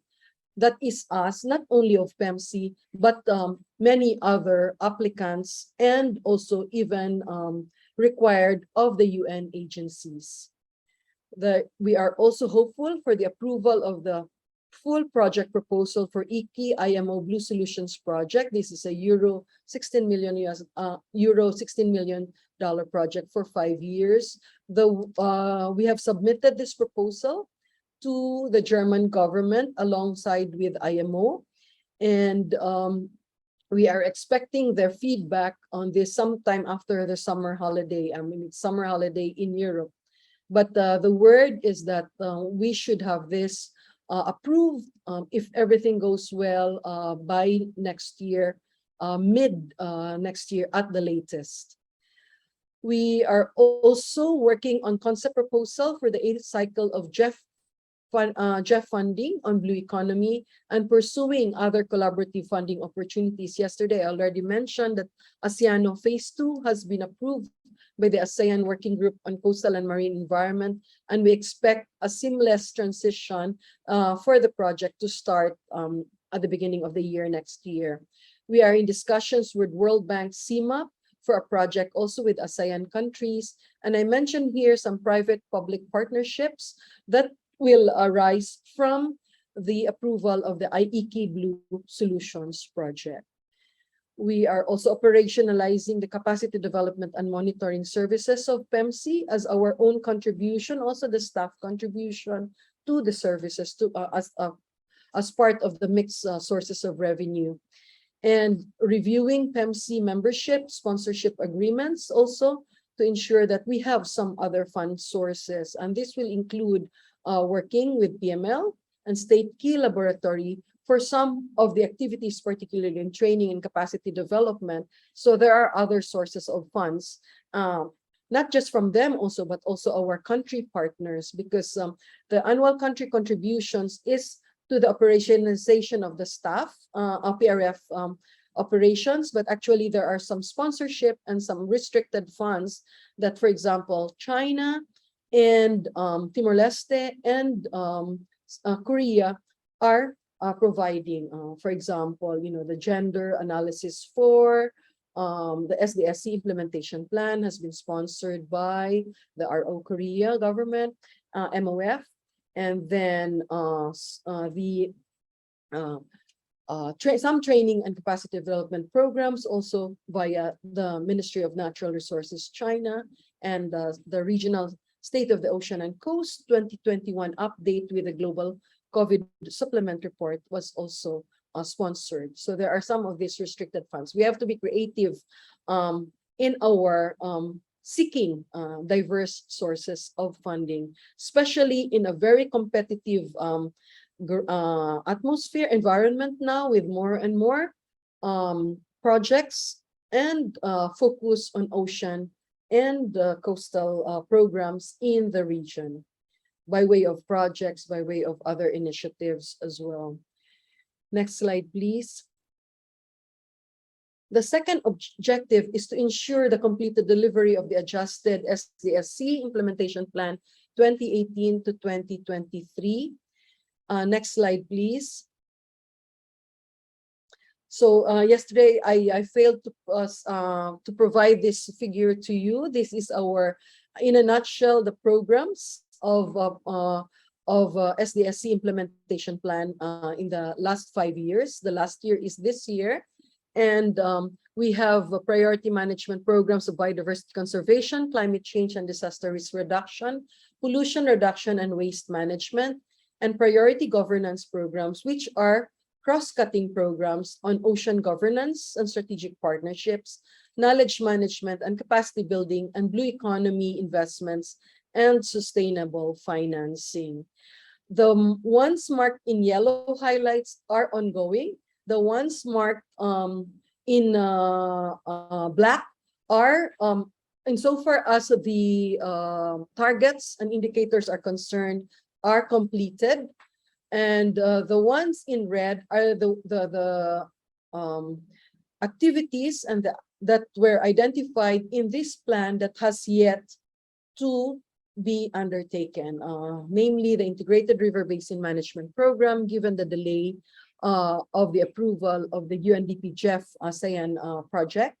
Ocean Investment Facility and Fund, we had started discussions in this, as many of you would remember, in 2017 to 2018, but we had to put a stop to this because we were waiting for the funds coming from the Integrated River Basin Management Program, and this could also be operationalized through the UIKI Blue Solutions project, with some of our investments coming from the private sector.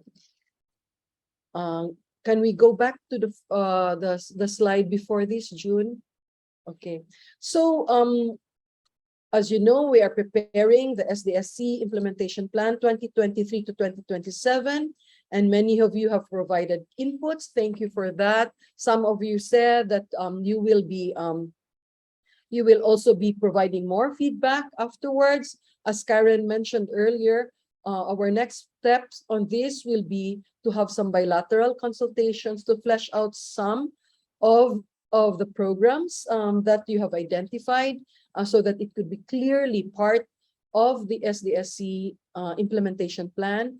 And we will be also looking at what are some of the gaps that is not covered by this implementation plan, how to deal with this, what could be resourcing that could take place not only outside of PEMC, but also within our country and non-country partners. As many of you have already mentioned that, for example, climate change is a key component or a key program of your countries, and perhaps there could be some assistance for other developing countries in the country membership and the partners that could avail of some of the training, capacity development, or even some funding for them to be able to fulfill their obligations to the climate change.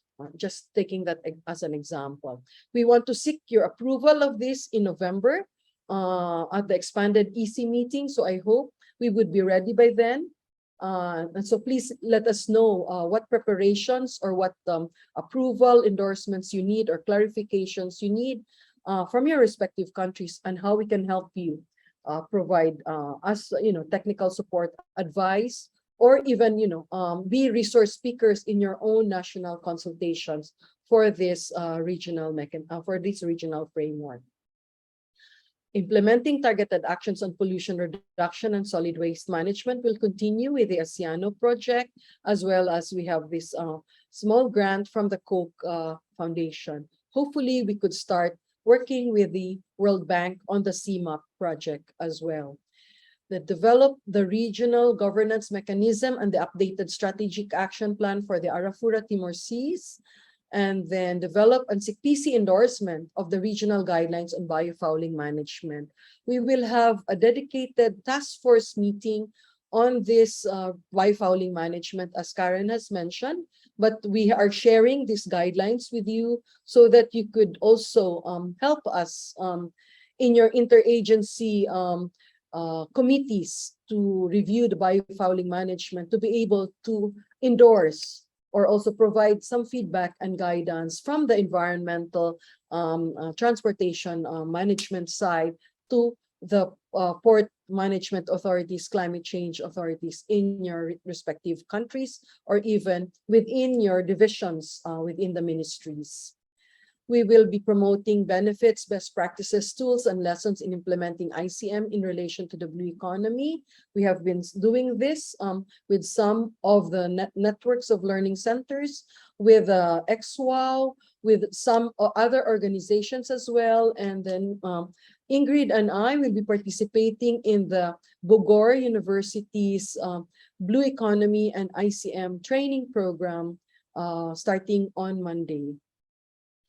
We will be maintaining PEMC's visibility and reputation as a regional leader in sustainable coastal and marine development through the broader dissemination of knowledge products in global and regional fora and events. This has been a request, well, not only a request, but this has been reiterated again by many of our non-country partners, and also our technical session, incoming technical session chair, that we have to promote and market our work in the region, in global and regional fora and events.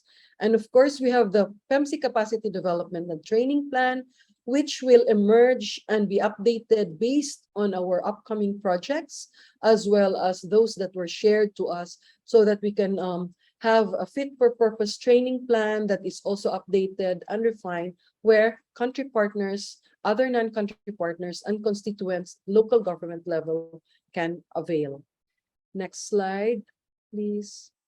Next slide. Okay. For the third objective is to secure strategic partnerships and other high-profile collaborative activities. Once we have the project on the IKI Blue Solutions and IRBM, IMO and ASEAN, we will be forging some formalize our partnership with these regional organizations. We are co-organizing also the 2022 PNLG Forum in Tangerang, Indonesia, in collaboration with the Tangerang Regency, Ministry of Environment and Forestry in Indonesia, EPB University, and the PNLG Secretariat. I do hope that once we have the poster and invitations, that some of you can participate, even hybrid, or you could encourage your local government partners in your countries to join us in this meeting. This is open not only to the PEMC network of local governments and PEMC network of learning centers, but to other local governments and learning centers as well, who wants to know more about our network and our programs. East Asian Seas Ocean Roundtable Dialogue 2023 becoming a regular feature now annually. We haven't thought about the topic yet for this meeting, but we will be in contact with you to decide on what could be the next opportune topic for the roundtable dialogue. We've had many roundtable dialogues on the blue economy last year. The year before, we had the COVID pandemic and the impacts and how we could help promote green economic recovery programs. Last year was operationalizing the Glasgow Climate Pact agenda on ocean and climate nexus. Of course, I've already mentioned the launch of the IKI, IMO PEMC Blue Solutions Project, and the launch of the phase 2 of the ASEAN Norway Marine Litter Project. There could be some others along the way, which we will inform you about. Next slide, please. So those objectives are carried out primarily through the strategic services provided by PRF to the partnership. Not only, but because we are talking about the PRF work plan and budget, I am focusing on the services that we are providing to the partnership. We have an annex 1 of this, which is like around 8-page work plan that we have provided to you a month ago. So please feel free to go back to those or to ask us if you have some questions on many of these activities and programs. So management and coordination of PEMC governance and services. This relates very much to the fundraising as well as to the secretariat services. Facilitation coordination of the 2020-2023 actions under the last year of the SDSC IP, as well as the start of the SDSC IP 2023-2027. Again, this is under our technical services division. Partnerships and resource mobilization, communications and marketing, monitoring and reporting, and administration and finance. The implementation of the recommendations and decisions taken during the EAS Congress 2021 and the 7th EAS Ministerial Forum are incorporated in many of these services, 1 to 6. Next slide, please.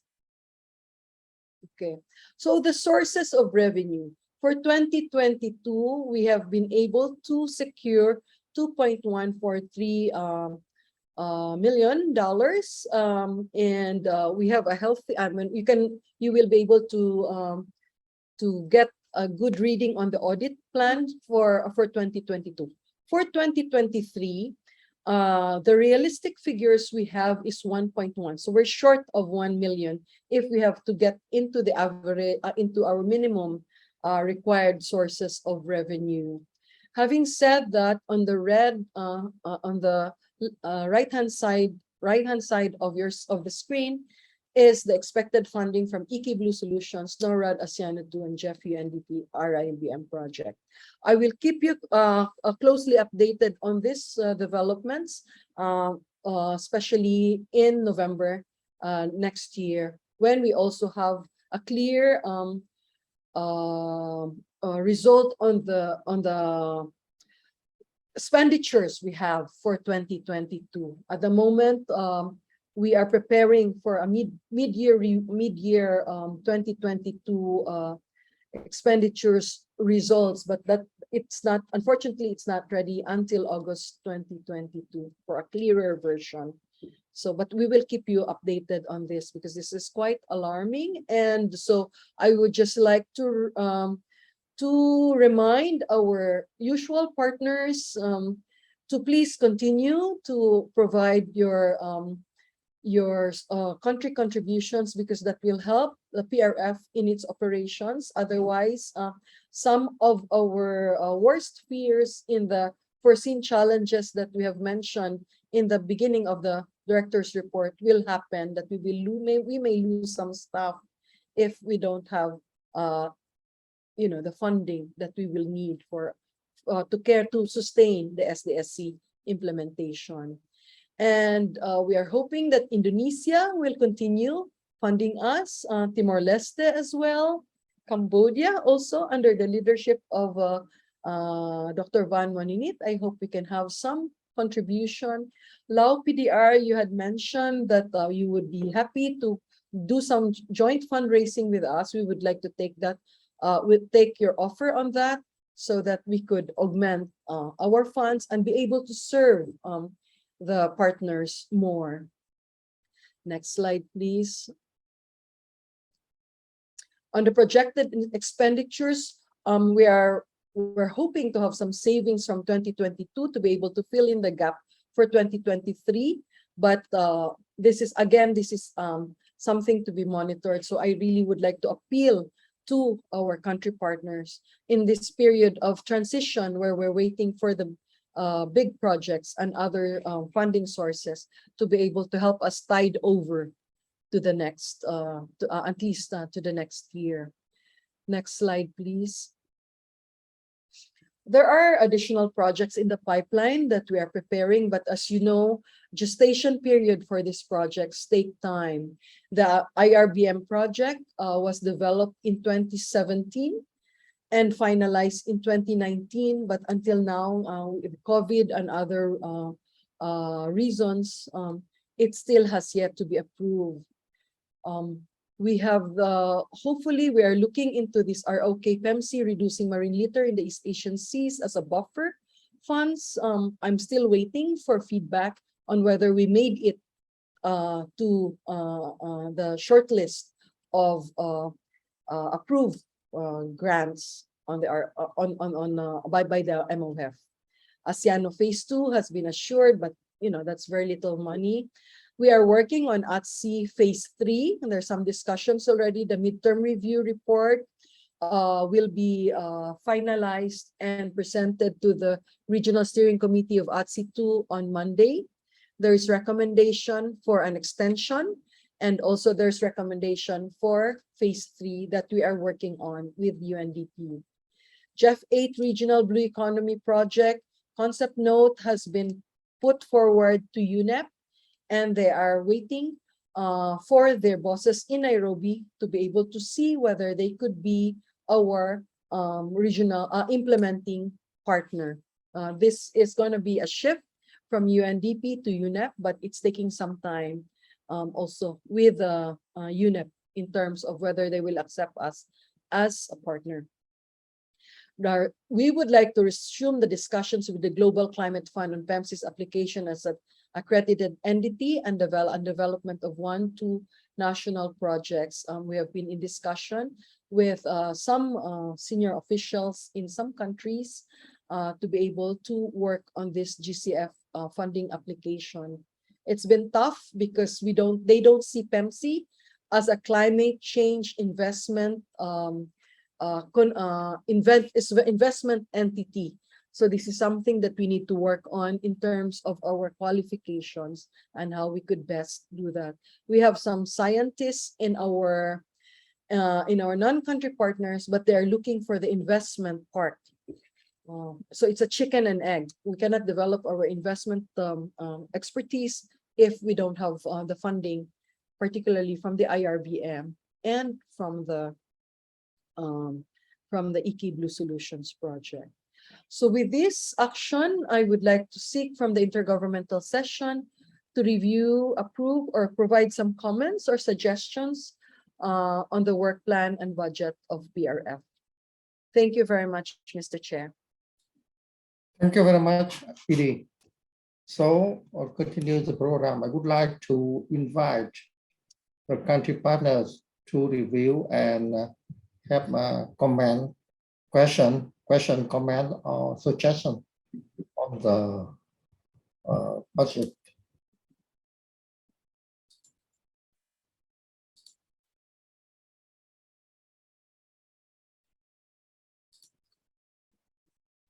You have any question, comment, or suggestion on the work plan and budget?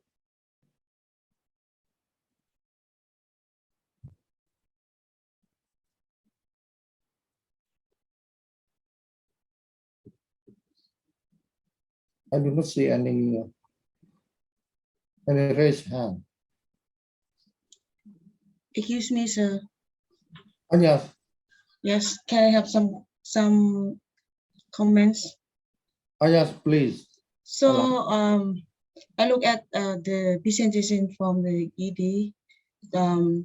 The activity of the coming this year is have a World Bank CMAP project. So as in the project document, Laos and Cambodia selected as the national activity Yes. apart from regional activities. So we are looking forward to work closely with PRF to success of this proposal and together implement the activity. So if any further recommendation to our team, so we are welcome. Yes, and we are working closely with ASEAN secretaries for the preparation of this project as well. Yeah, just that. Thank you. Thank you, Lars. So I would like to invite Edie to respond to on this one. Thank you very much, Chin, for that. Yes, we will be working with you and the ASEAN Secretariat and the World Bank on the development of this proposal in Laos. We will be in touch with you in the next coming days to develop this bilateral agreement. Thank you. Thank you very much, Edie. So do you have more questions or comments or suggestions? Mr. Chair, if I may, Cambodia is also part of CMAP, and so it would be good to explore with them also whether we could work together on the CMAP project. So I would like to invite Cambodia. More comments? Yeah, Mr. Chairman, so Cambodian are interested to join with the project, and we wish that PRF to assist us to develop the project proposal. Thank you. Thank you. Thank you very much, Cambodia.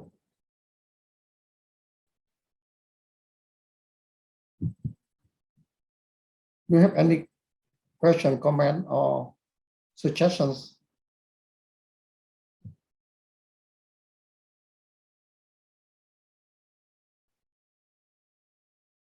So I see no raise hand or you have any question, comment, or suggestion? Just feel free to talk.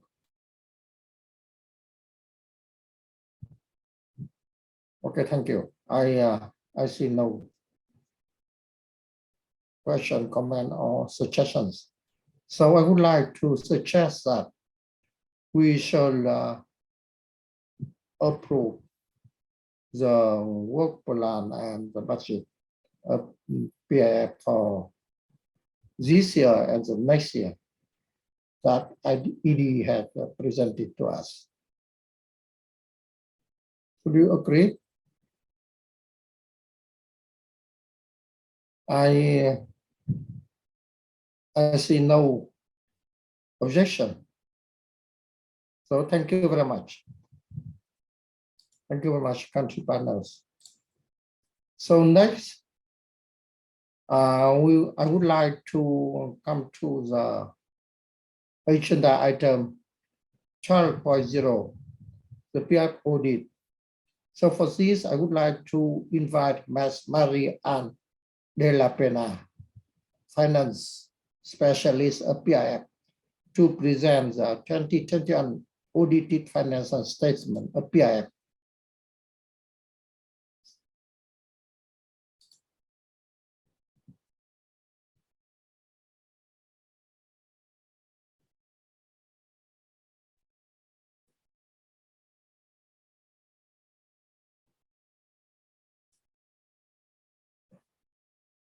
Marie, we do not hear your.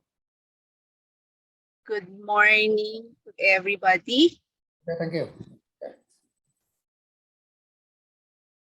Can you see the slides? Yes, we can see it, ma'am. Okay. Good morning, everyone. This is the 2021 PRF audit. The external auditor is Isla Lipana with affiliation with PricewaterhouseCoopers. So here are some of the audit observations. First, PRF accounting policies comply with the financial reporting standards, and there are no significant issues noted related to the application of PRF's accounting policy.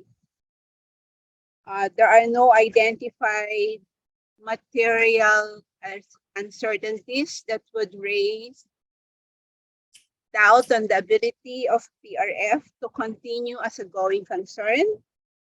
The financial statement line items are reasonable in all material respects. There are no significant accounting and auditing matters covering differences in audit and accounting opinion. The external auditor are independent of PRF. There are no significant difficulties noted during the audit. There are no material weaknesses in the design or the effectiveness of PRF's internal control, and there are no significant material adjustments indicative of the significant internal control weaknesses of PRF. So this is the statement of financial position.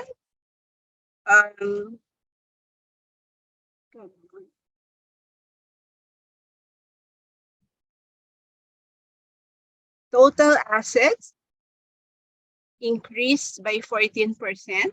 So from 2.9 in 2020 to 3.3 in 2021. Basically, the increase comes from cash. There is 13% increase of cash from 2.8 in 2020 to 3.1 in 2021. Basically, these are the cash received from IMO for the PPG project on EK Blue Solutions, received from GIZ project, from CCs for the Asean project, and some part of Hope Foundation Fund. There is a 57% increase of receivables from 69,000 in 2020 to 108,000 in 2021. These are the receivables from UNDP country office for the UND for the CSA Japan contribution. Financial asset at fair value decreased from 10% from 70,000 in 2020 to 63,000 in 2021. Basically, these are the Forex rate and inflation rate in 2021 that makes the decrease of the financial asset. And the other non-current assets increased by 137%, 21,000 in 2020, 50,000 in 2021. Basically, these are the deduction from staff salaries for the retirement benefit of the staff when they reach the retirement age. Liabilities and equity, there is increase of 17% for accrued expenses from 261,000 in 2020 to 306,000 in 2021. Basically, these are the medical insurance of the staff and accrued leaves. And part of this are the amount of the annual fees deposited by Pnlg members to PEMC. There is an increase of 27% in deferred grants from 1.1 in 2020 to 1.4 in 2021. Deferred grants are funds received from project funds and donor agencies which are not yet expensed or used for the project implementation. These are from several grants coming from CSA contributions, PPG of EK project, Asean project, and other projects implemented by PEMC. Defined contribution liability, there is an increase of 53% from 101,000 in 2020 to 155,000 in 2021. These are the PMC contribution for the retirement benefit of the staff. So we go to the statement of financial operation or the statement of receipts and expenses. Grants decreased by 19% from 2.4 in 2020 to 1.9 in 2021. Basically, the decrease comes from the completion of the scaling up of SDSC project in 2020. Other income increased by 179%, 40,000 in 2020 to 114,000 in 2021. So basically, these are the execution fee from ATSI, additional support given to PMC for the conduct of the 2021 EAS Congress, and some training fees for PSHMS and ICM. Project expenses decreased by 21%, 2.2 in 2020, 1.7 in 2021. So it's the same with the grants. The conclusion of the project completion of the scaling up of SDSC project was concluded in 2020. So there is a basically decrease in all project expenses. And in 2021, we have a positive or excess of receipts over expenses of 5,237 compared to a negative in 2020. So even though there are decrease in the grants, PMC made the operations in 2021. That's all. Back to you, Chair.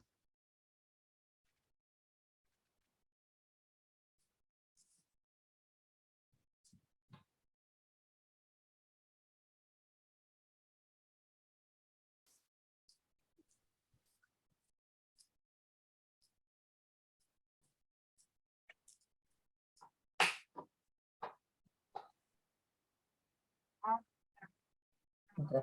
Yeah. Thank you very much. So next, I would like to invite the country partners to have the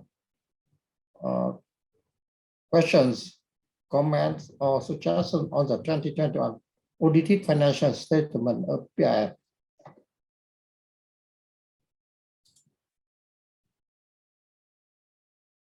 So please raise your hand or speak freely when you have any questions, comments, or suggestions.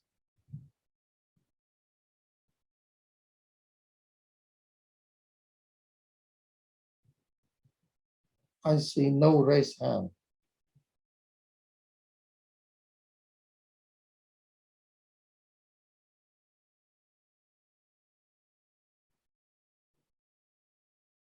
Okay, so thank you very much, Marie.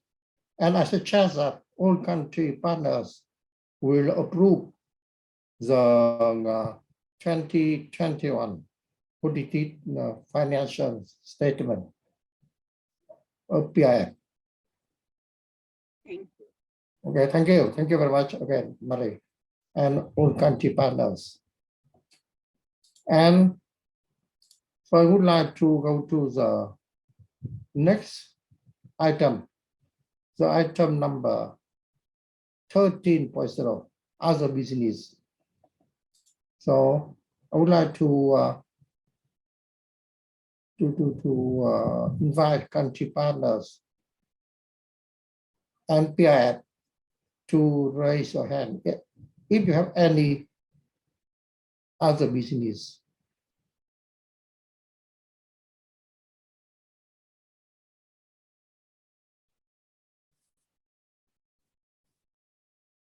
I have not seen any. You have any? None on the side of PRF, Mr. Chair. Oh yeah.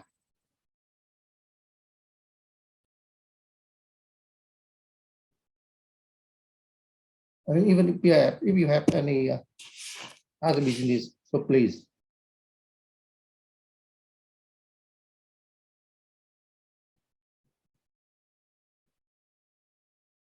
So I do not see any raised hand. No? Okay, thank you very much. So, so I would like to close the intergovernmental session.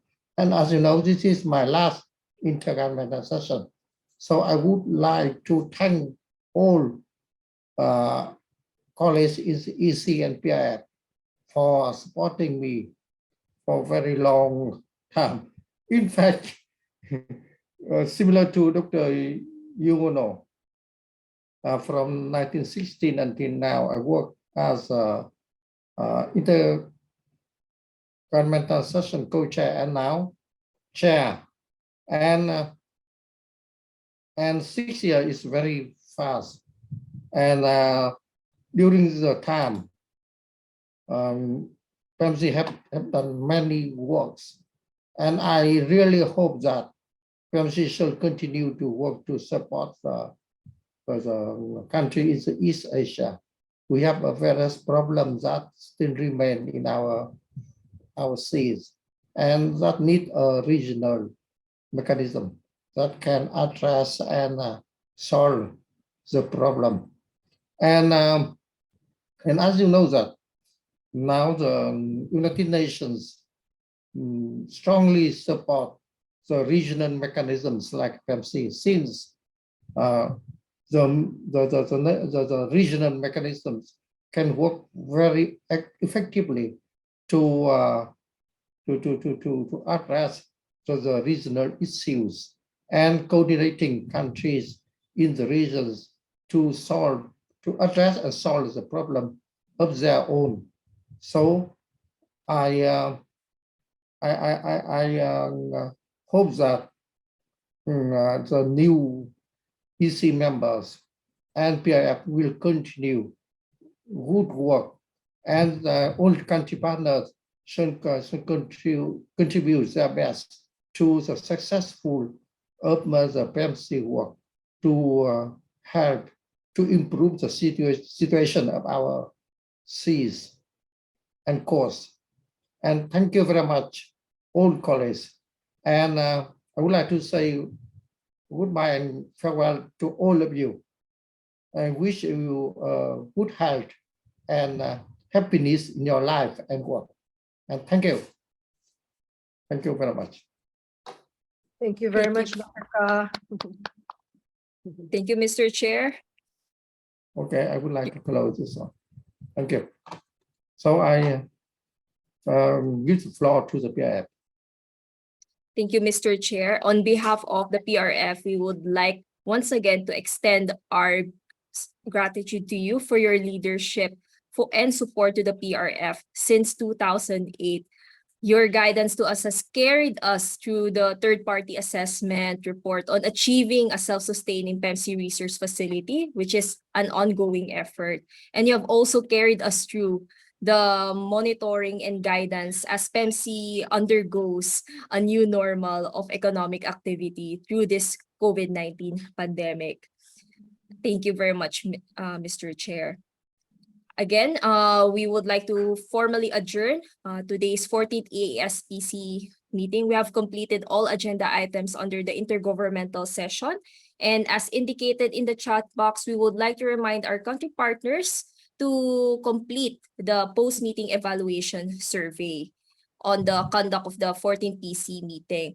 This evaluation is being undertaken as part of PRF's quality management system and was instituted as a regular process for PC meetings as we value your feedback for the continual improvement of our Secretariat services. Your response is highly appreciated. Thank you very much. And see you all again in our future activities this year. Goodbye, everyone.